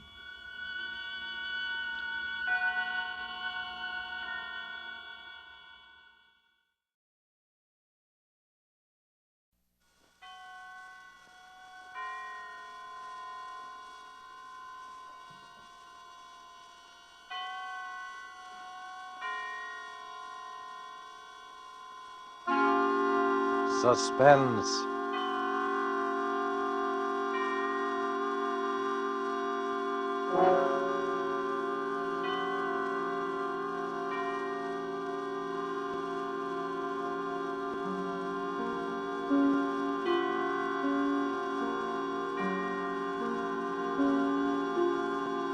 This is the Man in Black, here again to introduce Columbia's program, Suspense.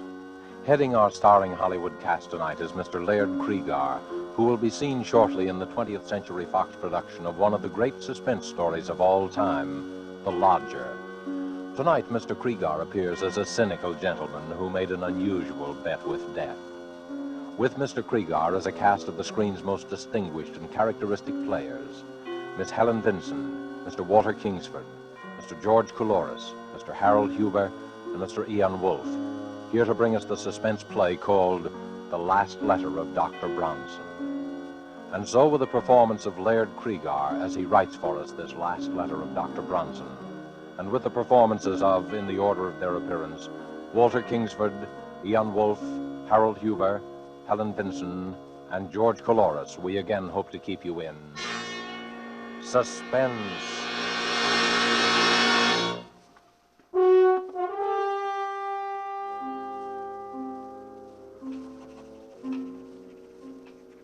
My dear Dr. Mosher, forgive me if I dash this letter off rather hurriedly. There are but a very few minutes remaining for me. The few minutes between now and midnight. You have always protested my fascination with the subject of death. It irked you to hear me discuss the latest electrocution or hanging. I remember your sarcasm the day you found me staring down from the top of the Empire State Building, speculating on the thoughts of a man about to leap from that pinnacle. You alone, Mosher, know how this fascination led to my latest experiment. I should say, my last experiment. I promised you a complete account of it all. Here is that account. First of all, let me recall a conversation which we held here in my study a little over a year ago. There you go again, Bronson. Death and murder. Really, you're unhealthy. Please answer my question, Moshe. Why do men behave as they do? What keeps them from breaking loose? Why don't they kill one another as animals do? Why, because they aren't animals. But, my dear Moshe, being neither vegetable nor mineral, they must be animals. But what I mean That is... you do not know the answer. I do. So?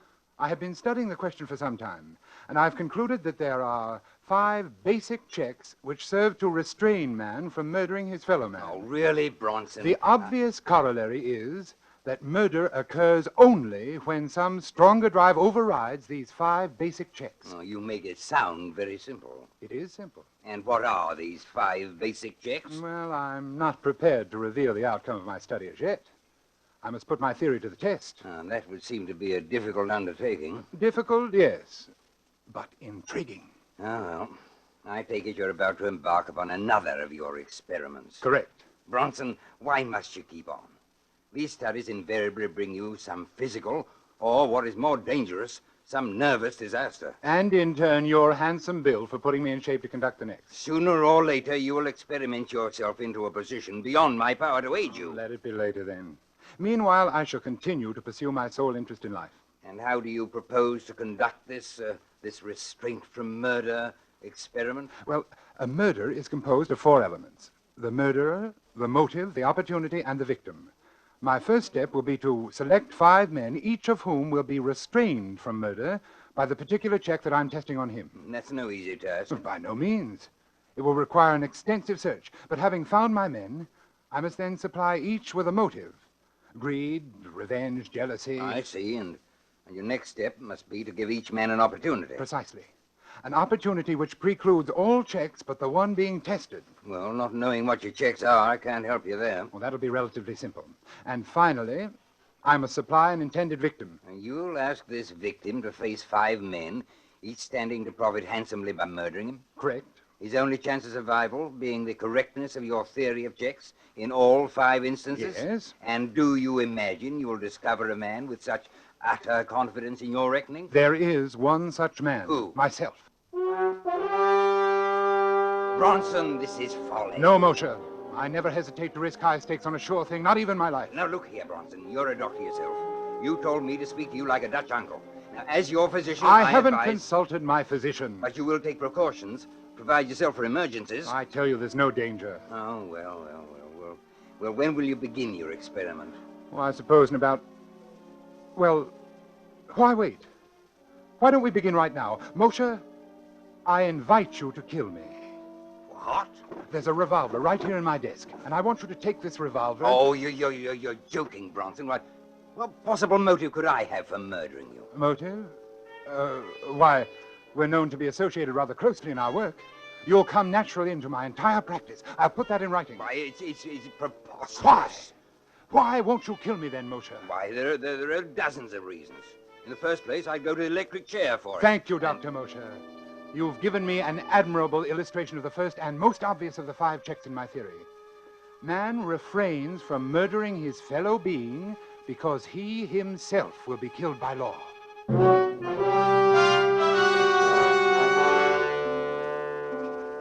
Remember, Moshe? Remember how it began? That was more than a year ago. Yes, I've spent more than a year in selecting my other 4 subjects, because the checks I wanted them to prove were not so simple. In selecting my people, it was necessary that I cultivate the friendship of each, so that when the time should come to confront him with my proposition, I should be certain of how he would act.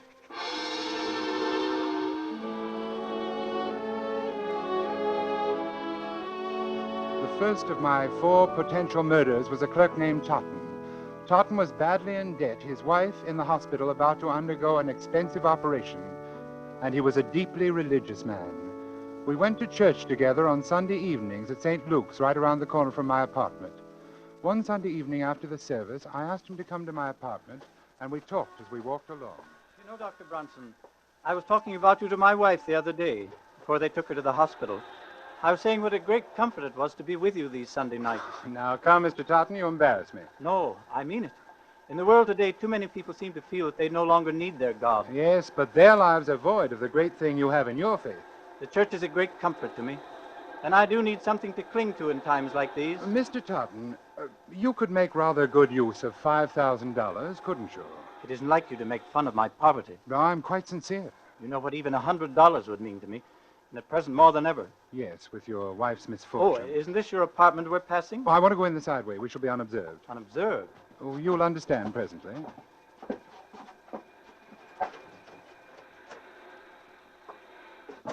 Please, come into my study. Here we are. And now if you'll take this chair opposite my desk. Thank you. Mr. Totten, you said that even $100 would be a great help to you. Here in my desk, I have this package containing $5,000. Well, what could I do for you that would be worth all that money? Let me explain. My doctor called on me yesterday, and he told me, well, to be quite frank with you, Mr. Totten, he said that I was slowly going mad. Oh, no, that couldn't be. I'm quite all right at present, but it's only a matter of time, and I'd rather not have to face it. I believe you can understand that. But there must be something you can do, knowing in advance. There is.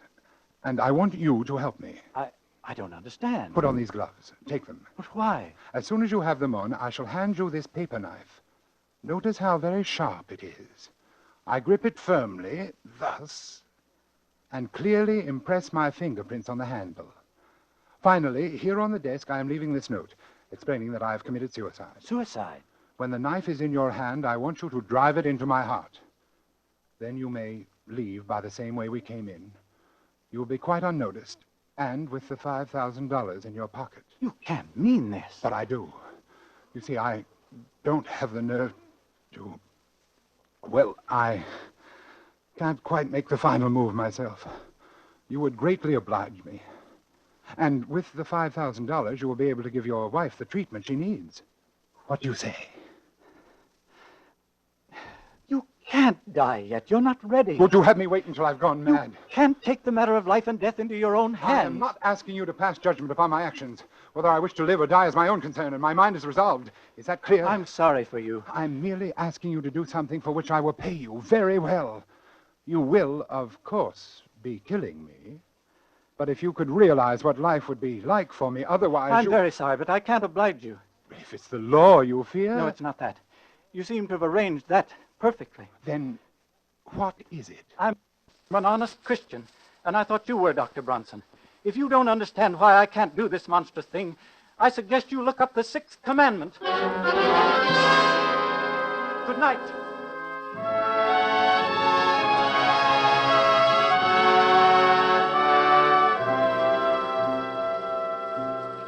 So, Moshe, my second point was proved. Man refrains from killing because it is against his religious principles. The hands of the clock now read 15 minutes to midnight. 1/4 of an hour in which to complete this report. My third proposition called for an entirely different sort of man. In fact, the very reverse of Totten. A man who believed neither in heaven nor hell, and also a man of little intelligence. It required careful search. For a number of nights, I frequented the rougher districts of the city. At first, I had no luck. Then one night, I came upon my man very unexpectedly. I was walking along one of the darker streets. There was no one in view.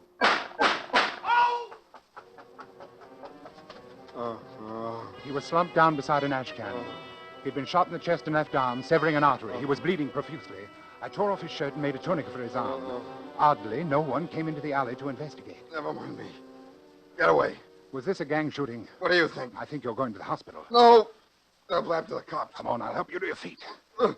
I ain't going. You'll die, man, if you're not treated quickly. I ain't going. I tell you, no cops gonna... No cops. They ain't gonna...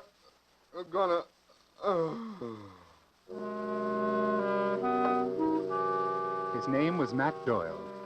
I visited Doyle in the hospital almost every day. Several months later, I decided to put him to the test. I found Doyle in one of his hangouts and brought him to my apartment.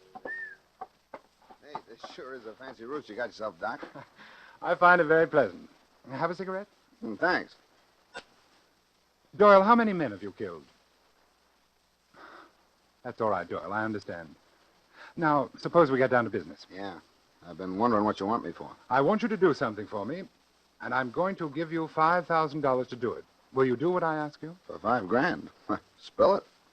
I want you to put on these gloves so there won't be any fingerprints. Then I'm going to hand you this knife, and you're going to kill me with it. Huh? I've arranged everything so it will appear to be suicide. You nuts? Not yet, but I will be before very long. That's why I want to die. All you have to do is stab me and slip out with this $5,000. Is this on the level? Absolutely. This wad of dough is mine if I kill you? That's right. And nobody will know I done it? No one. These gloves is kind of big for me. That's all right. They'll do. Yeah. Yeah, want me to put on the other one? It's safer. Yeah, I guess it is. Gee. What is it? I was just thinking. $5,000. Oh, the boss is going to pay me more next. I never got... skip it. I want you to understand exactly what you're doing, Doyle. Without any justifiable cause, merely for the sake of money, you are going to murder me. You understand that? Yeah. You've been hired to do this before? Yeah. I suppose it don't hurt to talk about it now that you're But you've never killed a friend, have you? Yeah, I have. Anyway, they was my pals till they got in the boss's way, but when the bosses say slip it to a mat, then they was just another job to me. But there's a little difference in this case, Doyle. I saved your life. Yeah. I don't know. What? I don't know. Nope, I can't do it. But I thought you said that Here, you... take these gloves. Afraid of the law? No. What's the matter, then? Is it because I'm your friend? That's more than that. I can't bump you off, even if you want it. It would be an act of true friendship. I ain't so sure. When a cat has fits, you put it out of its misery, don't you? That's what I want. Oblivion. Peace. Sorry, Doc, I ain't the guy. It's like you said. You saved my life, so that's that.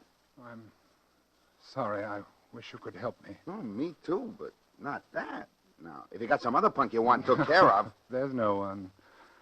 Thanks just the same. Oh, don't mention it.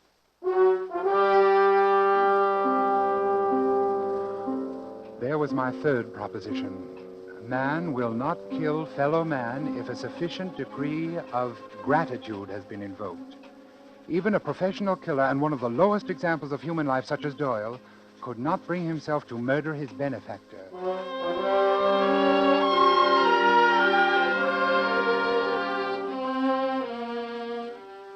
My next subject was altogether different in temperament.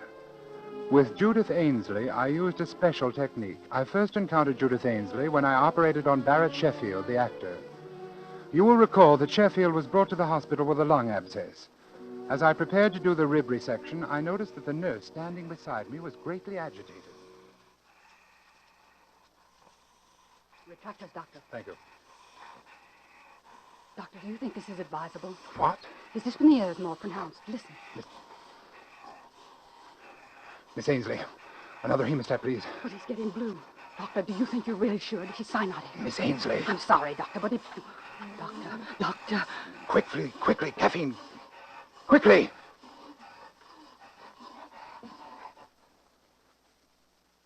Stethoscope. Here it is.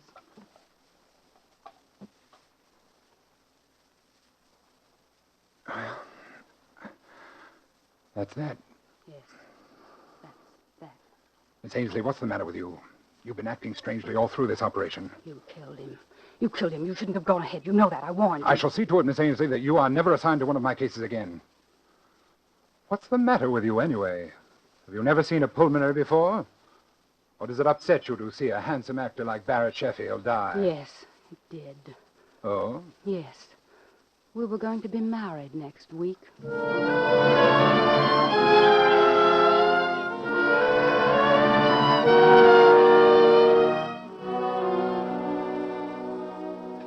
If I ever saw hate, cold, undying hate, it was in that girl's eyes as she turned and left the operating room that day. I had made the most implacable enemy of my life.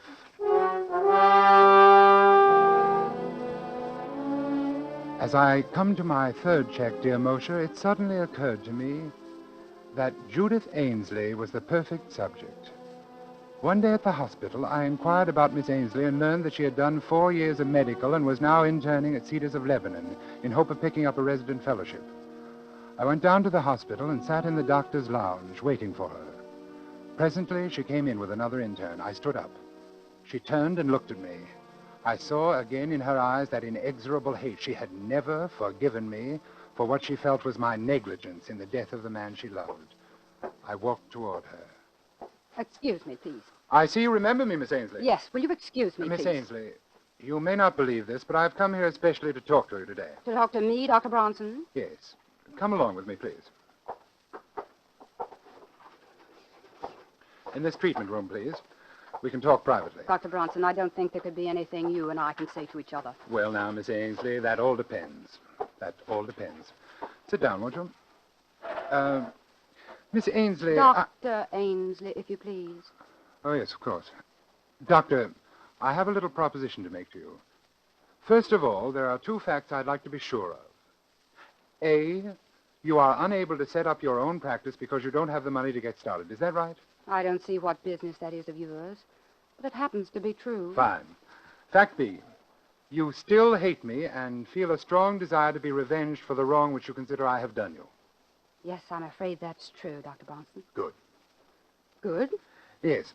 You see, I want to pay someone to murder me.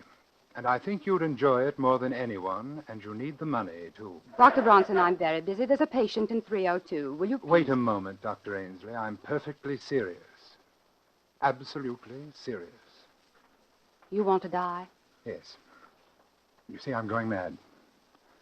I can't face it. I wish to end my life immediately. You're smiling. Good, you're interested then. You going mental, Dr. Paresis? Yes. Hopeless. I've been to 5 or 6 men about it. Are you far gone? Hallucinations? Delusions of grandeur? Yes, advanced stages. Agony. Yes, it must be quite a temptation to get it over with. I wonder what I would do if it happened to me. I want you to understand, Doctor, that I'm not asking you to perform a crude murder. This would look like a simple error, unavoidable. There would not be the slightest aspect of homicidal intent. Really, that's most interesting, Doctor. Go on. My heart. I've had considerable damage. Coronary occlusion. Had to spend some 6 weeks on my back. Just got up last week. Naturally, I was given digitalis. Oh, I see, Doctor. You've been heavily digitalized, and if someone were to give you an injection of calcium gluconate, you would have an immediate heart block, dead within a few minutes. Exactly. I must compliment you, Dr. Ainsley. You've learned a great deal. What a pity you can't have your own practice. And that, of course, reminds me. Ah, another inducement? Of course. I plan to pay you the sum of $5,000 for your professional services in this matter.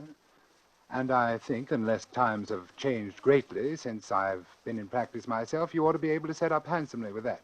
My own practice. You'd better be careful, Doctor. You may tempt me a little bit too far. I thought you'd find it an attractive proposition. It will be only an error. I will say that I'm feeling badly again, a recurrence of my pericardial pains.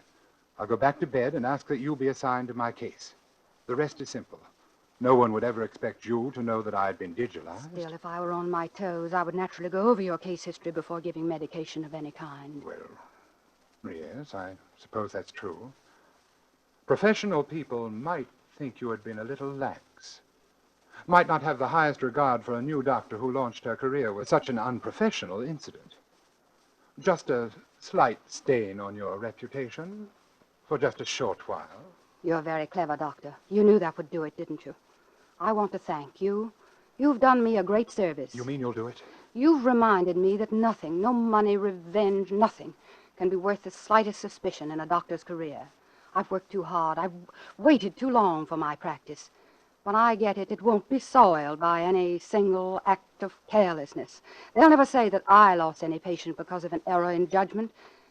You see, I once knew a doctor who did.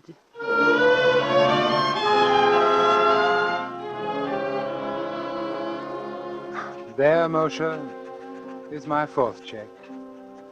Man, or in this case, woman, refrains from killing because of the fear of loss of reputation. Now I come to the testing of my 5th subject. A man who would not murder because he couldn't bear the sight of blood, much less the responsibility for shedding it. Laderne was my man, and I found him shortly after my search began. On that day, I saw him turn a ghastly white as a fast-moving car almost ran over a small dog which had run into the street. It wasn't a particularly frightening sight, but Laderne clutched at his throat and fell in a dead faint.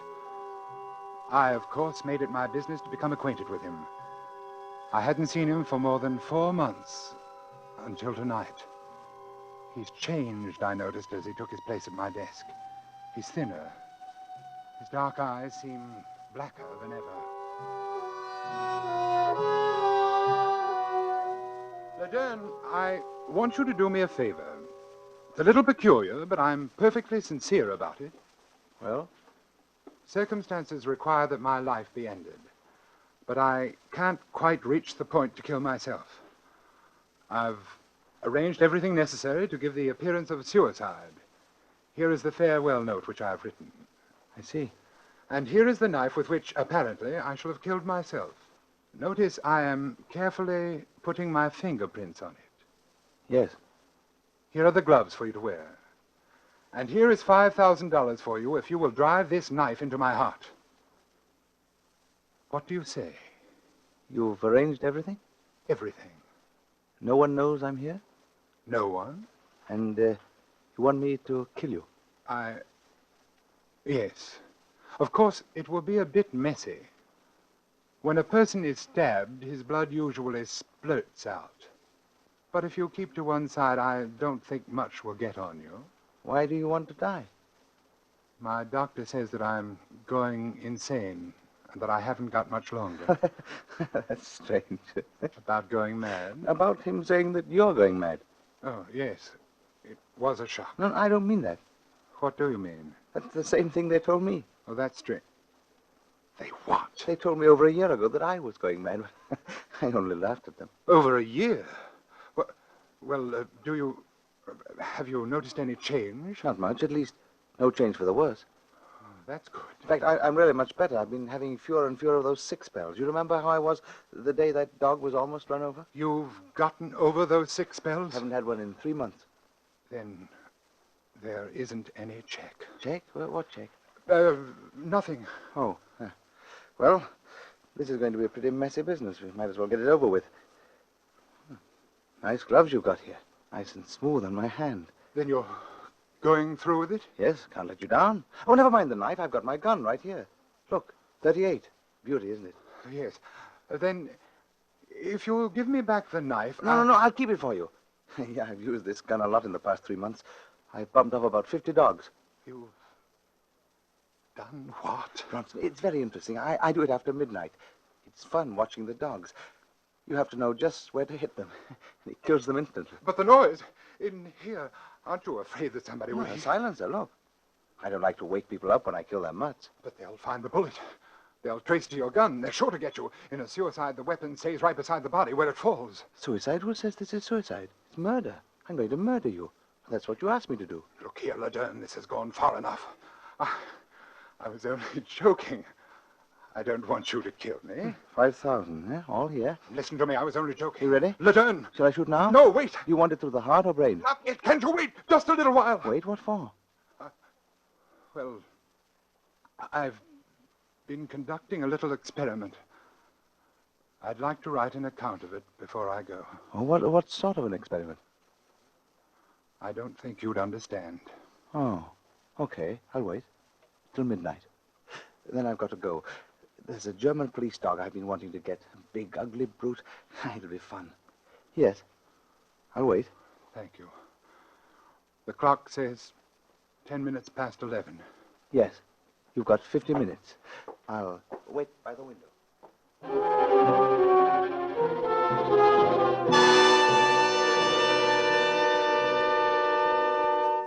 And so, Moshe, my experiment has ended.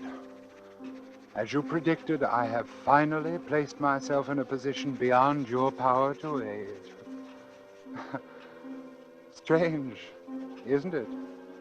But the one thing I didn't count on was the choosing of a subject who would not respond to my checks, who in fact had no checks at all, for insanity knows no restraint.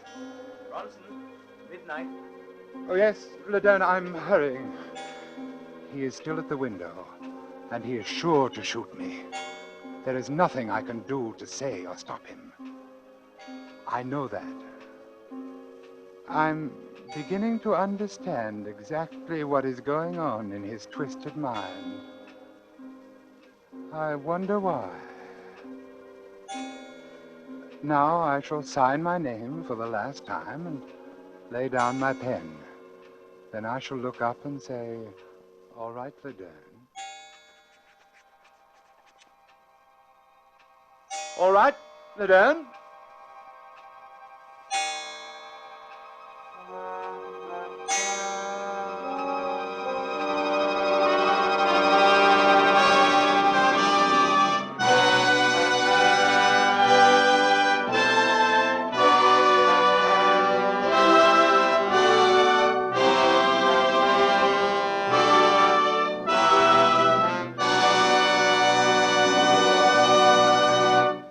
So closes the last letter of Dr. Bronson, tonight's tale of suspense. In our Hollywood cast tonight, Laird Cregar played Dr. Bronson. Walter Kingsford played Dr. Mosier. Ian Wolfe was Mr. Totten. Harold Huber played Doyle. Helen Vinson was Nurse Ainsley. And George Coloris played Laderne. This is your narrator, the man in black, who conveys to you Columbia's invitation to spend this half hour in suspense with us again next week, when Robert Young will star in an adaptation of a story by James Thurber called A Friend to Alexander. The producer of these broadcasts is William Spear, who with Robert Louis Cheon, guest director, Richard Paulette Craik, author, Lud Gluskin and Lucien Marowik, conductor and composer, collaborated on tonight's Suspense. This is the Columbia Broadcasting System.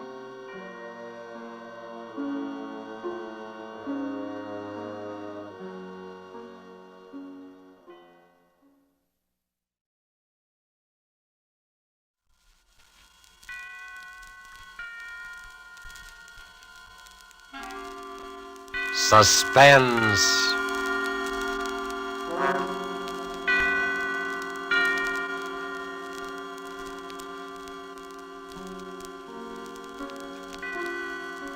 This is the Man in Black, here again to introduce Columbia's program, Suspense.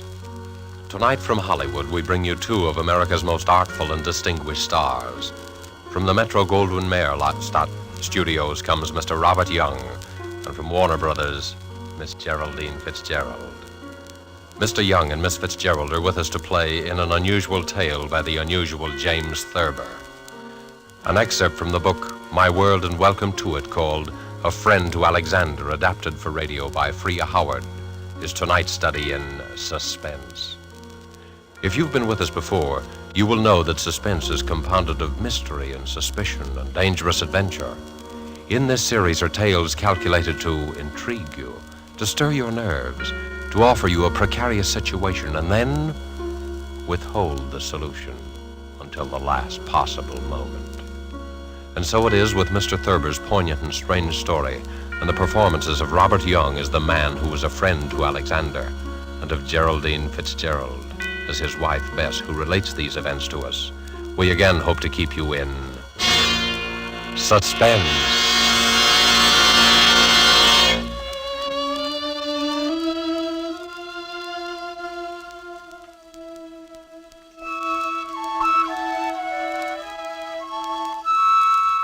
Harry was a laughing, happy-go-lucky fellow before he began to have those dreams. I guess he was pretty much like dozens of other men who go to work every morning, settle down in soft chairs with their newspapers after dinner, and like a weekend in the country now and then. He was fond of easy living and good times. Like everyone else, he talked of the war, rationing, tires, and his golf scores. Until those nightmares began to plague him. At first, I was amused. You know, I've been dreaming about Aaron Burr every night. What for? Well, how do I know what for? Aaron Burr is a funny person to be dreaming about nowadays. Why? I mean, with all the countries in the world at war with each other. What's so funny about dreaming? Maybe you're upset. Well, everybody dreams, don't they? I don't see why you'd see Aaron Burr in your dreams. Well, I do. Where do you see him? Oh, places. In Washington Square, or Bowling Green, or on Broadway. Even here on 55th Street? Mostly downtown.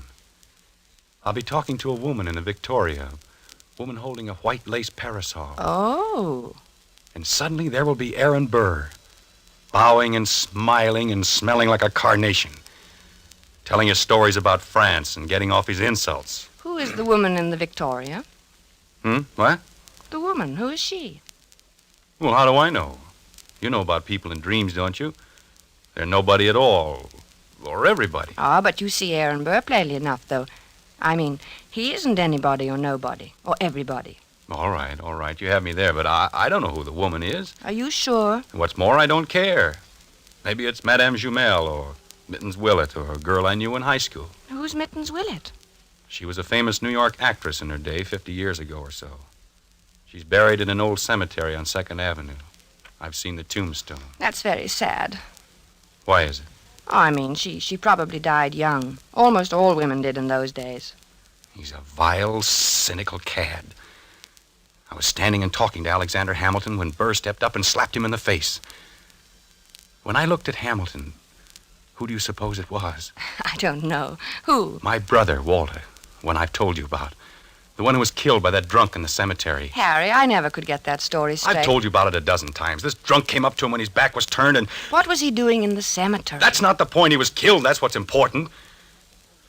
And I loved him very much. I don't understand what... What's the use of telling you every time I mention it? You start asking the same questions. I understand now, dear. When you looked at Hamilton, he was your brother Walter. Yes. Harry, maybe we ought to go to the country for more weekends. Weekends? Yes. I'm going to bed.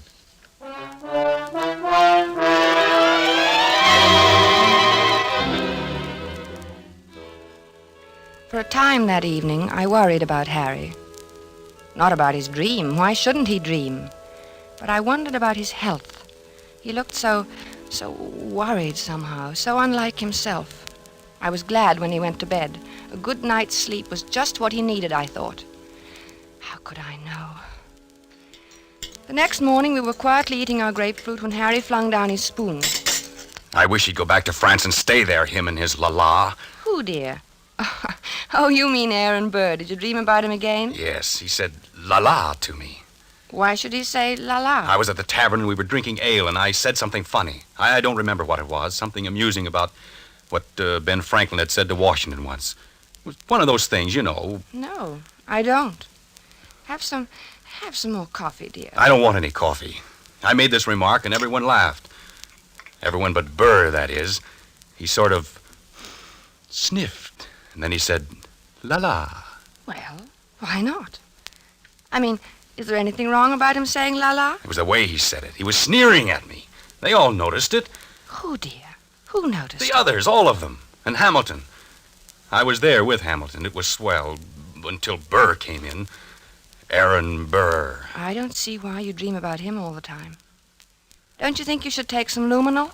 I'm not sick, I tell you. I know what I'm dreaming. I just thought, well, it's always Burr, and that seems odd. Well, why? Why shouldn't I dream about Burr if I want to? But you don't want to. No, but I can't help it.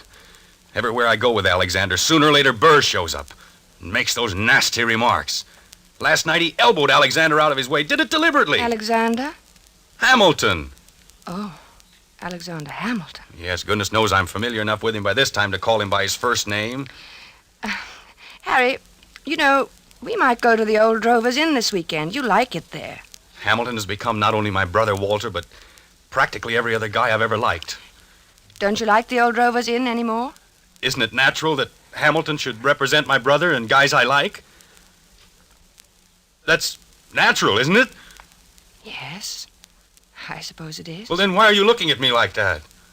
You know, dear, I wish you'd go and see Dr. Fox. I don't want to see Dr. Fox. I want Aaron Burr to stop sneering at me in my clothes. He looks at me and his lips curl up and he says, "La, Mr. Andrews, what odd taste you have."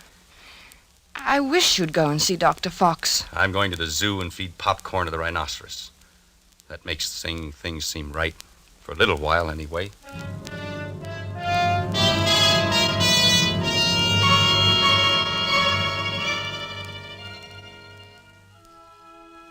I thought he'd forgotten all about that ancient pistol duel, because for 2 days after that, He lost his haggard, tired look and actually seemed cheerful. But one night, about 5 a.m, he came into my room in pajamas and bare feet, his hair disheveled and his eyes wild. He got him. He got him. The rotter got him. Alexander fired in the air and smiled at him, just like Walter must have smiled. Like Walter? Oh, yes, dear. Your brother Walter, who was killed in a cemetery. This was at Weehawken in New Jersey. What? Your brother? No, Hamilton and Burr. The duel. Hamilton had a white ruff around his neck. Burr was in black tights, French clothes. Alexander lifted his pistol and fired in the air and then smiled at Burr. And then that fiend from hell took deliberate aim. He took so long. He meant to take his time about it. I saw him grin. And then he pointed his pistol at Alexander and fired. He killed him in cold blood, the foul scum! Oh, darling. Don't, darling. Here, dear. Take some of these pills. I don't want any. Oh, take it. You'll feel better. I don't want any, I tell you. Here, darling. Swallow. Please, swallow. All right. There. That's better. The cad. The rotten, sneaking cad. He grinned just as he fired. And Alexander clutched himself at the stomach. Then shook his head and tried to walk forward. Then he fell. With his mouth open as though he wanted to say something. And Burr stood there, grinning.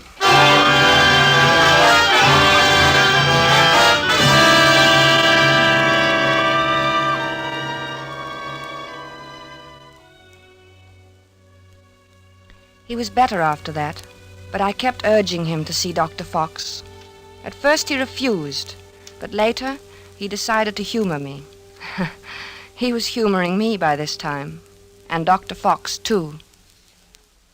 How you been feeling, Doc? Oh, fairly well, Mr. Andrews. My pulse has been Now, just what seems to be the trouble? Nothing. Nothing wrong with me. He has nightmares.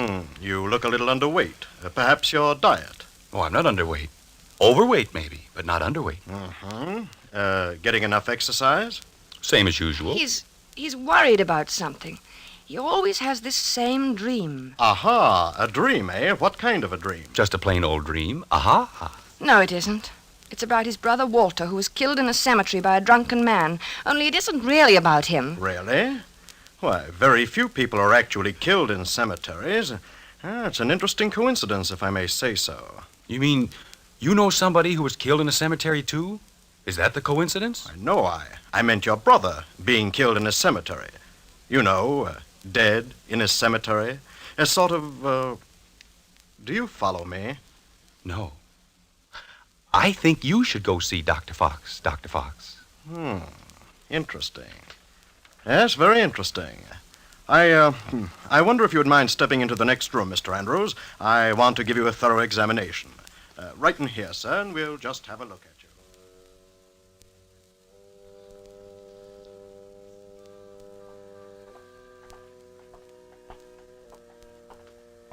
Well, I hope you're satisfied. You heard what he said.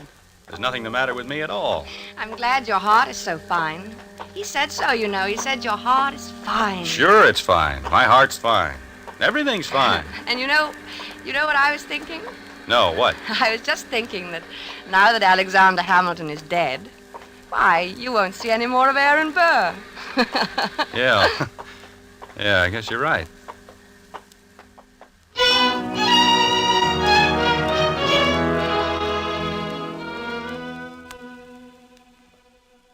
But I was wrong. Aaron Burr did not leave my husband to sweeter or more peaceful dreams. Harry said nothing about it for several mornings, but I could tell he was still being tortured by those ghosts. He brooded over his breakfast. He didn't answer me when I spoke to him. I dropped my butter knife, and he jumped. What was that? Only my knife. Oh.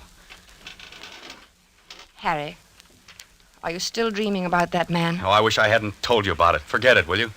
I can't forget it with you going on this way. Can't you forget I mentioned it? Maybe you should see a psychiatrist. Oh, bosh. What does he do now? What does who do? Aaron Burr. I don't see why he keeps coming into your dreams now. He goes around bragging that he did it with his eyes closed. Says he didn't even look. Didn't look when? When he killed Alexander in that duel. Well, what? He claims he can hit the ace of spades at 30 paces blindfolded. Furthermore, since you ask what he does, he jostles me at parties now. I think you should stay out of this, Harry. It wasn't any business of yours anyway. And it happened so long ago. I'm not getting into anything. It's getting into me. Can't you see that? I see that we've got to get you away from here. Oh, maybe if you slept someplace else for a few nights, you wouldn't dream about him anymore. I don't know. Let's go to the country tomorrow. We'll stay at the Lime Rock Lodge.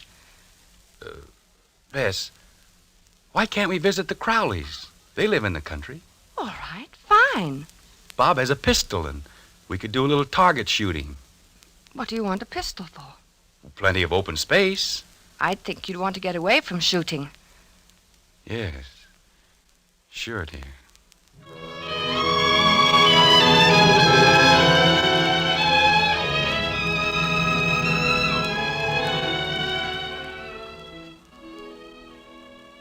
The vacation seemed a success at first. When we arrived at the Crowley's house in the cab, I thought I'd left my suitcase at the railroad station. Harry laughed his old normal laugh for the first time in many days as he found the bag and handed it to me. And then he leaned over and kissed me. Good old Connecticut. Oh, Harry, this is wonderful. Oh, we'll have a grand time, Bess. Yes, dear. Hello, Bess. Hi, Harry. Here they come. Good old Bob. Remind me to tell him that rabbit joke. Hello, Madison. I'll take your bags, Mr. Andrews. Thank you, Madison. Good to see you. Thank you, sir. Hello there. Bess, what a wonderful Well, day. Bob, Hi, how's the Bess. old country squire? Oh, fine. How have you been? Never better. Boy, it's good to be here. Hello, Alice. Well, you too. I'm so glad you've come. It gets kind of dull here in the hinterland. Oh, I'm glad, too. Say, wait till you get one of our extra special cold martinis into you. You'll feel ship-shape. Still know how to mix them, huh? Better than ever. Get lots of practice these long country winters.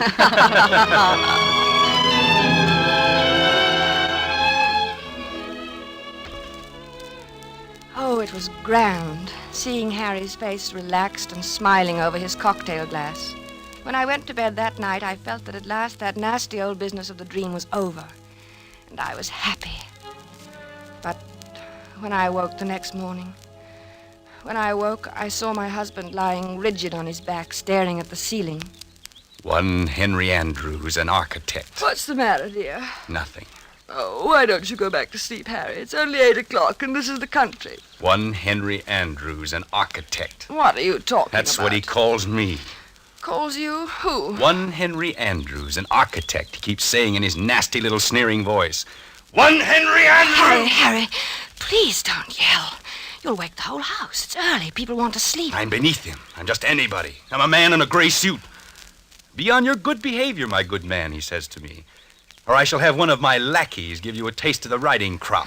Why should he say that to you? You ask me why. He wasn't such a great man, was he? I mean, didn't he try to sell Louisiana to the French or something behind Washington's back? He was a traitor. Then why worry what he says? He was a scoundrel, but a very brilliant mind. I was in hopes you weren't going to dream about him anymore. I thought if we came up here... It's him or me. I can't stand this forever. Neither can I.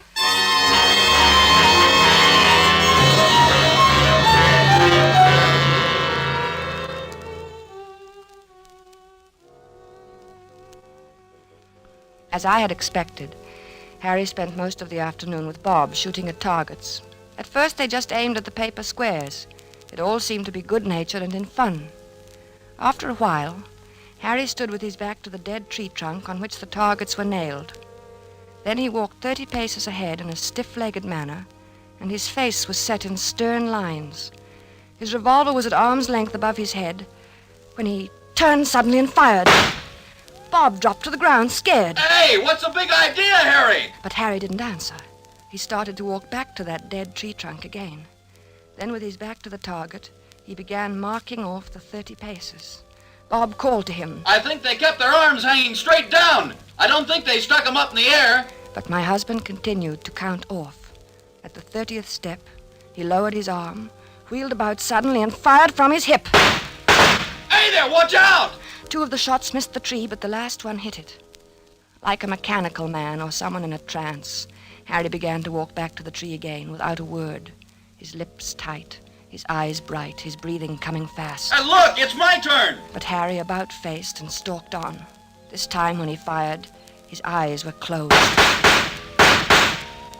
Poor Bob didn't know what to make of this strange behavior. Hey, good heavens, man, give me that gun, will you?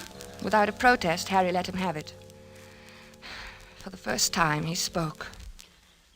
I need a lot more practice, I guess. Well, not with me standing around.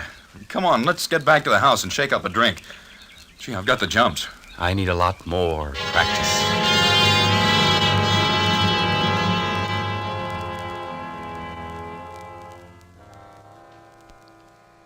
I guess I must have slept soundly that night, because I didn't hear him leave the room. He must have crawled out of bed, dressed silently, and crept out of the room. The sun was just coming up, and the light was hard, and the air was cold. Then I heard the shots. I threw on a dressing gown and ran downstairs. The Crowleys were in the hall. Oh, good heavens, Bess. Is Harry all right? It sounds like it. Where is he? What's he doing? It sounds as though he's out behind the studio shooting. Alice. Oh, no, take it easy, Bess. Bob will go out and get him. Maybe he had a nightmare or walked in his sleep. No. He never walks in his sleep. He's awake all right. Now, let's go down and get some coffee. He'll need some. Yes, I'll need some, too. Hey, what the dickens is the matter with him, anyway? I don't know.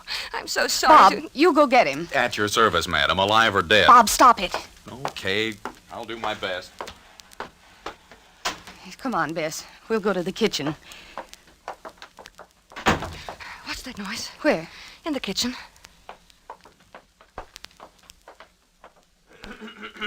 Oh, it's you, Madison. Yes, ma'am. Well, you're shaking. I was just wondering, ma'am. No, it's all right, Madison. You go on back to bed. Clothita was scared, ma'am, and I thought... Well, you tell Clothita that it's all right. Mr. Andrews is shooting a little. He couldn't sleep. Yes, ma'am. Yes.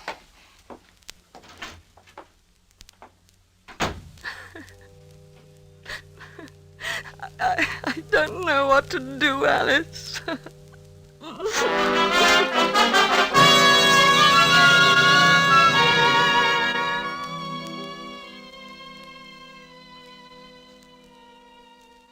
I guess the Crowleys were relieved when the cab came to drive us to the station early that day. Their maid had threatened to leave. The neighbors were complaining about the early morning disturbance, and their own nerves were ragged. Boy, I'll need a drink after that. Yes, and make mine a stiff one. Gee, I'm sure glad he's gone. Well, it was either he or Clothita. You can't afford to lose a good cook these days. Say, what do you think's the matter with him? I don't know. It's what Clothita would call the shoots, I guess. You know, he said a funny thing when I went out and got him this morning. Well, let's have it. I could stand a funny thing. I asked him what the deuce he was doing out there in that freezing air with only his pants and shirt and shoes on, and you know what he said? What? I'll get him one of these nights. That's just what he said.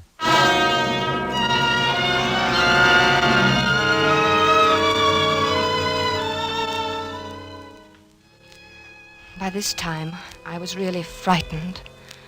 When we returned to the city, Harry was a picture of gloom. Our first night back, I looked at him as he lay on the chaise longue in my bedroom in his blue dressing gown, smoking a cigarette. He was haggard and tired, and he kept biting his lower lip. I mixed a scotch and water nightcap for him. No thanks, no liquor. I need a steady hand. Watch my hand. Does it tremble? No. Is it steady? Yes, very. That's good. That's very good. You need a steady hand, you know. For what, dear? Oh, things. Harry, will you sleep in my room tonight? No, you keep shaking me all night to keep me awake. You're afraid to let me meet him. Are you still on that? Why do you think everybody's better than I? I can outshoot him the best day he ever lived. Oh, of course, in the dear. waistcoat. Right next to the middle button. He has 3 big pearl buttons on his waistcoat. Came from France. Why don't you dream about somebody else? Anybody else, please. You'd like that, wouldn't you? You'd like to have me dream about somebody who wouldn't hurt a fly. Somebody like that. Because you'd know I'd never get in a duel with him. A duel? You're dreaming of a duel now? Ever since Hamilton died. Burr knows I hate him. It's nearly over now. Harry. It's him or me. I'll get him, the rotter. But, Harry... I know I'll get him. You see, I have a modern pistol. He has to use an old-fashioned single-shot muzzle loader. Is that quite fair? Fair? What do I care if it's fair or not? Was it fair the way he shot Alexander? Was it? Don't be mad with me, Harry. Oh, I'm I'm sorry, darling.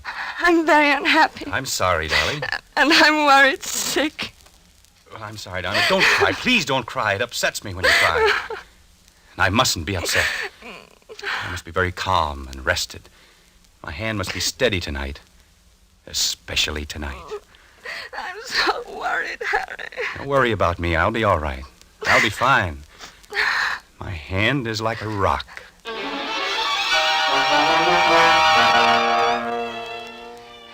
Later, when I kissed him goodnight, I knew it was really goodbye.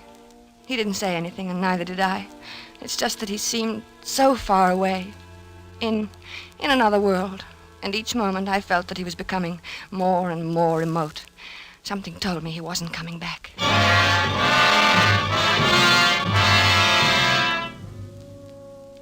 I couldn't sleep. After an hour of tossing and turning, I went to Harry's room. He was sleeping peacefully. I sat down in his chair and watched over him for a long while. Then, finally, I must have fallen asleep. A beautiful morning. It was about 5 a.m. when I awoke. Harry was talking in his sleep. Ah, yes, the doctor. Good of you to come, Doctor. Yes, often misty at this hour. Harry. Are they loaded? Splendid. Harry, wake up. Yes, I'm perfectly ready. Is Mr. Burr? He is? Good. Shall we proceed? No, I do not care to make a statement. Very well. Yes, I understand perfectly. 10 paces. Turn and fire at the dropping of the handkerchief. Yes, 10 paces. Harry. Thank Harry. you for acting as my second, Mr. J. Of course, extremely good of you. Very well, then I'm quite ready. 1, 2, 3, Harry. 4, Harry, please. 5, Don't, Harry. 6, 7, 8, 9, 10. Harry. Harry, dear. Harry.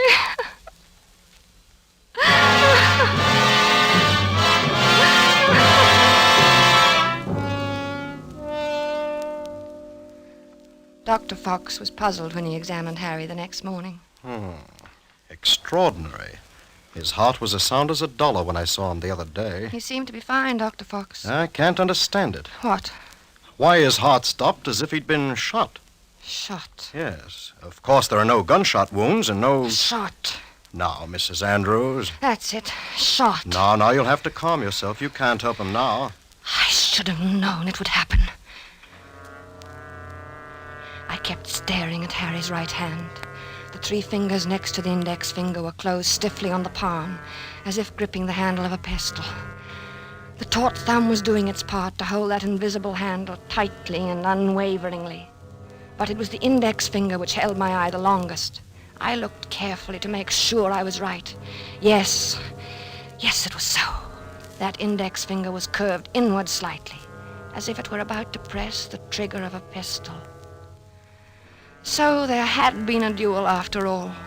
Perhaps there was no gunshot wound. But Harry had been shot as surely as he was dead. Dr. Fox saw me staring and spoke to me. What are you looking at, Mrs. Andrews? Harry never even fired a shot.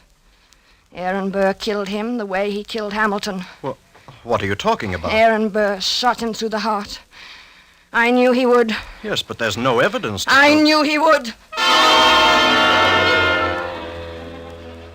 Then Dr. Fox put an arm around me. He looked at me gently and a bit frightened, the way I used to look at Harry when he told me about his dreams. He led me to his assistant and whispered something. He thought I didn't hear him, but I did. She's crazy. Stark, raving crazy. I let the assistant take me away. Maybe he thought I was crazy, too. But now I knew. Aaron Burr got Harry, just as he had killed Hamilton in that old quarrel long ago. I knew he would! I knew he would!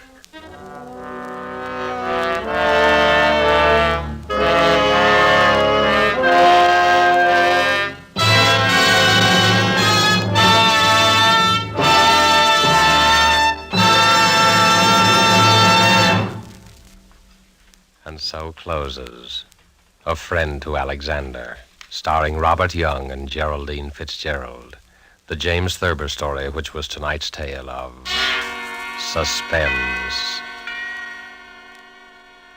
The producer of these broadcasts is William Spear, who, with Robert Louis Cheon, guest director, Freya Howard, author, and Bernard Herrmann and Lucienne Marowik, conductor and composer, collaborated in presenting A Friend to Alexander. Now CBS is pleased to announce that beginning August 17th at 10 to 10:30 Eastern Wartime, Mr. Robert Young, whom you've heard as star of tonight's Suspense, will begin a brand new CBS series entitled Passport for Hunter. Passport for Hunter will bring you each week the adventures of an American newspaper reporter among the people of the United Nations. Next week's broadcast will be written and directed by Norman Corwin, with music by Bernard Herrmann. And the star, as we have said, will be Robert Young.